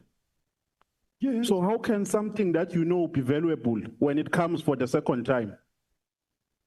I know that I'm Sibonelo Nomvalo. If you come and tell me that something that I know, it can't be valuable. Chair, no matter how much you stretch it, the bottom line is, I say I met Brown and he gave me information that I needed, although it was confirming something that I knew, and I see nothing wrong in that regard. But how can something that you already knew be valuable? Up until I meet him, I would then here I take it from there. Let's go to Kat Nhlanhla. Is it true that Kat Nhlanhla paid an amount of 2 million towards the purchase of your plot in St. Joran in Pretoria? I don't know, because my plot is procured, is bought through the bank, and there's no 2 million that was paid. So it's not true? It's not true. You said Kat came to your office to discuss about a tender. Did I hear you correctly? No, you didn't hear me correctly. Where did you meet up? I said he came to the office to discuss the issue of the fact that he's been awarded a tender and then he's got a lease agreement to do to occupy the facility, and then he was not being allowed to occupy the facility. This is the meeting that was intended for the National Commissioner, but the National Commissioner was not there. I was the one acting. Yeah, but that is what I was saying as well. Now, did you see it appropriate to meet a service provider? I meet everybody. Even if he's a service provider, he is a stakeholder, but at that time in his capacity, he was more of a complainant. Who signed his appointment letter? A letter that was appointing him to work for the department. I don't know whether it's the National Commissioner or supply chain, but I was not part thereof. Now, why did he not refer that concern to them? He came because they are the ones, General. I see a general who's all over the place here, meeting business people. They are the ones who appointed him to work for the department, not you. They are the ones who signed the appointment letter. How does it get to you to speak about a tender? I don't think it's correct to say to speak about the tender. Let me just do like this. Honorable Nomvalo, let's go easy on the general. When I say easy, I don't mean you must not be robust. You can be robust in any way, but I plead that we give the general a breathing space. No problem, Chair. Thank you. Point taken. You can respond, General. Repeat the question, please. I was asking, how does a service provider, how do they get access to you in the first place to come and discuss about technicalities that they are faced with after they have been appointed? I think Does it feel in your competence to attend to such issues? it doesn't fit within my competency as the head of crime detection, but when you are the national commissioner's post, you deal with everything in the police, and I was acting as the national commissioner. Do you know Bonana Mkhwanazi, who is the former Mkhwanazi? Hey, we have one. You nearly collapsed, dude.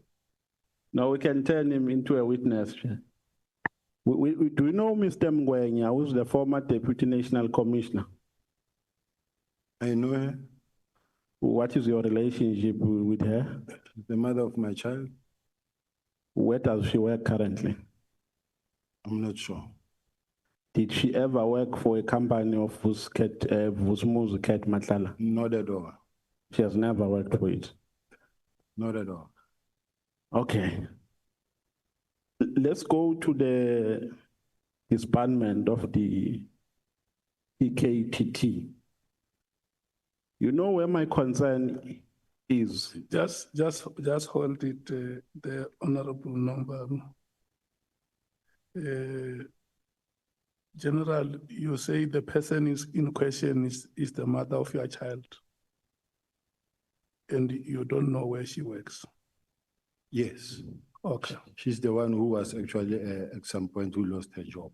So I don't know where she's working. Oh, okay. She doesn't live with me. Okay. But you okay, no, it's fine. Let me leave it there. Can I proceed, Chair? Yes, you can proceed. Now, you know where my major problem is, General, with regards to your involvement in the disbandment of the political killings task team, is that you were never involved in its operations. Correct. Neither did it send any report to you. Correct. You have already said that the PKTT was doing a sterling job. During its operation before the disbandment. I said they were doing a good job, but it could be better than what they're doing. So they were doing a good job. But it could be better than what they're doing. You further said that the reason why they were disbanded is because the budget was not enough. You even cited remarks that were made by the treasurer, by the CFO, I mean, correct? No, I don't remember saying they were disbanded because the budget was not. No, I'm saying part of the reasons why they were disbanded. Yes. It's because there was no money that could sustain them. Yes. But that is not in accordance with the letter of the minister. Well, I cannot question that part. That is not what the minister said. I didn't dictate nor contribute to what the minister wrote. No, but General Sibiya, the minister wrote a letter disbanding the task team. You came before this committee and justified his actions. You even quoted what was said by the CFO. You were not just talking for the sake of talking. When you said there was no money to sustain the task team, you were actually supporting the reasons for its disbandment. Even now, I'm still supporting that, Chair. Yes, but I'm saying that is not in accordance with what the minister said. The minister never said there was no money in his letter. I understand that. The minister, the only reason the minister why he disbanded the team. On Annexure CB2, paragraph 53, the minister says, open quote, "My observation in this regard, as indicated above, is that further existence of this team is no longer required, nor is it adding any value to policing in South Africa." Yes. Now, should we agree that your perspective is not similar to that of the minister? I wouldn't say it's not similar. They go hand in hand. No, remember, General Sibiya, I asked you if the task team was doing a sterling job. You said yes. The view of the minister, when something is of no value, it means that thing is useless. The view of the minister at this stage is that the task team is useless. You further said, no, I'll give you a chance to respond. You further said the CFO indicated financial concerns. So there was no money to sustain the team. So your reasons are not the same. Remember, I have given more reasons. The minister may not have written all the reasons, or may actually summarize all the reasons in one sentence. But in my case, let me read you this letter from the National Commissioner statement. No, before we go to let's finish the minister and your version first. I will allow you to read the commissioner statement. The point here that I'm making, General, is that because there is nowhere where we can find the views of the minister in this regard, except in the letter. And we can't quote things we do not know because the minister will come here and say, but I never said that. What I said is here in the letter. Your reasons are not similar to that of the minister. Why is it so difficult to accept that? Remember, we don't have different reasons to disband. The minister gave a directive which has been complied upon by all. What I motivated myself comes from me, not from exactly my point. Yes, and yes. The two are not in competition. No, they are not, absolutely. Yes. But they are not different. Your motivation and his reason. Yes. Exactly. Why is it difficult to accept that? Now, your participation in the disbandment starts after the 31st of December, when the National Commissioner was on leave. You keep on citing the name, the National Commissioner, not the name, to say he is the one who gave instructions to do the implementation plan and so on and so forth. But the minister the commissioner that we're talking about here, who refuses that, he accepted this decision, General Masemula. There is absolutely nothing that points to a direction of his acceptance of this decision. To the contrary, the National Commissioner saying in his statement, and a sworn statement at the Nhlanhla Commission, he says, since the letter required a report to be prepared by the 20th of January 2025, and given that I would be on leave until the 14th of January 2025, I instructed Brigadier Letogo of my office to forward the letter from the minister to all Deputy National Commissioners, including Lieutenant General Sibiya, Deputy National Commissioner Crime Detection, to instruct them to prepare the necessary report. My intention was to discuss the matter with the minister to understand his reasons and attempt to dissuade him. However, the letter contained an instruction to prepare a report that were due by 20 January 2025. If I had refused to carry out this instruction, I would have been accused of insubordination, since all that was required, at least insofar as the instruction was concerned, was a report. So now this says, or this tells us that the National Commissioner agreed and he complied with, because had he not done that, he would have been he was going to be accused of insubordination. So the minister, the national commissioner, for all intents and purposes, he agreed. No, but you were drawing an inference that he agreed because you started to make a reference to a January letter, email rather, that was sent from his office by the chief of staff. At that time, the commissioner was on leave, right? Yes. There was an acting commissioner. Correct. So by the time the national commissioner came, processes of disbanding, leave the implementation apart because that is another phase. Disbanding is a phase on its own. You can't use what happened on phase 2 to clarify what happened on phase 1. Are you aware of a process that unfolded during the disbandment of the PKK before we go to January? Yes, I'm aware. How was it disbanded? The process that was followed that I know of is the letter that was received from the minister on the 31st of December that was sent to the office of the National Commissioner, and the National Commissioner further forwarding that same letter to my office with a directive that I must communicate same to the team. And the team also started reacting or acting on that, leading to a presentation that was presented before Parliament. And before Parliament, this is where they explained that the task team has achieved the purpose for which it was intended for. All the districts in KZN have stabilized except the Etiquette district.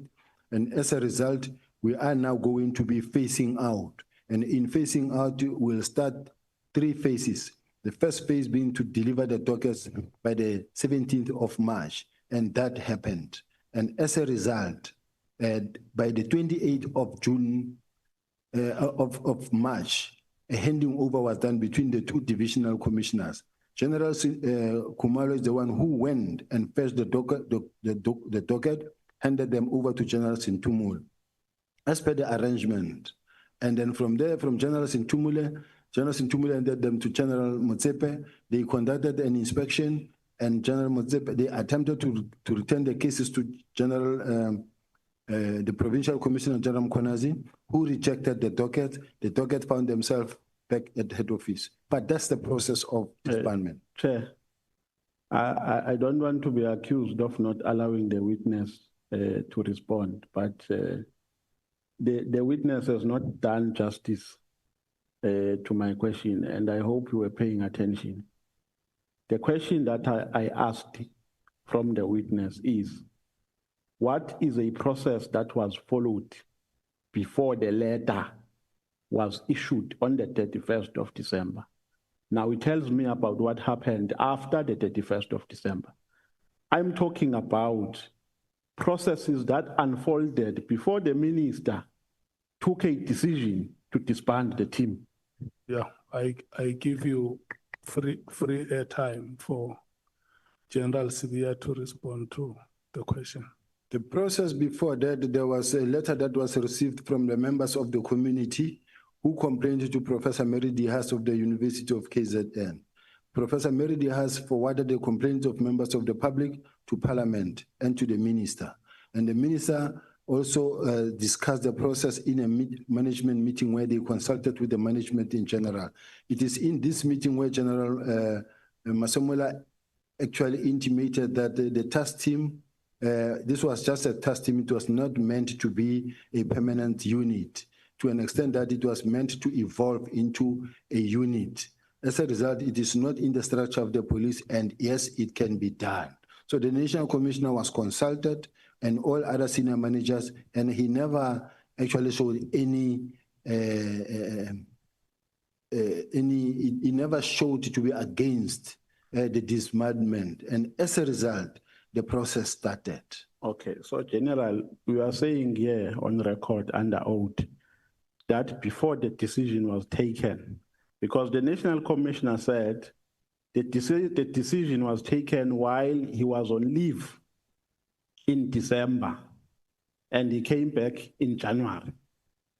So you are saying here under oath, the minister, I mean the national commissioner was consulted prior to the disbandment of the team. Is that what you are saying? I'm saying that, Chair, is what I'm repeating here on record under oath, that there was a meeting that was held on the 27th of November, where consultations were made with all stakeholders or all relevant in the presence of the National Commissioner, and the National Commissioner did say that this is just a task team, it was not a permanent structure, and it was meant to evolve into a unit, and it can be done. And starting from then, that's how everything unfolded. Was Kumalo, who was a project manager? Before you got the honorable member, because the general mentions the name of Miss Dehas as part of the response. What do you say about Miss Dehas? Professor Mary Dehas wrote a letter to Parliament. I want to get to the correspondence, Chair, and it's very much important that you don't leave it out because it is what happened.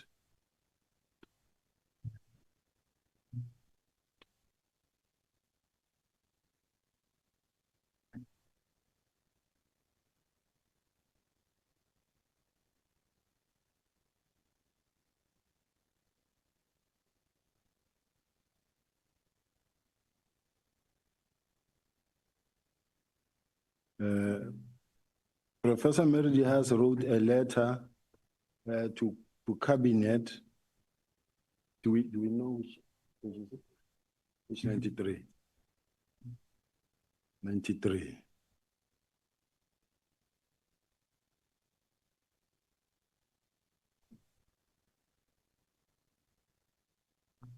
Now, Chair, I've got a trailing email between the offices of Ms. Mthembu of SAPS, sent to Major General Sebola, and then leading to, now when you go to page 96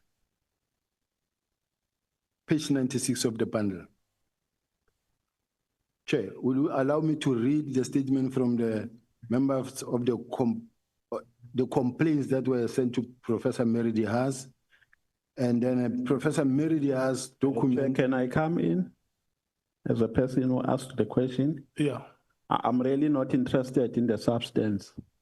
I just wanted to know if the complaint is there. Okay. I'm satisfied if the complaint is there. I can move on. Thank you. You can then go to the question on General Kumar. Now, the question is, do you see it appropriate to disband a structure without asking for a report from the project manager?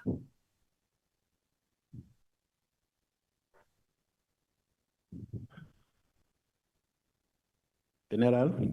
No, I'm not stuck. I'm just saying, the question is, do you see it appropriate without requesting for a report from the... No, I can repeat for you, General. No, I hear what you say. The answer is very simple. The instruction as it came from the National Commissioner, it said, prepare a close-up report, communicate the same to the team, and prepare a close-up report. No, General, that's why I wanted to repeat for you, because we are not answering my question. Prepare for a close-out report is in a letter that disbands the task team. I am talking about a process that was supposed to unfold before the disbandment was effected. Do you see it appropriate to disband a structure without getting a report before you disband from a person who was tasked to be a project manager? Chair, please protect me here, because I'm going to answer the same question the instruction from the National Commissioner says DNC, as directed, you are requested to communicate the same to the team and to prepare a close-up report by the 14th of January, and for the minister to get this on the 20th. Now, the close-up report is exactly what the honorable member is talking about, because the close-up report, the only people who can prepare a close-up report is General Khumalo. Even when you go to the meeting on the 6th of March, where General Khumalo presented before the minister, and when you look at the very last sentence, paragraph in the action plan that is actually produced by him, it says prepare the close-up report by the 31st of March. General Khumalo, who is the project manager? Chair. Yeah. Can I clarify my question? Maybe you will assist me with interpreting it You to the don't have to witness. clarify, General Sibiya. Yes. If a member asks you one question 3 or 4 times, you have the same answer. You just give the same answer. Yeah.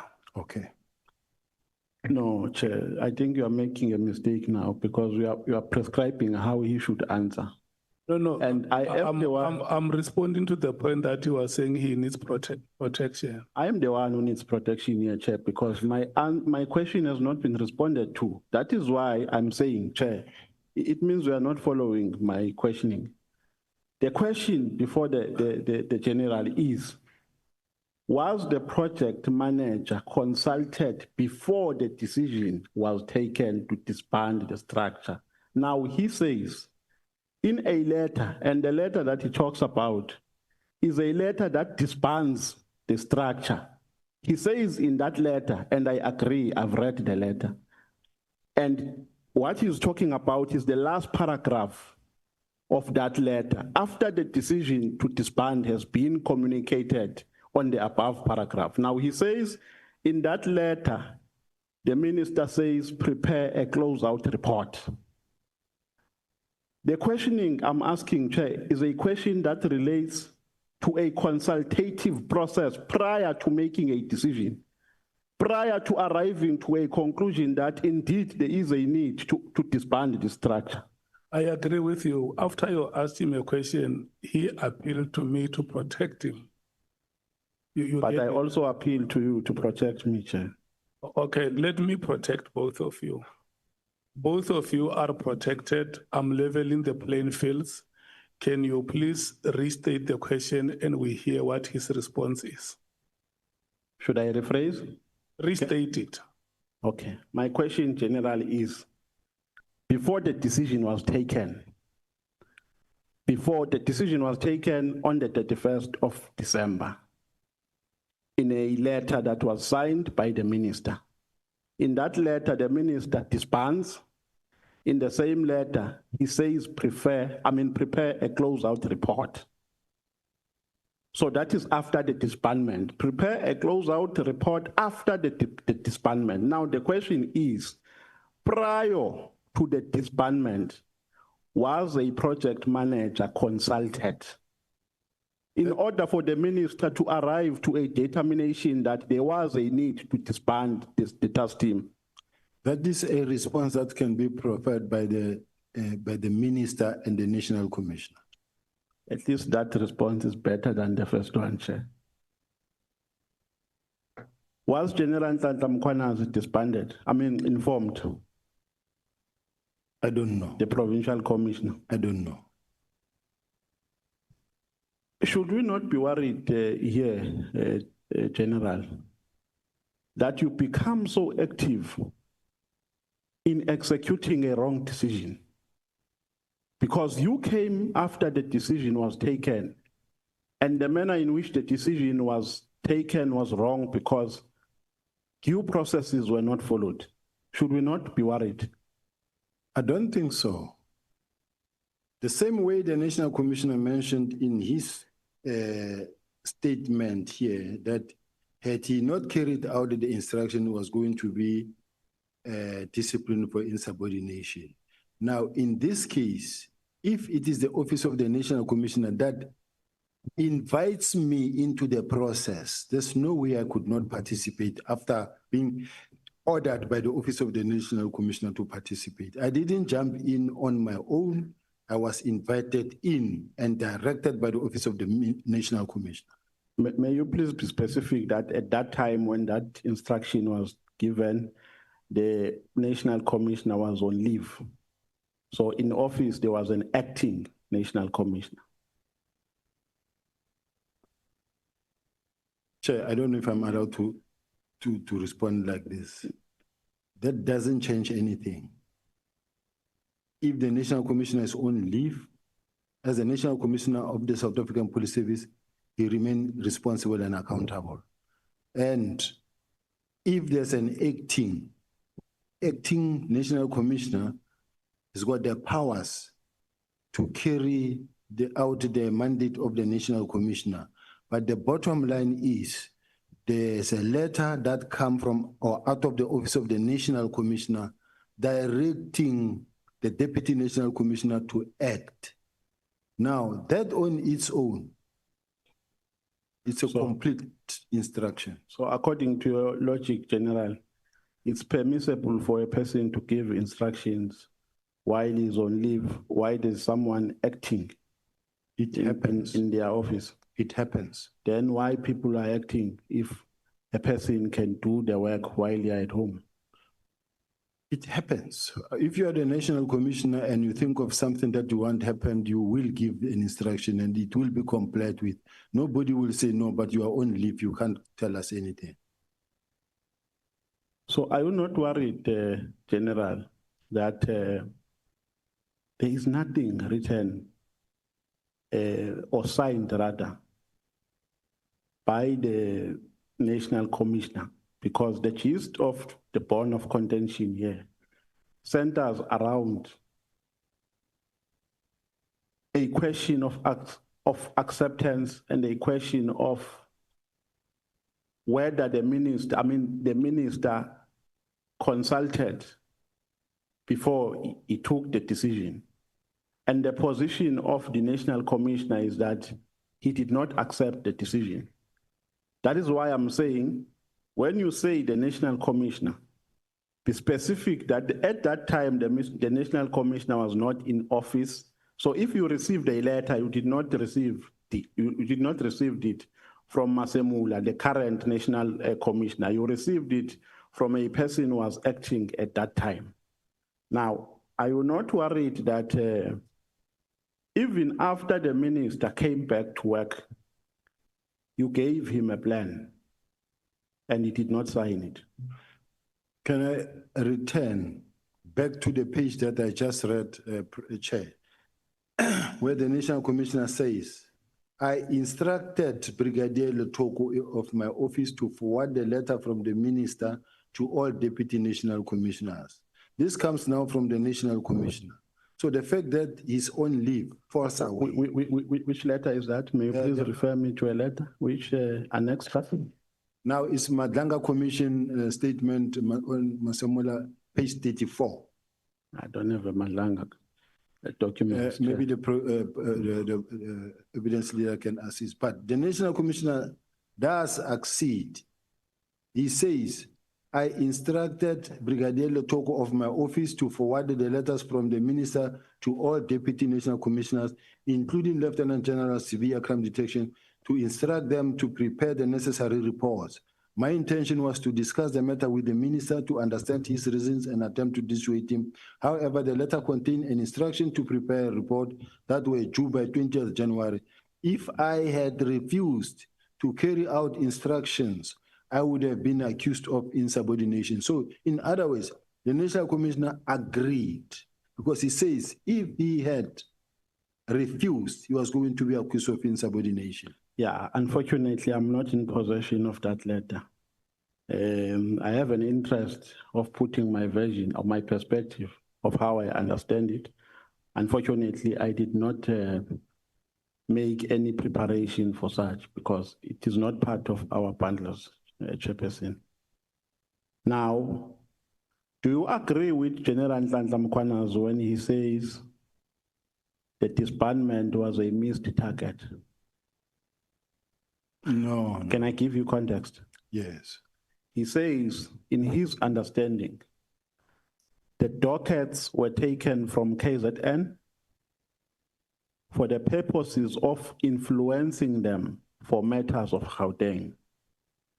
When they arrived in Gauteng, the people who wanted to influence them realized that these are dockets that are only related to matters of KZN, to political killings. So he says the intention to return them back to KZN was as a consequence of the fact that people who took them lost interest out of making a realization that they are not related to Gauteng matters. Do you agree with that? No, I don't agree. And I must add that the people of South Africa must begin to realize that this is someone playing with people's mind. He's playing the people of South Africa. This has got nothing to do with the people of Gauteng or KZN. Political killing testing from the onset, it is clear it is KZN related. Now, when the matter has been disbanded, it was disbanded and the process started long before than the 6th of March or when they came to Gauteng. Now, as much as he is trying very hard to bring this political killing task team and throw it into the spanner and saying that we have been disbanded because of this is far-fetched. It's not true, and there's nothing like it is a missed target.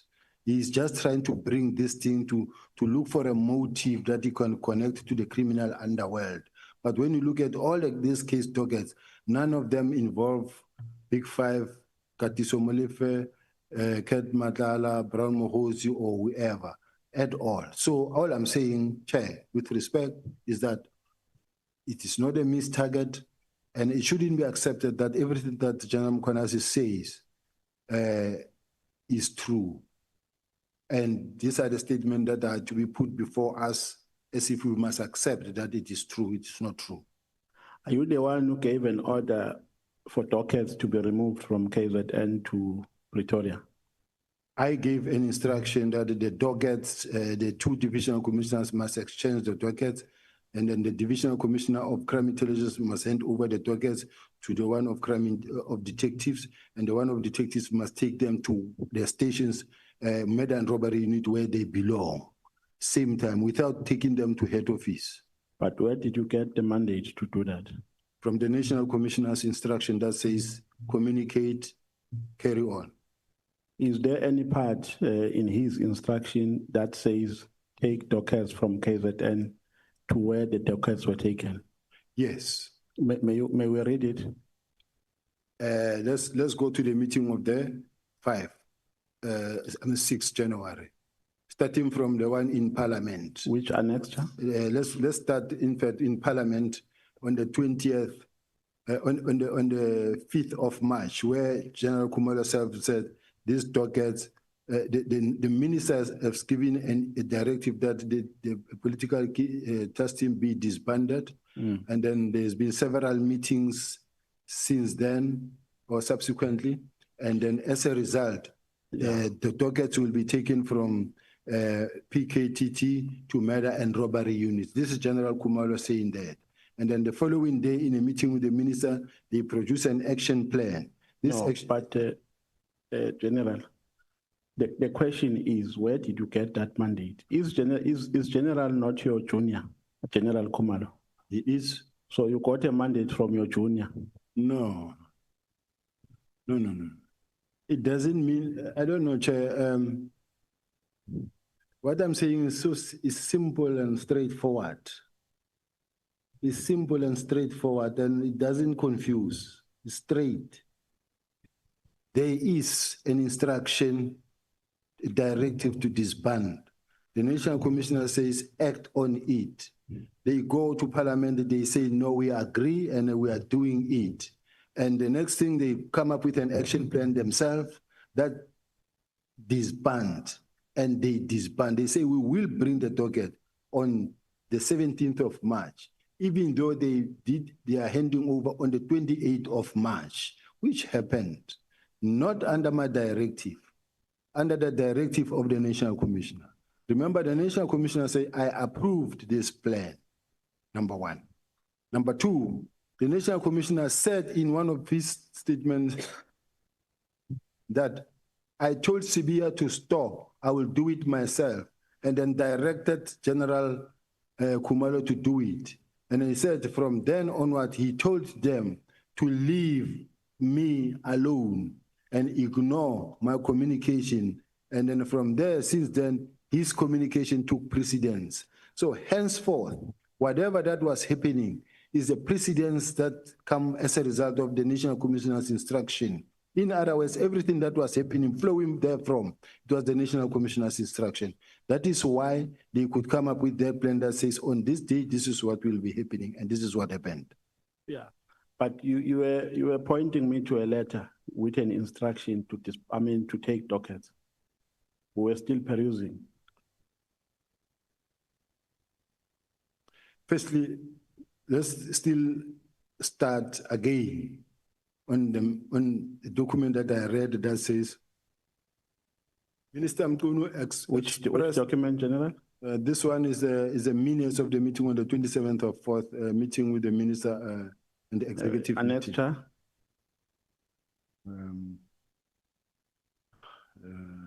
Evidence leader.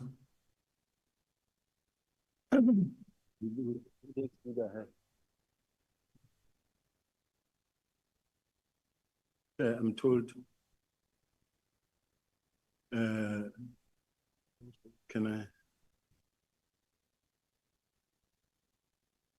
I give this man?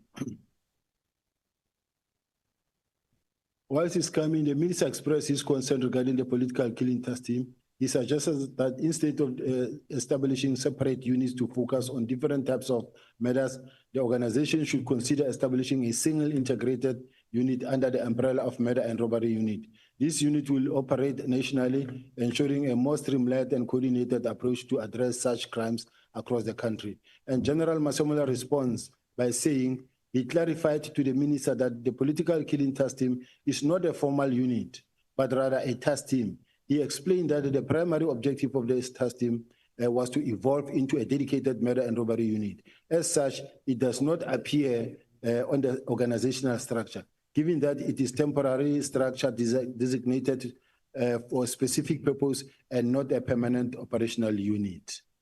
Now, we then followed by a work study officer that was approved by the National Commissioner, establishing the specialized unit such as the murder and robbery unit. Now, establishing the murder and robbery unit. So now, the murder and robbery units were established to also take care of cases like political killing task team, which was signed now on the 5th of June. And the National Commissioner's comment says, the National Commissioner says it must be expedited by the Deputy National Commissioner Crime Detection. So all I'm saying is that there's no resistance whatsoever in implementing the specialized unit that must investigate the political killing task team.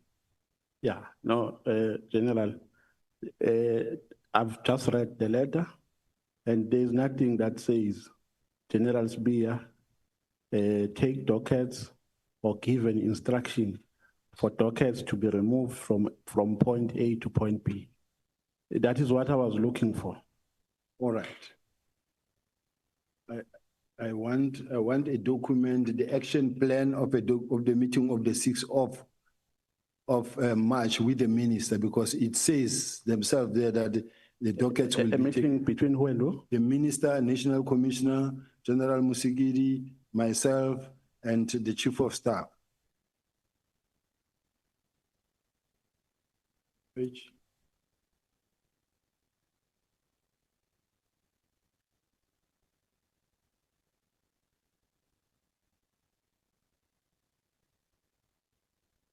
Now, when you go to page 72 to 79, 72 to 79. 72. Page 79. 79. The National Commissioner here says, based on this plan, they then handed dockets to Situmule. Looking at this action plan that according to the National Commissioner, she and General Musigidi agreed and supported the plan, and I was opposed to the plan together with the minister and the chief of staff. But this plan was produced and approved by the National Commissioner. It says, approval of disbandment plan by the Minister of Police is 2025-0306. Stakeholder engagement, and on the 6th of March, the minister actually partly approved the plan, but was just more concerned about the fact that you have now dockets, court-going dockets that are going to take too long. Now, it says stakeholder engagement with NPA, including prioritization of the 114 cases, is the National Commissioner on the 17th of March. Approval of the new call-up instruction and financial authority on 2025-2026, which is the National Commissioner on the 17th of March. Retaining the case dockets under investigation to KZN and Eastern Cape Project Manager, Divisional Commissioner, Detective and Forensic Service on the 17th of March. Provide progress to the Minister, National Commissioner, Deputy National Commissioner, Crime Detection. It will be Project Manager, Divisional Commissioner, and Forensic Service on the 31st of March. But to submit a final report, close-up report to the Minister, to be the Project Manager on the 31st of March. I'm willing to, even though I'm not satisfied with the response that we have given so far, but I think we can move on to another question. But before we move on, even if we don't read the entire letter, just go to a paragraph that says, if there is, that gives you an instruction to take dockets from KZN to Pretoria. I just need that only. Yeah. I don't need a context for you to conceptualize and give interpretations of what you understood out of what was written by the commissioner. If there is, unless you are saying we won't find that paragraph, that I can accept. Is there any paragraph that says General Sibiya give an order or give an instruction for dockets to be taken from KZN to Pretoria? There's no such letter. There's no such letter. Even from my side, there's no such letter. No, I think I'm satisfied. We can move. No, I'm satisfied. We can move to other questions. Now, the PKK, the PKTT chair, are you talking? Okay. Now, the PKTT in question, was this the only PKTT that we had across the country? Was there no any other PKTT that was in existence? Yes, it was the only PKTT. So, okay, or task team rather, let me not say, because K stands for killings, and a task team can have various responsibilities. Is that correct? Responsibilities, is that correct? There were many other task teams. There were many other task teams. And how many, during this period, how many were disbanded? There's a letter that we read, the one that disbanded all the task teams because we are reintroducing the specialized unit. And the document specifically talks about, and we read it yesterday, that says, let's go to page 11 of 184. Page 11. Of your statement or of the bundles? Of the bundle. Of the attachments, right? Of the annexures. Page 11. Page 11.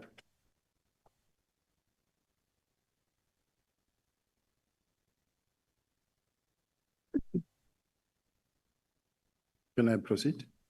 Page 11. Yeah, page 11. Yes, I'm on page 11.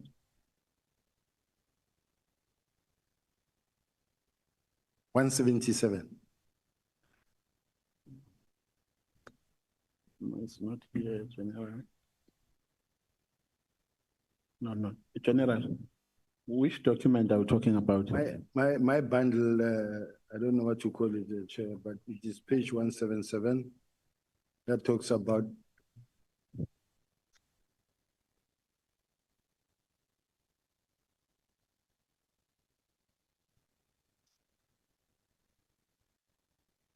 Okay.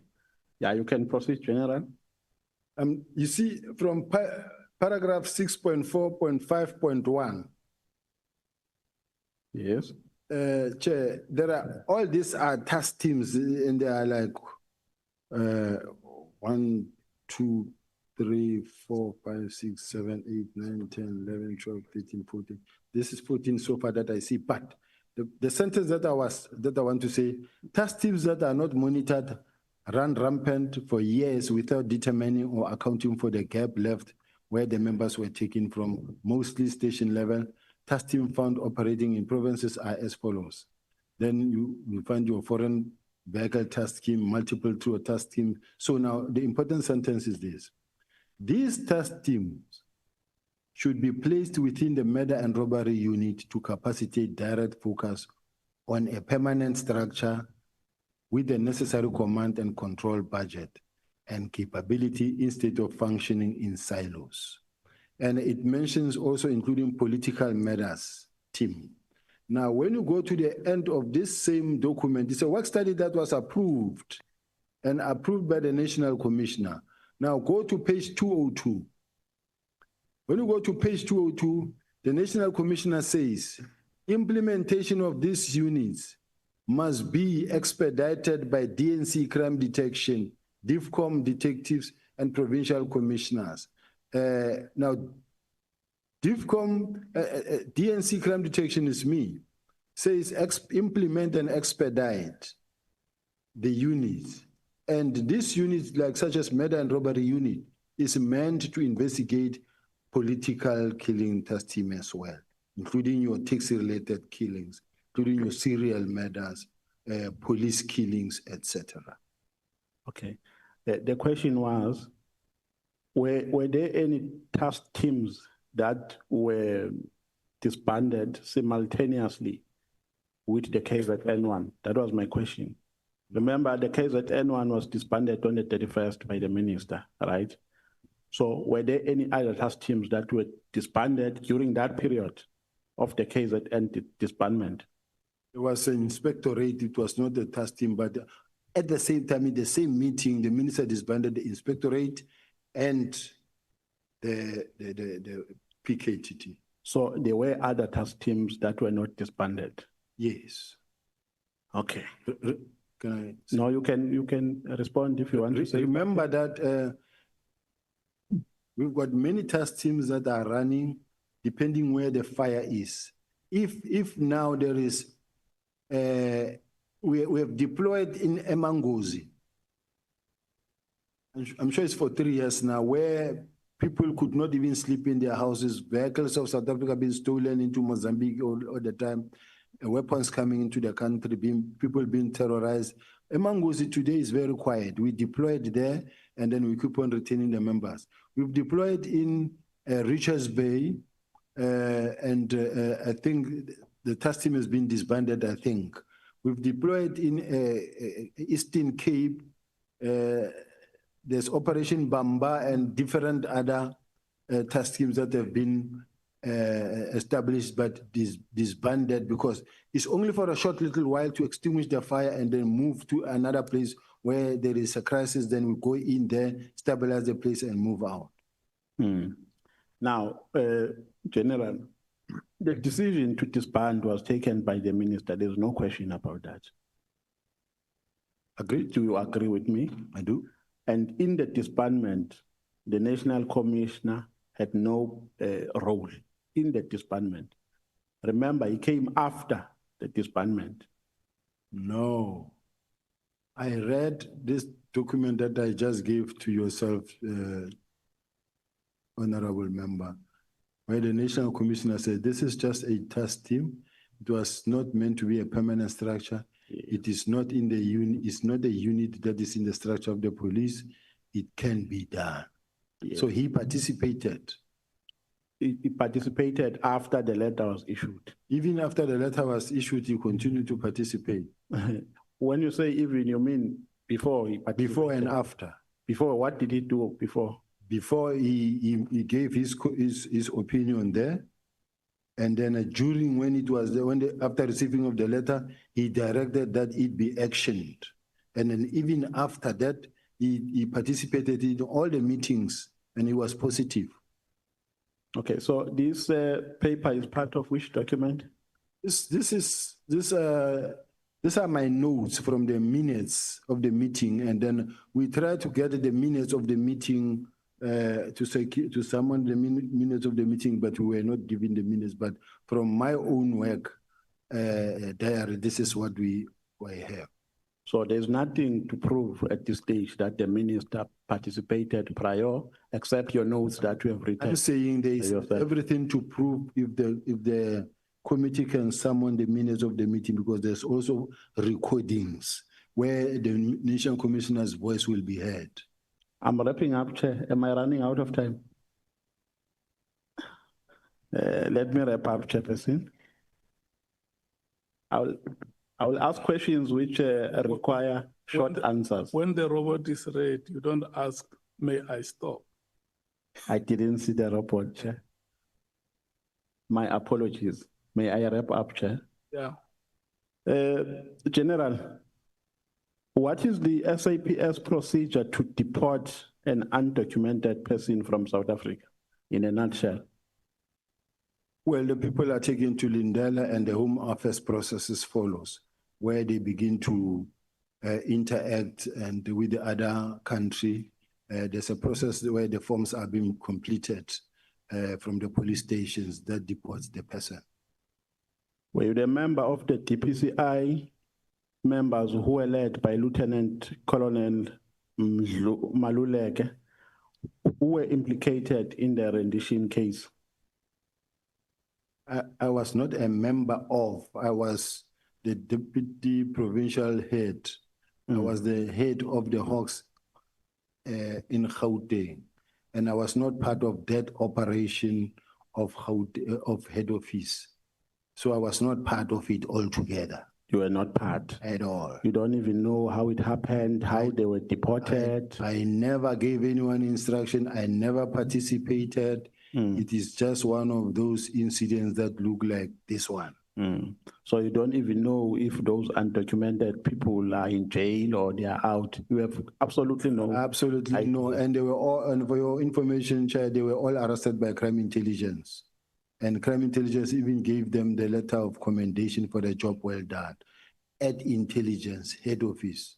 I was in Gauteng. I had nothing to do whatsoever. I never even phoned one person. I never signed any document. I was never at the scene, not even once. My name was just used. I appreciate your extra time, Chair. No further questions. Thank you very much. No, I want you to ask the question that you asked on Friday, the 10th of October.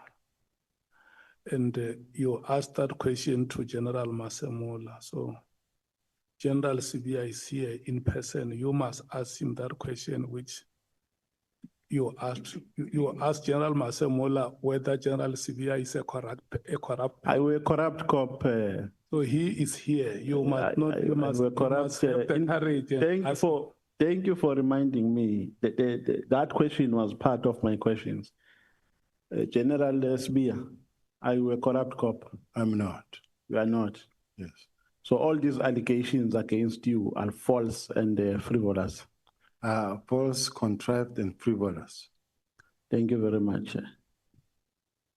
Thank you so much. I think you have done justice.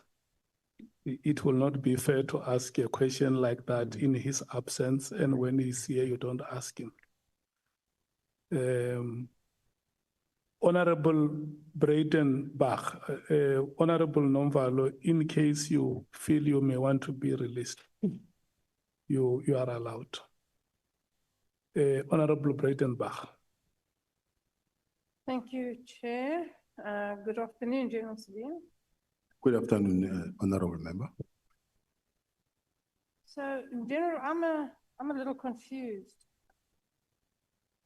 I can't, it's too long and too big and too ugly, too everything. I'm a little confused. So, there's all this fuss about this press conference of General Mkhwanazi. We have a Nhlanhla Commission, we have this ad hoc committee, and everybody wants to get to the truth. If what he says is true, it's a big problem, but it's not information that hasn't been around for years. Unless you've been living under a rock in this country, you had to know most of this, maybe not in this kind of detail, but everybody knew about all of these things. So, do you know why now? Do you know if his press conference, General Mkhwanazi's press conference, was whether what he says is true or not, constitutes a genuine desire to expose corruption and criminality within the police, or is this the manifestation of a battle for power in the police? Is this a battle for the top job when Masemola retires? Personally, quite honestly speaking, Honorable Chair, this has got nothing to do with the 121 dockets and the disbandment of the political killing task team. This, according to me, it's about the succession battle within the police.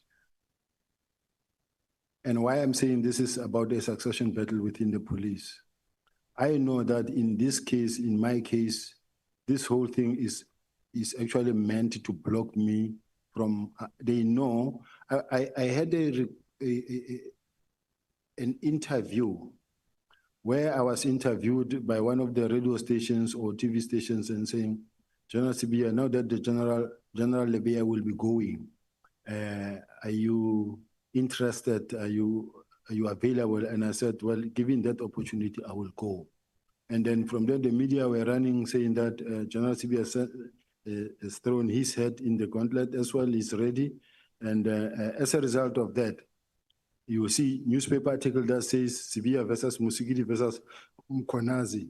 And then the next thing, what happened is that General Khumalo got arrested. That angered General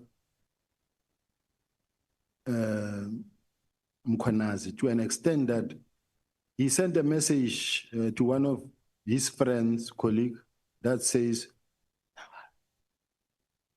can I proceed there? No. He sent a message of a song of Tupac that says, I'll kill them at night when they're sleeping. Now, he was so furious. And then even General Masemola, to an extent that I began to hear that they feel that I have something to do with that arrest. I ended up calling the National Commission and saying, NASCOM, I don't know about this arrest. Nobody knew. I didn't even expect it because this thing is something that happened within CI. The National Commissioner then said to me, no, you wouldn't have known about this arrest because it's something that happened within CI. Then later, I also got questions from the media guys that says, hey, we understand you are going to be arrested. You will get members who says, don't go to work on Monday. They say you are going to be arrested. Then I go to the National Commissioner, ask him, National Commissioner says, no, don't put me in there. You are not about to be arrested. Then we start working together. We run everywhere until the 4th of July, on the eve of the 6th. I get a call from General Mkhwanazi talking to me, asking me whether I'm coming to KZN or not. Then I said, no, I'll be coming, General. But the next thing, Sunday, this is a press conference about me. So as far as I'm concerned, and in one of these meetings, I think General Mkhwanazi said it in this house, where he said, the National Commissioner was on the doorstep of being arrested. That's why we had to do something. It's a direct admission that this was just a preemptive strike. So the people of South Africa have just been taken for a ride that no, this is about the disbandment and the docket, because this docket, we're not gathering dust in my office. I have demonstrated and I still have it, and this committee has got the benefit of being able to call for the dockets. They were last seen since some of them 2018, 2019, 2020, 2023, 2024. So I'm just saying, for us to be sitting here today talking about the issue of the docket, it's a non-issue.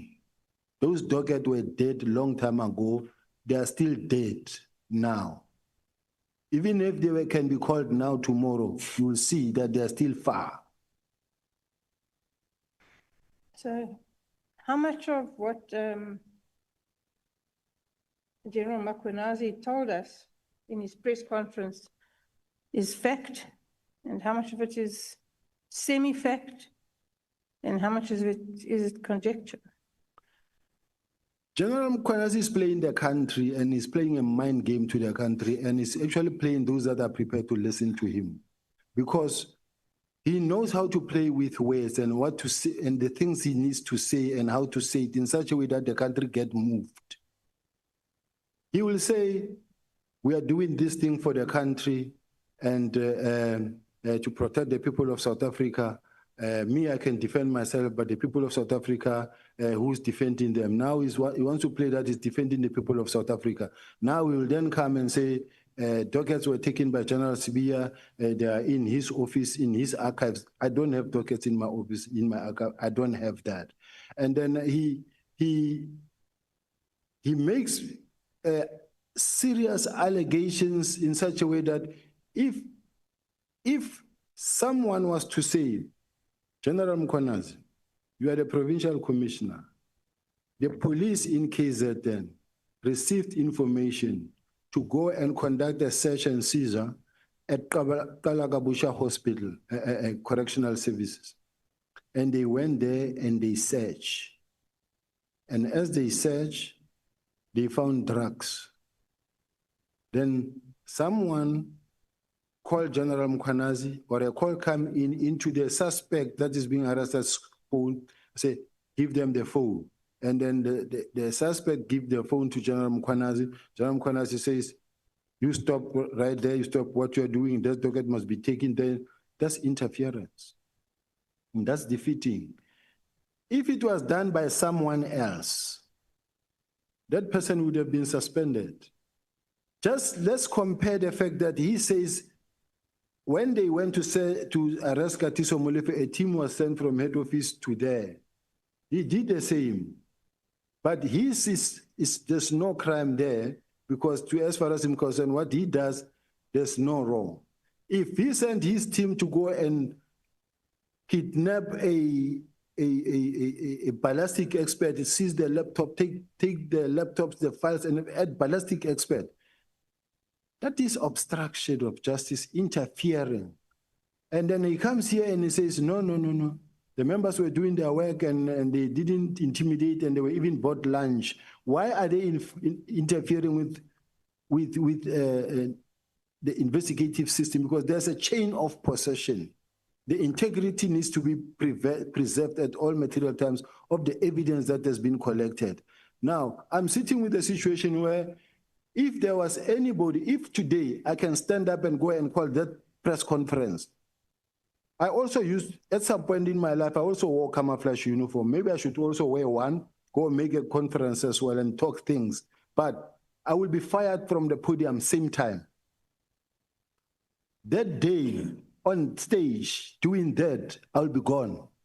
But some people, because they've got a very powerful social media that they have invested in, every TikTok that you open, no police official is allowed to do what General Mkhwanazi is doing. No provincial commissioner you will see on TikTok. He's the only one that campaign on and funded on TikTok. And this wins all the South Africans. You touch Mkhwanazi, you touch us. But he's a policeman. So I'm just saying there are a lot of things that are wrong that we are supporting as a country. And we are creating a monster that no one is able to control. That is why he's able to come here in this house and threaten members of this house and say, you don't touch the members of intelligence, and because you will forcing them to respond. And once they respond, they will talk. And once they talk, many of you I don't know what said many of you will do what, but that is wrong. We can't allow such a situation as a country to continue. So all I'm saying is that if the purpose for which he wants crime intelligence to continue and the political testing to continue, and then the next thing, nobody can touch them because they use this political killing testing to conduct their investigations. They also controlling intelligence. They've got intelligence on everyone. Whoever wants to come closer to them, then that person gets threatened, say that we will talk. Can't be that, can't be allowed. General, the political killings task team, by all accounts, was initially quite successful. In the recent past, less successful. So what is all the fuss about? I really don't know, Honorable Member, because we are saying we're building a capable state. Building a capable state, we're saying let the whole country be equipped, be well-resourced with technology, in such a way that they are capable and able, to an extent that they are all able to carry their own respective environments. Now, we cannot really be fighting so hard to keep and maintain a very expensive political killing task team that is meant to actually take care of a very small number or pool of excellence within KZN only. The whole country is not really taken care of, and the whole country is suffering. If you once you have one provincial commissioner fighting so hard for the political task team to continue for years, spending millions and millions and millions on a yearly basis, that shouldn't be allowed. Tell me, General, when you were reinstated into the South African police, did you know anything about Nhlanhla Mkhwanazi, these people? Not at all. I found them here, these people in the police, especially Nhlanhla. I found them working with the police very close to the generals and other police officials.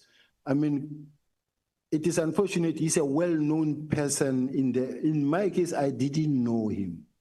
I didn't know him only at the time when his name began to pop up. And by the time his name began to pop up, the moment you start to step back, you can see that already this man is known by all. But part of your portfolio was to also being in charge of crime intelligence, right? That's correct, Honorable Member. Surely they would have been able to fully inform you about these gentlemen. Did you not make inquiries? And if not, why not? This is one aspect that I think crime intelligence need to know. Their job is not only to gather, collect, collate, analyze, and support. Or at support. They need to support the management, the leadership of the police.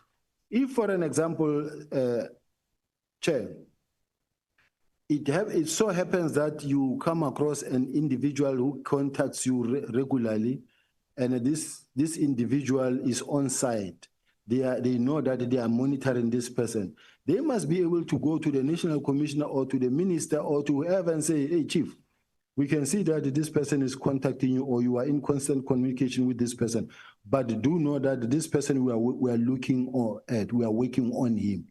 Warn me so that I can run. Now, if I don't know and I keep on interacting with this person, not knowing what this person is doing when he gets home at night, then I won't know, and tomorrow you get associated with someone that you wouldn't have under normal circumstances. So are you saying, General, that nobody warned you and you didn't ask? Nobody warned me. Even the National Commissioner and the subs, they did. I remember when we saw a letter that came from IDEC that says we want to know why and how was this man awarded a tender when he's under investigation by subs. But at the time the man was awarded a tender up to the highest level, everybody saw it. It never happened under the mattress. They saw it and it ran. With everybody knowing, during the events at the college, he also had, among the many gazebos that were there, they also had their own gazebo there. and where they will do like their blood pressure, your sugar test and this and that. He was one of the service providers, as normal as possible. Nobody knew about the rest. But that is a reasonable question to ask, General. Why, if he was under investigation by the police, was he allowed to parade around like that? To do business with the police, to contract with the police? How does that happen? How does the left hand not know what the right hand is doing? And what does that say about the police? Maybe it is the vetting that is lacking, or something that needs to really be corrected, or all such tenders needs to be vetted and checked properly to say who is this one and how did he get here. But at this present moment, that part of the tenders and the service providers is something that I'm far from. It's supply chain. It's another division completely. I don't even know the role players that side. So are you suggesting that that doesn't happen? That people are not properly vetted?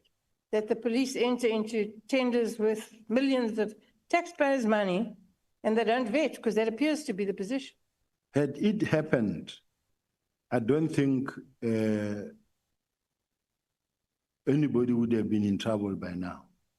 If it happened, because from the onset, it wouldn't have happened. So there are these persistent rumors, I'm sure you've heard them too, about the imminent arrest of General Masemola and General Khumalo by IDEC. Is this true? Do you know if this is true? I really don't know if it is true, Chair. I don't have that information. But they don't go away? I heard about this information, but because it was at some point also in the newspapers, but I don't know the fact, because I don't know whether it was an authentic document that was leaked to the media, but it seemed to have investigation from the IG report. So that part I don't know. I see it from a distance.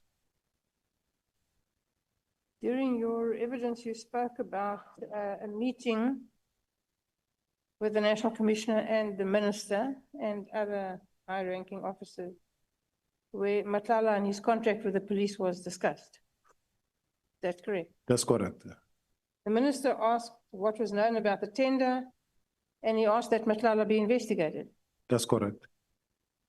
I'm puzzled as to why it was dependent upon the Minister, a newcomer to this space, to ask for him to be investigated. Why didn't somebody in the police, you all have years of experience, why didn't somebody in the police actually think of that themselves and do it? This is when the stories of Mr. Nhlanhla were gaining momentum and about the tender. That's how the minister got to ask and say, I get this information. What happened here? Can the auditors, internal audit and others, please investigate this thing as to how did this man get this tender? Were there any irregularities and that? And a response came and the minister gave an order that it be cancelled. Okay, but that only answers half the question. The other part of the question is, why did nobody in the police take the initiative to do this investigation? If the minister could read about it in the press, so could everybody in the South African police. Why didn't somebody do something? Why didn't you do something? I could only do something about it if I knew about it. But up until we saw a letter from IDEC questioning that part and say, why is this thing happening? Because we are investigating this thing. So there's not much anymore I can do when already IDEC is saying they are working on it. And as far as I'm concerned, Chair, many a times I like it when there is an investigation, even if it includes me or it involves me or where I could be closer to it. If it is investigated from outside, be it IDEC, DPCI, or IPIT, to me, I feel comfortable if it's a neutral body investigating. Not these things that we see in the SAPs now, where you find that they let very junior officials are chasing after a deputy national commissioner every day, saying that, no, we are investigating the deputy national commissioner. They've got this excitement of using very junior member to chase after a senior member. I don't know if we were to turn the tide and do the same to some senior top official members and you set some constables and sergeants to run after him and investigate him and embarrass him. This is not right. So, General, is there political interference in the police? Are there attempts to influence the direction of investigations, particularly with regards to corruption and politically connected people? Does that happen? The first part of the question I didn't hear. Is there political interference in the police? Are there attempts to influence the direction of investigations, particularly with regard to corruption and politically connected individuals? So far, I've never been interfered with from any minister or deputy minister. I don't know of any political interference. And in relation to this disbandment of the task team, I received a directive from the National Commissioner. It is between the National Commissioner and the minister to decide whether there's political interference or not. I'm not talking about the political killings task team in general. I'm talking about in general. In general, are you aware of political interference in the South African police? I don't know of any.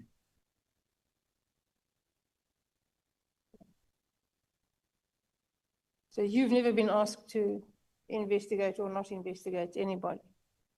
I've never been tasked to investigate anybody, any official from the side of the minister. In your view, is the top management of South African police capable of running the police in the best interests of South Africans? Yes, they are capable. When I look at the statistics and in the meetings that I've said where we said as a team, when we're really working and we're working hard, there's a difference, there's hard work that has been done. It is unfortunate that you do have this other people who come in and cause division within the police. Who comes in and causes division in the police? There are people who go and whisper to the minister. Chair, what I want to say is that just after I came back, someone intelligence, they went to Minister Kele. They said, Minister, do you know that you agreed that General Sibiya must come back? And you just promoted him, but you know that he's investigating you. And the minister was very angry and said, but why is Sibiya doing this? Because, I mean, I didn't even object that he must come back, but I hear that he's investigating me. At that time, I don't even have a team. I know nothing. And the minister he was not angry, but when I saw the minister, I could see that he's looking at me in a dim view. Then I went to the National Commission and said, hey, NASCOM, what is going on? I hear 1, 2, 3, 4. He said, yeah, it did happen, but I told him that, no, it's not true. I told the minister, no, it can't be true.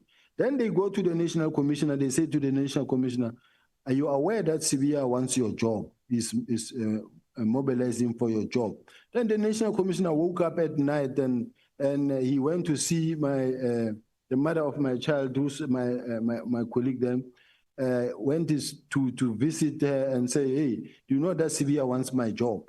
And then I had to write a long message to the National Commissioner to assure him that, National Commissioner, I've never been in uniform all my life. I've never been a station commander, a cluster commander or a provincial commissioner. I'm not interested to become a national commissioner.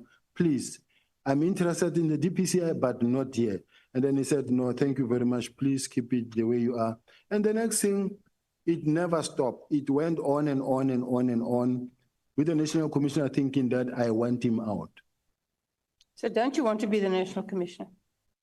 I don't think that is where I want to be, but if I'm approached, I would go for the opportunity. My role is that they've worked hard to try and speak to, when you look at artificial intelligence and all the negative stories are said about me, whether it's Senzo Meiwa, what they do is they just throw my name and then it will replicate into 1,000 that talks about negative things about you. Everything that you say, it just turned into artificial intelligence. Just to speak bad about my name in such a way that even tomorrow when I have to occupy a position, a consideration is to be made, they will say, this one is too controversial, or this one has a lot of issues. This is the intention. General, I understand that you know, this process is painful and it's not the first time you're going through it.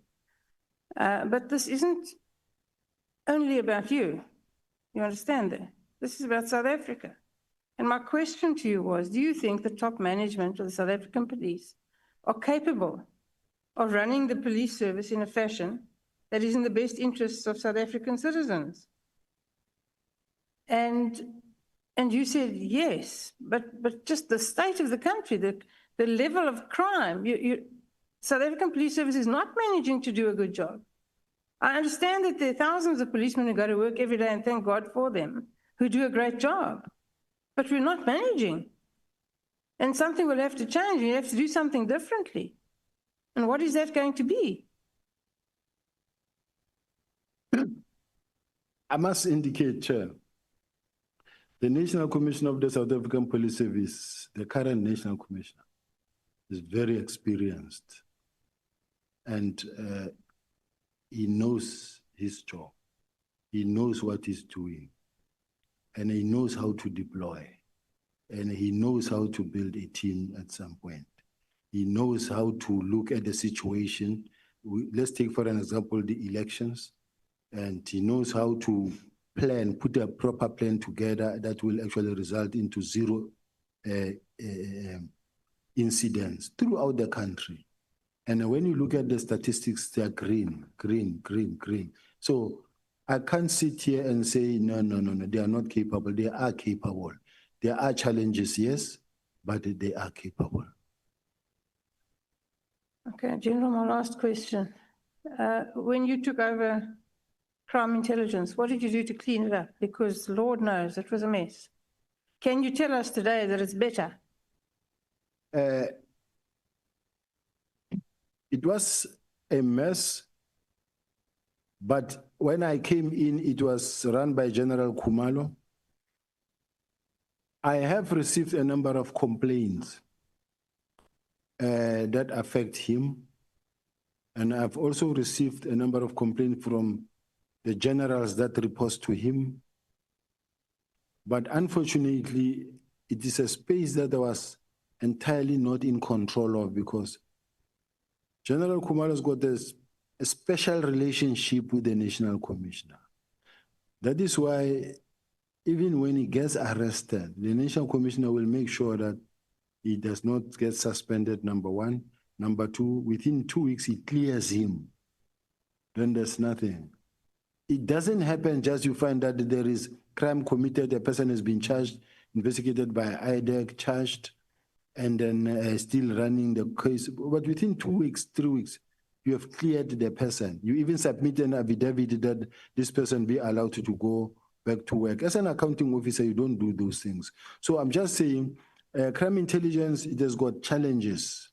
And hence you can see already investigations that are already running. And I don't know how many more are still there from the IDEC side, but there are challenges within crime intelligence. You'll take it from here. Look at how many generals are out that are not there. And all of them are in courts against the head. All of them are in court against the head. You go to Western Cape, you go to head office, you go to other provinces. It's here and there where you find that a general is not in court, but there's a big fight. Where there's a brigadier, even internally, there's just... I heard the National Commission saying, I'm fighting with everybody. No, it's not the case. I am a Deputy National Commissioner of Crime Intelligence. When I get undermined by someone who is not in this space, it is my job to stand up and say, but no, you can't do this. It's not really fighting with anybody. Thank you. Thank you, Chair. Thank you so much, Honorable Breitenbach. Honorable Klopper. Thank you, Chairperson, and good day, General Sibiya. Just wait a moment. Honorable Skosana wants to ask a question. No, thank you, Chair.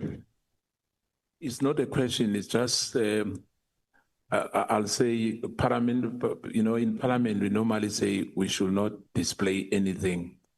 There's an outcry against one of our members, who happens to be my chairperson. that he's advertising on his next to, I think, on his tie, on television, it's very clear.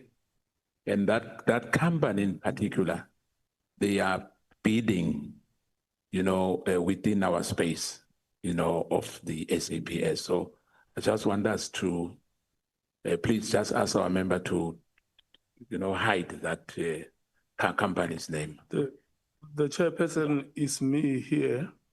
No, of SAPS, I'm sorry.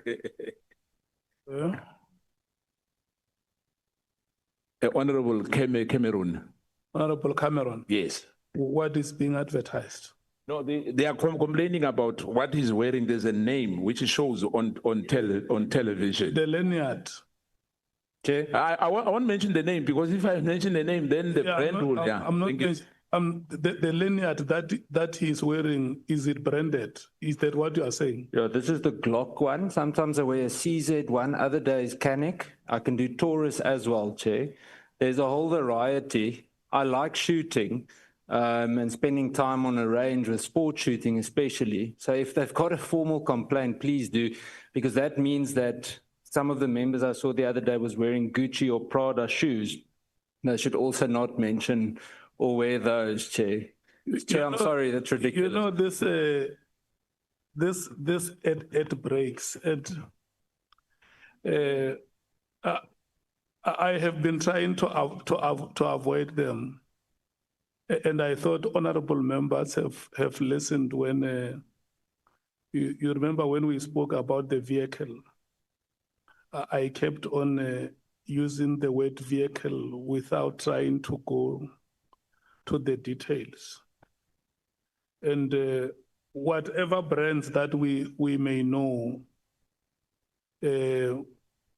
let us not use the platform of Parliament to advertise those brands, including Skosana, Honorable Skosana, including that one that is before you. Is it an empty can or an empty bottle?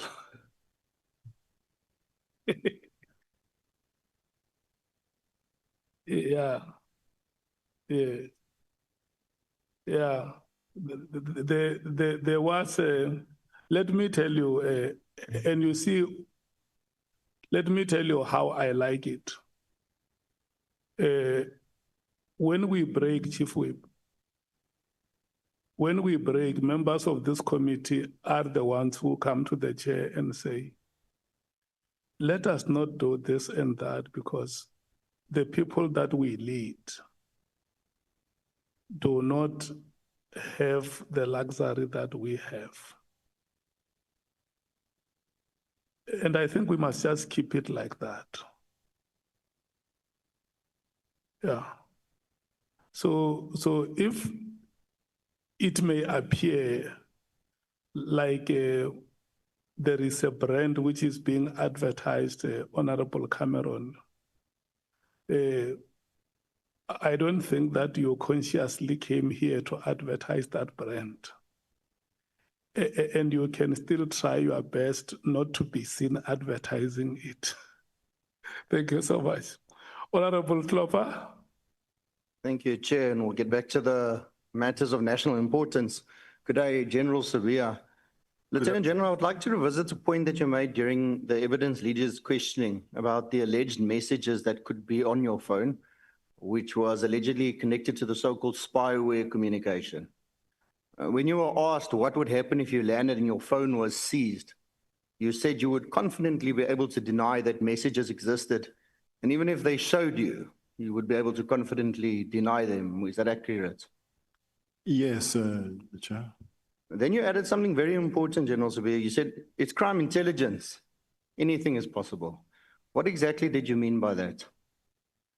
What I mean is that, Chair, having listened to the bail application in Mr. Nhlanhla's bail application, where a mention was made that the phone was seized, and the next thing there was some tampering and messages inserted or deleted. So I'm not sure of the situation, whether it's true or not. But what I can just simply say, and repeat in this House, Chair, is that I don't know who Comrade or Keida Matebula is, and then it's not my language. I don't have Keidas. So there are just some of the statements that you outrightly deny, reject from the start because it's not you. Whether they are there or not, this one I'll blatantly just reject. It's not like there's anything dangerous on that message. It's just a message that was sent. But looking at the way it is, it's just a kind of a message that you just outright reject. General, you said you made no hints at possible insertions and deletions of messages. Are you suggesting that crime intelligence could plant or manipulate data on your device? That's doable. Sorry? That's doable. It's doable. Do you really believe that the members of Crime Intelligence Division are capable of this type of conduct? Falsifying or fabricating evidence on a senior officer's phone? With what I've seen when they seized the laptop of the ballistic expert and I was told that it was tampered with, to me is evident enough. So, General, are you saying that you believe that this could be done to any civilians' devices and gadgets as well? Possible. General, if this is your belief and they are in fact capable of this, have you reported these concerns formally to the Inspector General of Intelligence or to the National Commissioner? Have you raised these concerns with him about this? What I did in my case, on more than 4, 5, 6 occasions, my phone, I could not access my phone because there was a SIM swap done on my phone. And then I would write an SMS, since 2022, I would write an SMS to MTN, Vodacom, and tell them that I don't have access to my phone. Someone has done a SIM swap on my phone. And I will fight for, they will, in fact, even reverse it. And it will take 24 hours, but it happened a couple of times. And I have attached the documentation also. I do have it with me, where I reported even to the National Commission and to the national head and say, someone has actually took my number to date. And then you find that I will only get it somewhere on Monday. Now, when someone has done a SIM swap on your number, that number is his. Whatever they do with that number, you'll only get to know much at a later stage that there is this message that went from here or to there. But it was a genuine thing that can be investigated. I reported even to the DPCI, I reported to MTN head office, they know. They even suggested that, or recommended that, why don't you contract this? At somebody, I had to migrate it from SLC to MTN because actually they were stealing it every now and then. And then I realized that it's not safe. So I'm just saying, each time it happened, I had to report. That's what I did. So you, General Sibiya, do I understand you correctly that you're saying that you think this was the crime intelligence that was doing this? Because I'm talking under the banner of your remark of crime intelligence, anything is possible. In my case, Chair, I must indicate that I've had a lot where I'm really surrounded by crime intelligence officials, men marking me, following me day to day, listening to my devices, and also following me all over. Sometimes we'll be sitting even here in a meeting in Cape Town, you will see a team from Bloemfontein coming to have a meeting with the National Commissioner. I'm the head of intelligence, but you find that they're sitting with the National Commissioner in a room and they're talking to him and then I don't know. Or like the National Commissioner said, General Khumalo reports to me, but the National Commissioner said to General Khumalo, investigate him. And we expect the man to report to me, yet he's investigating me. It's not a healthy situation. It's not a healthy situation and it can't be tolerated or allowed to go on like that. Now, the man, that, even when you call him, he knows he's working with you, he's working on you and is putting all the resources around you, and then is man marking you, is investigating you, is giving reports about you to the National Commissioner, how can there be peace between you and the National Commissioner when your colleague, your subordinate who's supposed to report to you is also working on you? This is an undesirable state of affairs. This should not be allowed to happen. We need a clean administration where you find that once you are the boss of the police, everybody else under you will work with you and will respect you. And in such a way that you don't have cliques or certain people that you have a good relationship with against those that you don't have a relationship with. Thank you, General. I just think it's very worrisome that such a allegation, it's a serious allegation that such criminal tampering can be taking place, even to yourself as a high-ranking official as you are. But I will just be moving on. Lieutenant General, you made an interesting point just there about how appointments are handled at senior levels. You mentioned being promoted in 2023, and you made specific reference to the process, saying that you don't apply and you get identified. What I do want to understand a little better is when you say you get identified, who exactly does the identifying? Is it the National Commission or the Minister or both? Are they acting in consultation? The National Commissioner will identify sometimes in consultation with the Minister, or you can apply to be promoted in terms of Section 45, or then, but they do identify a person they want to employ. And many, at this level, you will never see that much where there's a position of Deputy National Commissioner advertised. You will never see a position of National Commissioner advertised. You get identified or headhunted, but you get identified. In general, you further confirm that the Minister must approve this identification. So if there's no open application process, would you agree that this could potentially create risk, even unintentionally, or favoritism? I don't know about that part because I think they also apply an objective approach in doing so. It's possible, but I don't think, remember, these are people who's got the best interest of the organization at heart because they want, if they don't apply their mind, it affects performance of the organization as well. So you will never appoint someone because you want to shoot yourself on the foot. You will employ someone because you want someone who will be able to assist you to fight crime. Lieutenant General, you yourself, nearing the end of yesterday's proceedings, criticized a system where people who can't even investigate and some who are just drivers are suddenly in top posts. Kind of contradicts your statement that you just made now. Doesn't that suggest that the same identification system that you benefited from might also be enabling appointments based on relationships rather than merit? And if so, does this not contribute to the rot we're seeing currently amongst your own ranks at the moment? I was talking about a lieutenant colonel, not a lieutenant general. A lieutenant colonel who is not an investigating officer. I'm told that this lieutenant colonel was a driver to General Mkhwanazi. So as a result, this lieutenant colonel who was a driver today is the one who's an investigating officer and is the one who participated in going to seize the laptop of a ballistic expert. This is the same lieutenant colonel who was involved in the corruption that took place in Porter matter where the accused number one gave money to this team. General, you spoke often about the discipline in the police service, about how young officers and college recruits are taught and how that discipline is meant to hold the institution together.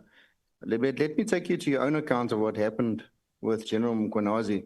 You said at the time you had a telephone conversation with the Deputy Provincial Commissioner in KwaZulu-Natal, Mr. General Mkhwanazi, who became very angry and that he was in some way or form very combative towards you, resulting in him banning you from operating in KZN. You also reminded him that you were the senior, and you alluded that he ended the call and sent you a very long text message. You seemingly seemed to accept the ban and left the matter there. You didn't elaborate on it. Did you, in your view, that exchange between you and General Mkhwanazi, did you view it as subordination? Insubordination is an understatement. If a man is able to call you a criminal daylight in the public, or call you and say you are a baby, talking to members of the parliament and say, this is the man that I can say is like a baby. I joined the police in 1989, he joined in 1993. I became a general in 2010, he became a general in 2011. I mean, I've got 37 years in what I'm doing. I don't know how his experience, but in what I've been doing, I've been good at what I'm doing, and I've run operations throughout this country, throughout the country, including in KZN themselves. I participated the deployment in Manguzi, Richards Bay, many other areas, Eastern Cape, everywhere. I've been in the country, throughout this country. So it cannot be that my experience can be downplayed by someone like that, because his experience is in the field of special task force and maybe running the facility at HR support, then the provincial commissioner. So I really don't want to go too deep in trying to get to a lower level of comparing myself and him and this and that and this and that. Since I started testifying, I've always avoided to name names and ridicule anyone and speak bad about somebody. So I'm trying even now to not to get to that point. Thank you. Did you take any disciplinary action against him? No, I can't take disciplinary action against him because he doesn't report to me, even though I may be his senior. He reports to the National Commissioner. And if you really want peace, how do you say you can take disciplinary action against him? Because there will be a fight. And a fight is what we have always been wanted to avoid. General, were you allowed to operate in KZN after that incident? You mentioned a meeting and you shook hands and so forth. After that, were you allowed to operate in KZN again? Yes, we operate. Remember that I deploy. I don't have to run on the ground myself. I deploy. I deployed in Richards Bay. I deployed in Emanguzi. I deployed in many parts of KZ, and we do have where we operate. General, I will get to my last question. I see my time is almost finished, so I will skip. I just have one question. Towards the end of yesterday's testimony, you kept saying we wanted it finalized when we were speaking about the letter of the 22nd of April that was sent. I just want to know who is the we? Who is the we that wanted it finalized quickly? Was it the minister? Was it subordinates? Was it another officer? Because when you kept saying we, it just seemed to imply that it wasn't just your idea, that it was a collective feeling it needed to be expedited from the letter of the 22nd to be finalized by the 24th of April. Remember that if the National Commissioner, let's say, implemented something, and then you go to the meeting of the 6th of March, in the 6th of March, it tells you exactly on what steps are going to be followed to finalize this process. Now, come the last date there, it was the 31st of March, but come the 28th of March, there's a handing over now done between two divisional commissioners from CI to crime detection. Now, you already have the dockets in your possession. The head of CI handed over the dockets to the head of detectives. Now, they are now in your hands. They must be finalized speedily so that they are out of your hands. And it's exactly what happened. Push this thing now to where they belong, murder and robbery unit, so that they are not in your hands gathering dust. Because the more you keep them is what led to General Mkhwanazi saying that they took dockets, they're sitting in General Sibiya's office gathering dust. If you could give me a very, very short answer because my time is finished. At what date again did you say that it was out of your hands? You were finished, that it was now moved over to the National Commission. It wasn't anymore in your hands or your responsibility anymore. Which date was that? At the time when the National Commissioner said his letter took precedence over mine. Do we have the page number, legal team? Because the National Commissioner said he told them to ignore my letters and then to carry on with his letters. From then henceforth, his instructions took precedence over mine. There was no competition. He remains my boss too. General, sorry, was that pre-22nd of April, 22nd of April?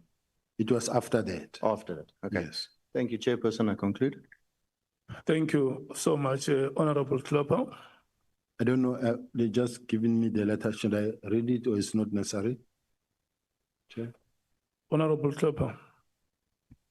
You can read it. It's not a problem. Thank you, Chair. It is page 36 of the National Commissioner's affidavit, paragraph 118, that says, in line with my discussion with Lieutenant General Sibiya, I also had a discussion with Lieutenant General Khumalo. I told him to prepare a preliminary report as contained in the Minister's Directive of 31st of December 2024, and that we should aim for 20 January 2025 to submit the report. Since this was a direct instruction from me, it took precedence over Lieutenant General Sibiya's instruction of 17 January. Now, this means that anything and everything flowing from this letter now takes precedence as the National Commissioner's instructions. Even when Khumalo brings the docket to Sintumulo to whoever, this letter takes precedence. Since then, Khumalo is already now in direct communication with the National Commissioner. Whatever that he does is as a result of the National Commissioner's instruction going forward. Wait, Honorable Skosana, wait. Honorable Klopper, you're fine. Yes, Chairperson, thank you, I'm fine. Okay, thank you. So, Honorable Skosana. Yeah, I just wanted to ask Chair, just to make a follow-up, if the letter which is reading, is it signed as well? It is signed. It is in the National Commissioner's statement. Okay. Thank you so much.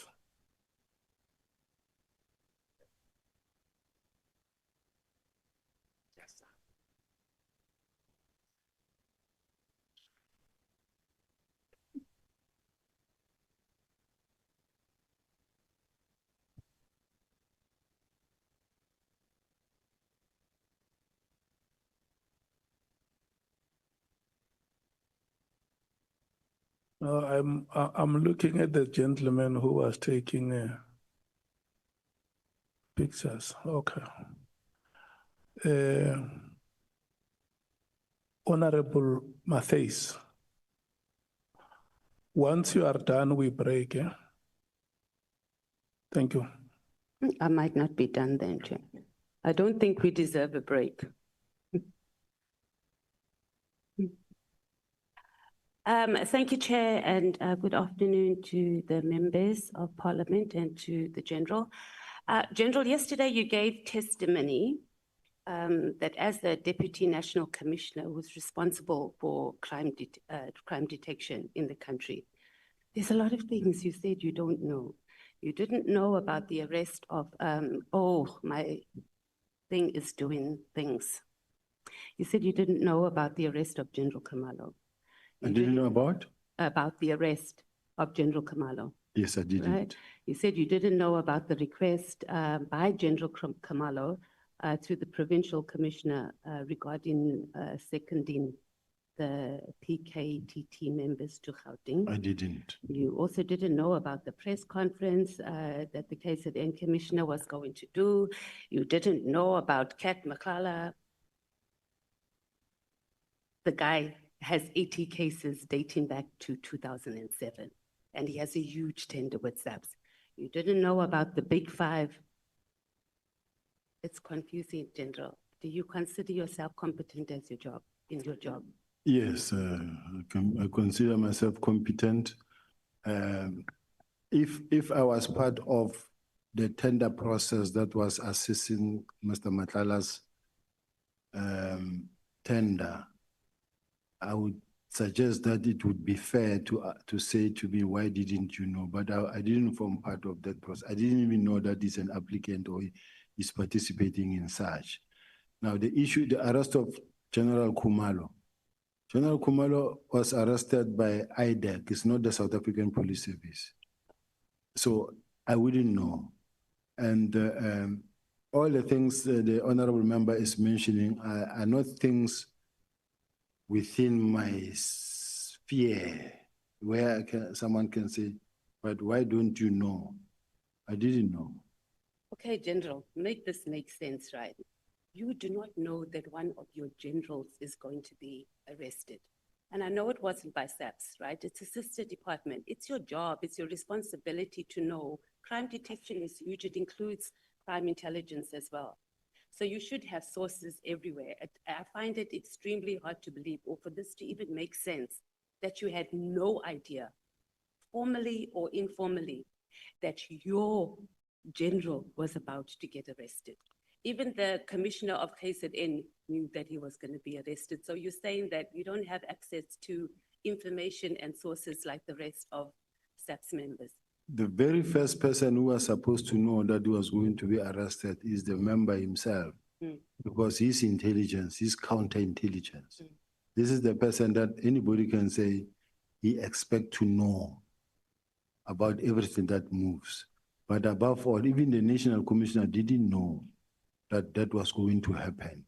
So where I'm sitting, if IDEC or IPIT, the IDEC or IPIT, they are investigating a particular matter, there's no way us will know from where we are sitting, because we are not in that space.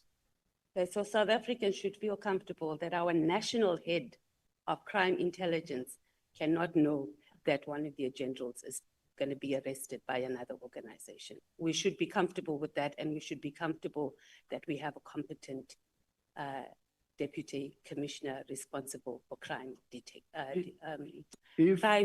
detection. If I was fully in charge of crime intelligence, including counterintelligence, they were reporting to me, I would be knowing. But they don't report to me. Okay, let's go on to a bit of your career. So yesterday you said that there's no crime intelligence, and however we interpret it is not really the point. But in your statement, paragraph 23, you say that you have been responsible for crime intelligence since 2003. That's about 2 years and 3 months.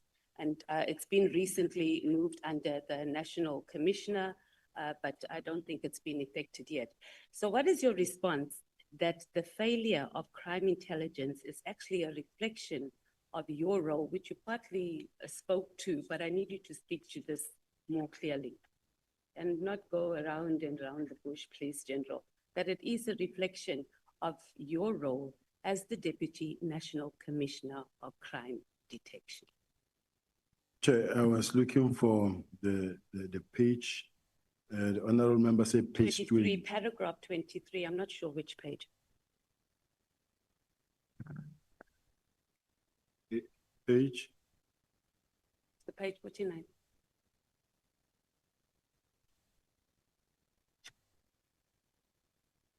When you talk about your career, that section, it's page 9, paragraph 23. But I'm right, that is paragraph 23.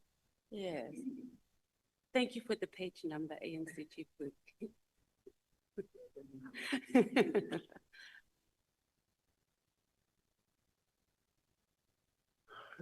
Yes, I'm there, honorable member. What is the question? Yeah, so you say there that you're responsible for crime intelligence. Now you're saying you're only partly and you're not fully. I do understand the issue of counterintelligence, but it's pretty much been in your office, or you've been responsible for it for over 2 years. I've been responsible for it for only 2 years, but it was then also taken away to report to the National Commissioner. But even then, when it was reporting to me, it had two dual reporting lines.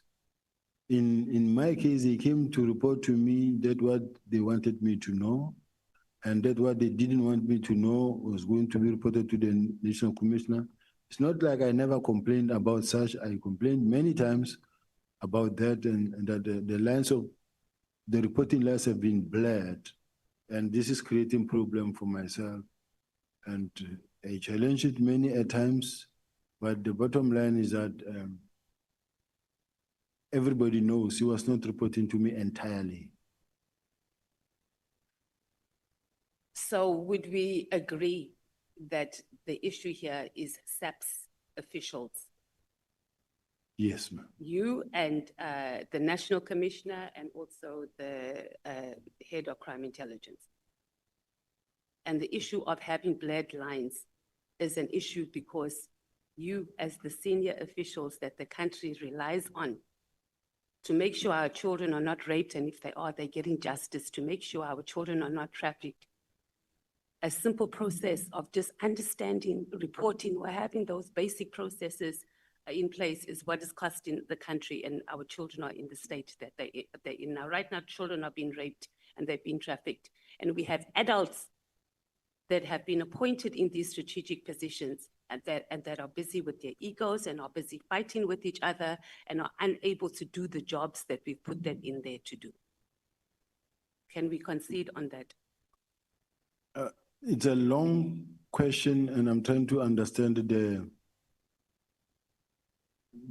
essence of the question. Can it be repeated in short, Councillor? Okay, I guess it is a bit of Honorable Chair, Honorable Member. I guess it is a bit of a political statement, but what I'm saying ultimately that we are in this mess is because they are the National Commissioner, yourself as head of crime detection, and then the head of crime intelligence cannot sit down and have a clear process to ensure that there are systems in place to make sure that we are detecting crime and that our children are getting justice when they've been raped and trafficked in the country. I think we are in this mess because of the press briefing, unfortunate press briefing that was done. That was not supposed to happen. That's why we find ourselves in this mess, because everyone has been doing their best to try to do what they can under the circumstances. And if that is the best, I don't know what's going to be good. Let's move on to your suspension and your dismissal related to the Zimbabwe matter. And this lasted about 7 years, according to your statement. You said that the prosecutor put it on record that he or she was instructed to put your case on the roll. Who gave that? Did you ask who gave the prosecutor that instruction? And if you didn't, why not? I thought that the magistrate, because it was into the court record and that record is still there, it still exists. I thought that the magistrate would ask who gave that instruction, and the magistrate just didn't take it further. Okay, but my question is, did you ask the prosecutor? No, I didn't, because I was represented. And you didn't ask your attorneys either to ask the prosecutor? No, to me, I was excited. And who was the prosecutor? Do you know? Do you remember? No. At this point in time, I forgot the name. Okay, would your legal team be able to access that information and give it to the committee? Because I think that is important, that we don't speak and we don't have names and people that we are able to follow up. Why is crime intelligence not efficiently capacitated to vet SAPS officials? It has been always the case. It's a challenge. I don't know why, but there are so many members that needs to be vetted that have not been vetted, and it could be because of the manpower or the budget. I'm not sure. But why is it not done? Generally, it can't be that, and we've been hearing this. I've just joined the police portfolio committee, and we've been hearing this issue of vetting since I've landed. And when I look back at previous annual reports, etc., it's the same thing. We don't. Why is it not being capacitated? And this falls under your division as well. It can't be that we have 7 members that are required to vet over 1,000 SAPS officials, and we expect this country and we expect SAPS to function when the very core, its foundation, is not working. Is it intentional? Is it intentional that just vetting, if you fail at just vetting, it's a problem? So make us understand, make the nation understand, how is it that you are even failing to vet 1,000 officials every 5 years? I think crime intelligence is working very hard to recruit members. There is a process in place. They are recruiting. I may not have the statistics and the information where I'm sitting, but there is a drive to capacitate crime intelligence. This is what also the minister said, that they need to capacitate crime intelligence in such a way that they will improve even their collection and counterintelligence. But why has it not been done? Do you not see? General, I need you to explain to us, because it can't be that the highest office of our security, like South African Police Service, cannot have capacity to vet 1,000 officials. You're telling us what is going to happen, and we've heard that many times. It's not happening. And we're having people, you are placing people in positions who do not have security clearance, and it is costing us being able to do our work efficiently in those departments. Why is it not done? Is it intentional because you want to appoint people who we know are not going to get clearance, or we weaponizing it for people who would get clearance, but we don't want them to access information? Is this what officials in SAPS are doing instead of protecting us as citizens in the country? No, Chair, that is not the case. The employment or recruitment drive, there is a plan.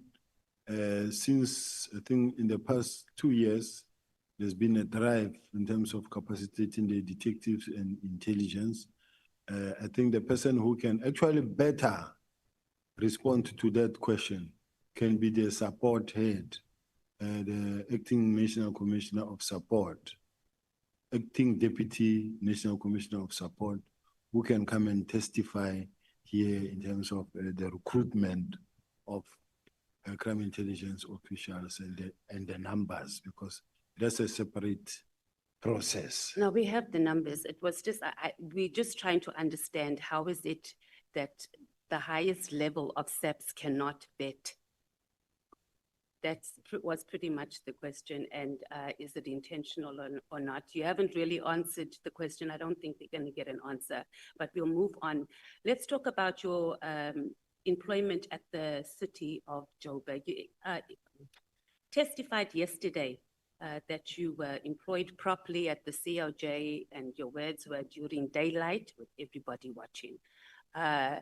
Where did you see the ad, the advertisement for the job? I think it was in a newspaper, Chair. I can't remember now, but. Okay, would you be able to get that? Because I'm sure the COJ would have. Yeah, I think they would have. And what was the title of the position that was advertised? It was unit head, forensic and investigation. It was a new unit that was established? Yes. Was it already existing and they were looking for a position? It was new. So you'll get, your legal team will submit, or maybe our evidence leaders can also get that. Who was on the interview panel for the position? Who interviewed you? If I remember, I know Michael Blumand. I also know Christo Mare.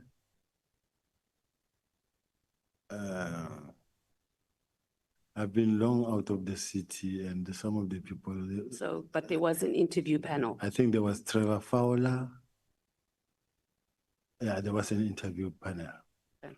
So we can also access that information, evidence leaders. I'm sure the COJ would still have that. Did you sign an offer of employment letter? Yes. You did. And we'll also need to get a copy of that. The letter, did it state what your salary was going to be? Do you remember? Yes, Okay. The appointment was approved by council. yes. Okay. Do you have the minutes of that council meeting? They can be requested by this house to the council. Yes, can we please have that? So were you in the council meeting when that happened? Or you just were told because you need to be really clear? You don't form part of the council Yeah. meeting where it happens. But you watched it live or you were, No, you sit and wait and you'll hear when it happens. okay. Are you stating here that you were not part of the procurement of this spy equipment in any way, shape or form? You didn't have any conversation about it. You didn't even know what it does. The department just went ahead and bought this equipment and brought it to your department. There are no spying equipment procured. What was procured? It was technology meant to support the department to be able to do the work. And I don't have the list with me, but the list is there. Was the department authorized to purchase whatever that equipment is? Yes, because it went through the channels and it went through the budget steering committee and it was approved. So you were part of the process, the procurement process. Obviously, it's done in a different department in the COJ, but it came through the unit that you were heading up, the request. That's correct. Okay, so how did you source, was Paul O'Sullivan at all involved or any of his associates involved in you identifying this equipment and where to source it, etc.?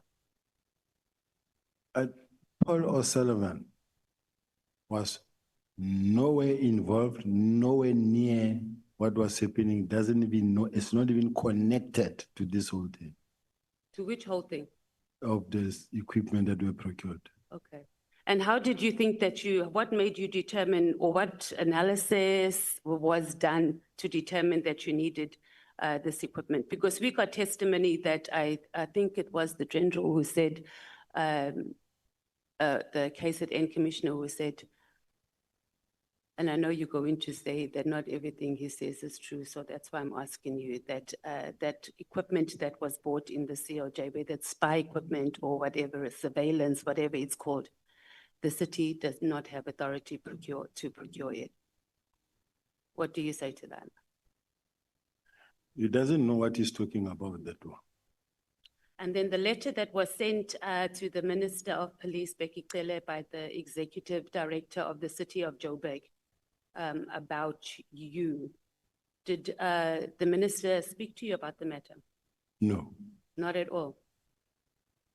Not Did at- you know that a letter was sent to the Minister? I think I got to hear about it. And to me, it was not really a worry because I do have investigations on the same individuals that were running. So it's a political space. And when a person writes a letter, it does not necessarily mean that he's right. He had no right to even write that letter. He had no right even now to write a letter, whether to this committee, whether it's to Nhlanhla or wherever. It's just people who, some of these people will follow you to the grave. Even when you left them many years ago, but you find people who just rise up and follow you. Even when you're not focusing on them, they just chase after you. So it does not necessarily mean that that letter that he wrote carries any significant role because he himself was being investigated But you're for crime. deflecting now. We're talking about the contents of the letter. We're not talking about what his situation is and investigating. So if you bring it in politics, it means that you were also descended into a political space. Why would they want to deal with you politically? Because, as I say, the city of Joburg is a political space.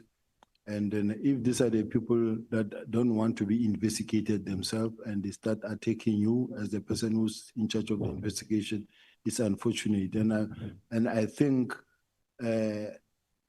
Honorable Member, I wish that I could also be protected from your side as well, because it shouldn't be like I'm already guilty and what they wrote about me is right. But we're asking you, General, we're not saying that it is. Yeah, the only problem is that these people who are sitting in their corner because they don't want to be investigated, they don't want to be vetted, And they But do Leto, this. do you see what you're doing? You're not saying it's not true because of X, Y, and Z. You are telling us about their situation. You're saying, were you investigating them, yes or no? What they are saying is true, yes or no? I think those are the questions rather than deflecting and putting it on them. We're dealing on what they said about you. Are you saying it's not true, it was dealt with? Let's deal with that. It's the not contents of the letter. Saying that they don't have permission or they're not qualified to write the letters, neither here or there. We're talking about whether it was, number one, done, whether you knew about it, and what your position is. So who the public protector made a recommendation, who lodged the complaint, number one, to the public protector? Then speak to me who opened the case based on the public protector's recommendations, and what was the reason that the prosecutor declined to prosecute the case?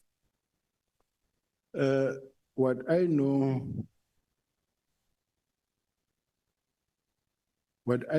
Chair, is that I investigated a matter that involved the then city manager of City of Joburg. The matter was reported by the Department of Finance, and it related to a big tender of the blue light and the sirens and bullet vest. I don't have the report with me. But then what happened is that the investigation was allocated to ENS law firm that had to conduct that investigation. That investigation was conducted, and the results came. These results were talking about the fact that over and above the many other role players that were there within the city at JMPD, it talks about the fact that the city manager also did not cooperate with the investigation. And they were very much worried that the city manager is not behaving in a manner the accounting officer should be behaving. So they produced a report. That report that was produced, and it's a report that I, as the head of group forensics, also had to sign and submit. He was very angry to an extent that he wrote a letter wherein he wrote this letter that says, if I can read, that says a directive in terms of section 55 subsection 1 of the MSA of 200 in respect of notice to withdraw the delegation of the head of GFIS and public communication of matters that have not been tabled before the council. The above matter refers the city manager's office is disturbed by the contents of the letter issued by yourself, where you suggest that by withdrawing from you the powers which in terms of legislation are assigned to the head of administration and accounting officer that prevented your department from performing its function.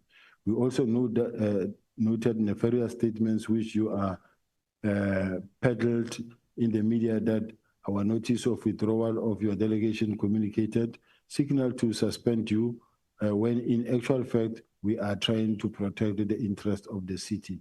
So I don't know, I can read this letter on and on, but what I wanted to say is that I went to court and the court ruled in my favor.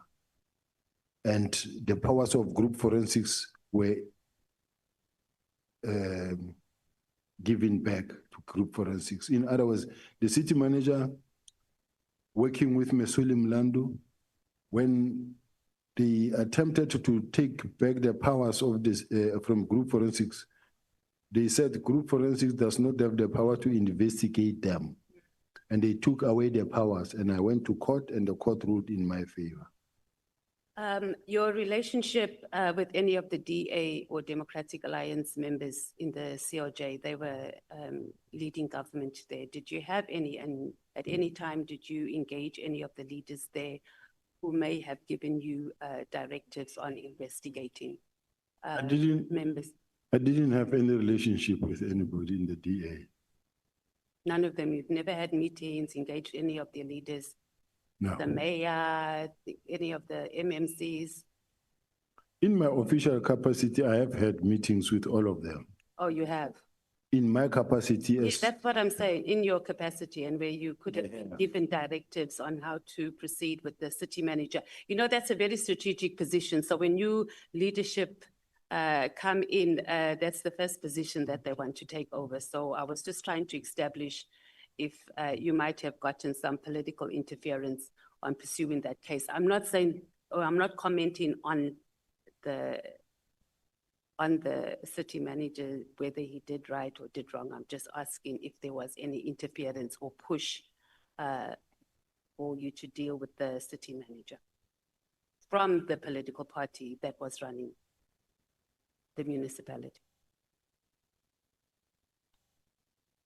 so I never had any political interference at all. Let's go to your labor court. You appealed the matter, so it wasn't the labor court that ordered you to be reinstated, it was the appeal court Yes. that did that. Do you know why SAPS did not oppose your reinstatement? Because there was nothing to oppose. Is that sort of a practice there in SAPS that they would just not even show up or not withdraw the case, whether there was a case or whether there wasn't? In your experience, because you've been in the police In my force. experience, normally, and which I find to be wrong, because there is law in this country, I take it that all of us, there's equality before the law, and those that are employed, those that are seniors in the workplace, must really also adhere to the law. Let's say, for an example, we've got the generals, lieutenant generals who are out today, who've been suspended, others fired, and they went to court and they won the cases.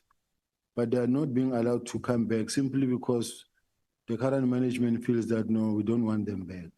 Now, even when the court says they must come back, and then the management will say, no, but we don't want them. They go to court, they win, and then another one will say, but we are reviewing. I don't think it's a fair process.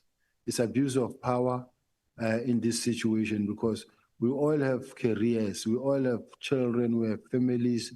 But if you are today in a powerful position and you do what you do to fellow human beings who's got children and families as well, I think it's not a fair process. And and even this house must assist to get this thing right. Okay, you didn't really answer the question on why do you think SAPS, I guess you did answer it in a way when you said that there was no case. And my question was it common practice for SAPS just not to show up, to make representation? And you are telling us about members that have been, but I think we can park it. I can accept response. Can I respond to that? It's not because of it's a common practice. Okay, then that's fine. You're saying it's not common. Do you want to explain why you're saying it's not a common practice? Chair, in my case, do know that as a result of my arrest on Richard Mdluli, and then we were all removed. I was removed on a matter I was not involved in. I never participated in the illegal rendition of the Zimbabweans. I was not there. And that is why even when I went to court, the court ruled in my favor. And they refused to accept back. I went, all the courts ruled in my favor. And when I went to the labor court, because the whole idea, even now what is happening is that they say, no, fire him, fire him. You will fight from outside. You will fight from outside, but with the time you come back, you are over age already. This is how we're hating each other. But the problem is the labor court ruled in my favor, but did not reinstate me. They said I must be paid. I said, no, I don't think I can spend so much money just to come and win and not be reinstated. And then I went to the Labor Appeal Court. The Labor Appeal Court reinstated me. So I came back because I was reinstated. I was innocent. Okay, that still wasn't the question I was asking, but understood. Let's talk about yesterday. You said in your in your statement yesterday, or your evidence, you said that Mr. Brown received the news about the disbandment of PK, because we were talking about those WhatsApp messages between him and Kat Nhlanhla through media reports. Do you have evidence of when the media first reported about the disbandment? Because it appears that the first reporting was by a SABC journalist on the 2nd of January, and their messages was on the 31st of December, if I'm not mistaken. I think it was on the 31st of December, after it was released, somewhere there. I'm not sure when exactly. Okay, but if you're going to give evidence that you felt very confident that they got that information via media reports and not through any internal processes between the minister's office and between SAPS.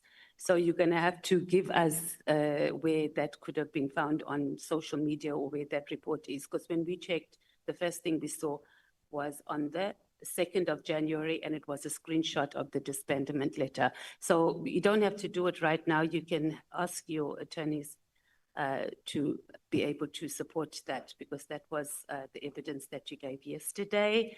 You also said that Brown Mkhwanazi, not Mkhwanazi, was like an informer to you. So if this was the case, are you at liberty to disclose what sort of information he would supply to you, Brown Mkhwanazi? I did say that he informed me more of information around the fact that he knows that there are people who are planning to really push me out of the police. This is what I said. But he also, General Mkhwanazi also said that he said the same thing to him. So Yes. you didn't, so at your level, General, someone just comes and they says that and you just believe it. And you don't see that he could also just be pushing information, as you were just saying earlier about how people peddle information and plot people against each other. I do listen, and as to what I do with it, is for me now to see how I deal with the information. Okay, so you used him for your personal survival in SAPS, because he seemed to have information both through government or, I guess, the executive and... I didn't use him. Yes, and when he called, I listened. Okay. Let's talk about, you said you were doing operations in Cape Town, and this was around the same time as the ANC's January 8th, 2025 celebrations. Was it something that was planned or pre-planned? That you arranged your operations, or you arranged your operations in Cape Town around the period of the ANC's January 8th? January 8th is a yearly event of the African National Congress. But as the South African Police Service, we have to be there to do our work. Okay, so who attends? Because as the economic freedom fighters, we also have ours, and we don't have ministers, officials on that level of SAPS coming to attend any. I've never ever seen them. I'm just asking. And I think even the IFP here, so are you saying that it's a standard operation procedure that high-level officials in SAPS makes their operations, arrange operations in the hosting towns where the ANC is having their January 8th? In all the political parties who have events, no, you definitely don't have high level like on your level at ours. I can tell you for a fact. No, I know. I'm part of job. No, they are. Okay. They are.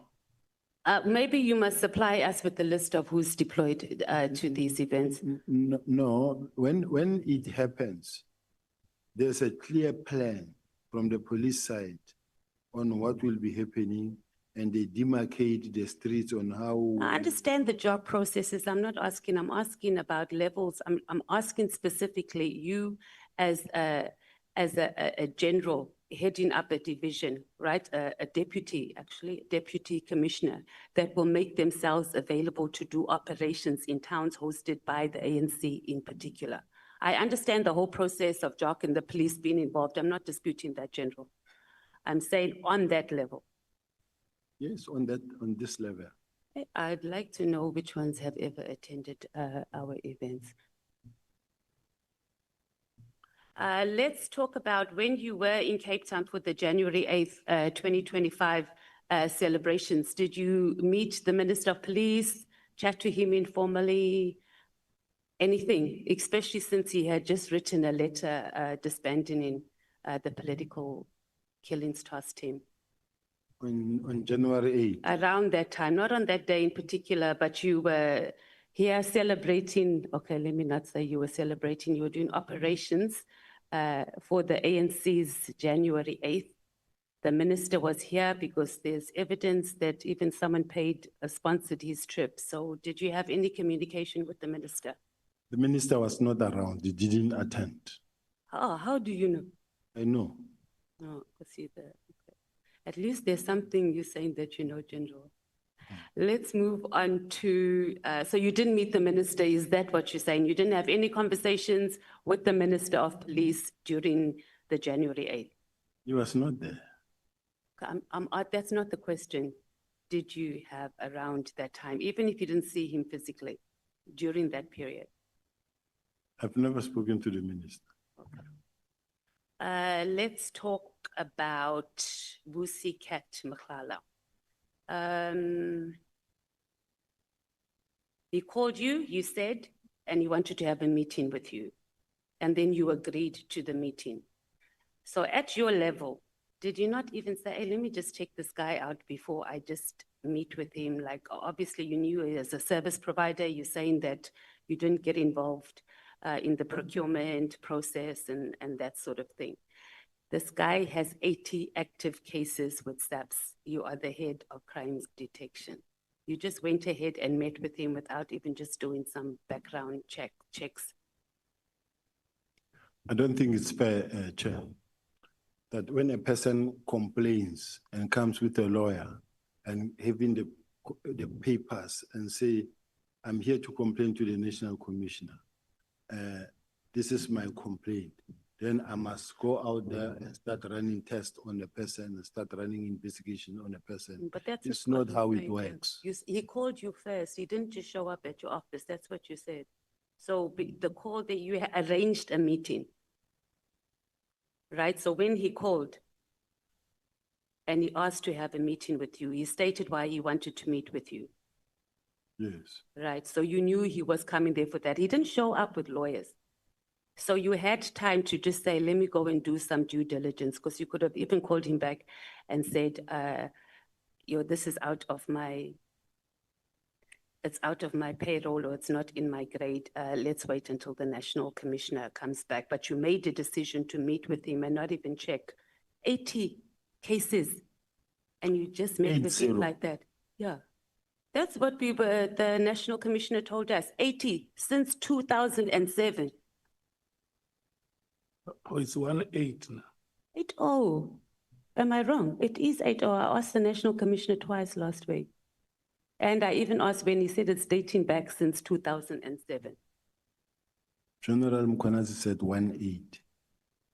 The National, okay, I guess we can just verify our evidence leases. Can we just double check? But when I did a follow-up, I remember saying whether it was 80 or 1-8. But regardless, 80 or 18, it's still a lot. So it wasn't strange for you just to do that, General? No, because remember, Honorable Chair, when a member comes, when a person comes wanting to see you. He called you, he didn't come and see you, didn't show up. Yeah, I don't think each and every person who comes who want to see me, I have to run tests on that person. But it's not a deep test, just some due diligence. You hold a very strategic position in this country. You've said yourself that people come and they influence you and they peddle wrong information. I would just think that you'd be a little bit more cautious. But if you didn't do it, that's fine. Do you want to say something before I move on? No, I just wanted to say that it's not always easy and possible to say, I want to run tests. When a person wants to say, to check on you, it's not like in the presidency. In the presidency, if I want to meet the president will have a team that will actually check the background of the person. Who is this person? What is he about? And why does he want to see you will have few people before you get there. Now, in my case, I'm expected to meet anybody who wants to meet me or who wants to meet the National Commission. You indicated that you also made calls to him. Was this after the initial meeting or the meeting you had with him about his? Mr. Matala. No, I never made calls to him. At all? No, I never made calls to him. And did you and the minister discuss Nhlanhla and Brown? Not even once. Any way, shape or Not form? even once. Not gonna find any WhatsApp messages informally, You will never find including from the chief of staff? No, no, no. Okay, let's talk about the disbandment of PKT. Obviously, I'm not going to repeat what other honorable members have asked. Was the minister briefed about the PKTT before sending the letter officially? Yes. He was, because the National Commissioner's evidence says he was not briefed. I read something here in a meeting on the 27th that I know that there was an executive meeting and there was a briefing in relation to the PKTT, and the National Commissioner in that meeting did indicate that it was not meant to be a permanent structure. It was not meant to be a permanent structure. It was meant to evolve into a murder and robbery unit. Okay, so I'm not asking that. I'm just asking the minister. So you're saying that the National Commissioner gave wrong evidence before this commission, and maybe our evidence leaders can just check in his statement, because he said the minister did not receive a briefing from anyone officially in SAPS about the PKTT. That's why he was shocked that the decision was made. So you are saying that the minister had received it. Were you part of the meeting? Yes. You were. Yes. And you were satisfied, or you are satisfied that the minister was properly informed, not about whether it wasn't supposed to be a permanent arrangement, whether he was briefed properly about the PKTT to make an informed decision.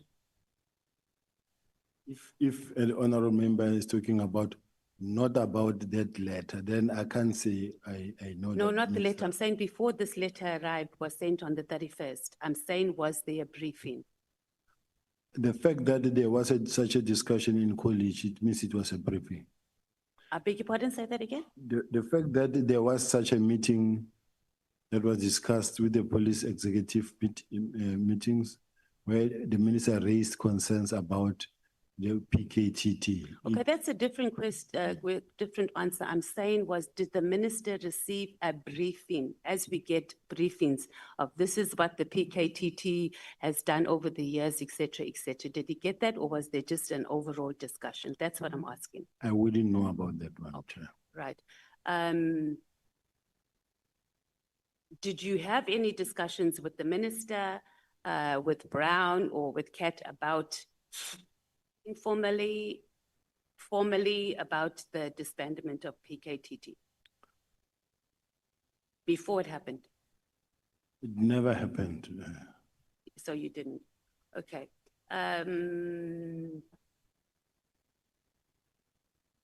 Okay, so this is something that is baffling, General. On the 31st of December, in the afternoon, the minister decides he must send an email about issues that are not of national importance during a festive season. Were you not shocked when you saw this? Like, I would be like, what is he doing? So when you saw this letter on the day that you saw it, did you not think, okay, this thing is on the 31st? And he even knows that the National Commissioner is not there. Do those things not cross your mind that this just seems just highly irregular? Or is it something that's common? You've been in the police force for a long time. For the minister on New Year's Eve, the whole world is resting. He decides he wants to send a letter of something that he could have dealt with in January when offices were fully open. I wasn't shocked, and there's nothing shocking about it. Why? Because the ministers, the police, they are working during that period. There's working, right, that's dealing with the issue of festive activities. We're talking about matters of border control. One was about doing a strategy for border control.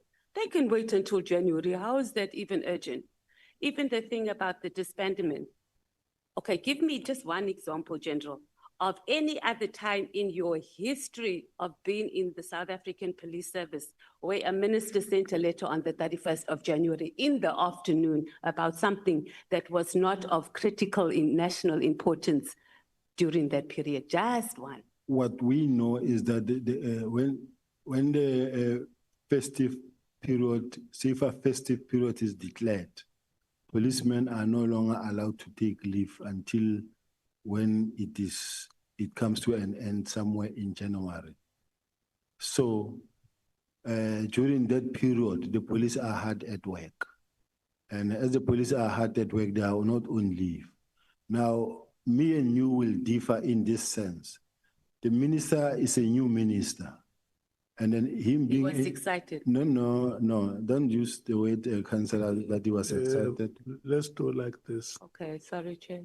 I don't like it when you exchange between yourselves.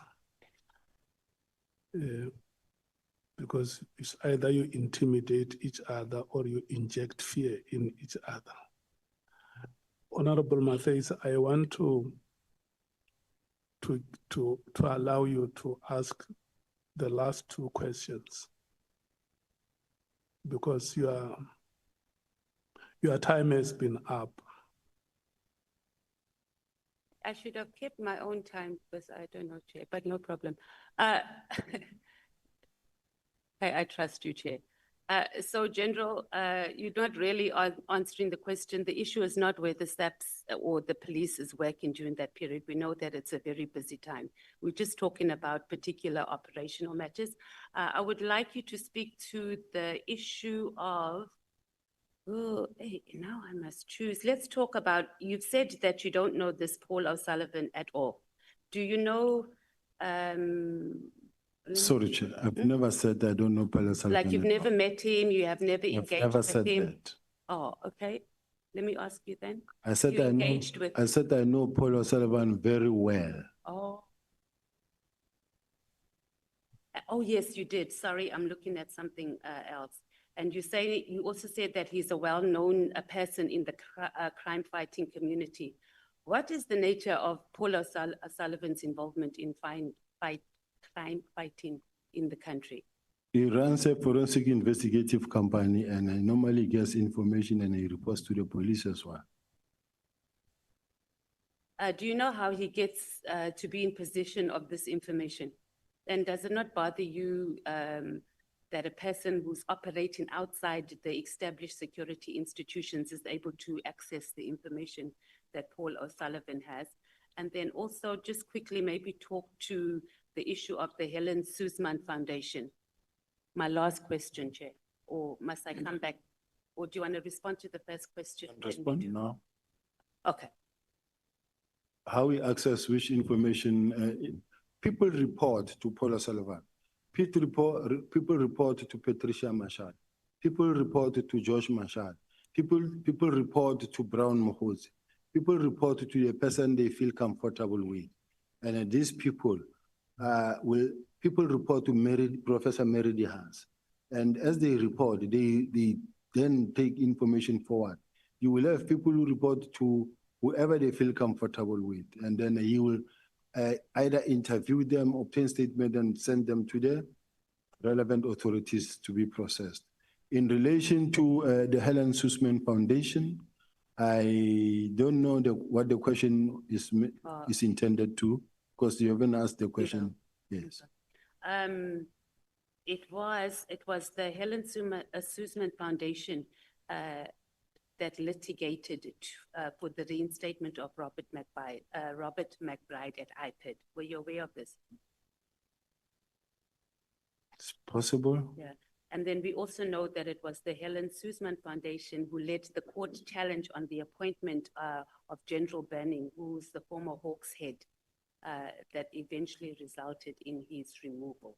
And this was soon after he dismissed you from the Hawks.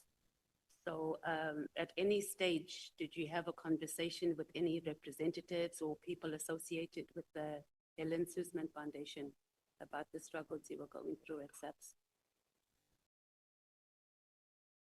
I think I don't know whether it was Freedom Under Law that I went. It's Freedom Under Law that I went to see. Helen Swisman Foundation. I don't remember meeting with them, but in their case, they were just worried that the man has been found guilty or there is serious allegations against him, and yet he's waking. They said no, he must actually be suspended because he's been found guilty or the court has declared that he's a dishonorable person who lacks honor and integrity. He must go stay at home. So it is based on those. Okay, so there was no link to the fact that he had just dismissed you. So there was no link to the fact that he had just dismissed you, that the Helen Suzman Foundation. No, there was a helped you link do it. because I mean, remember everybody knew that he was actually doing it unfairly so, and he didn't follow the procedure. He was fighting for Richard Mluli, and that is why he was fired. Okay, thank you. Thank you. So much, Honorable Matthys. Honorable members, when we come back, we are taking Honorable Mnwango, Honorable Sols, Honorable Vessels, Honorable James, and the last speaker will be Honorable Sangon. And then we'll take a comfort break. So now we are breaking for 15 minutes. We are coming back at 17:30. Yeah.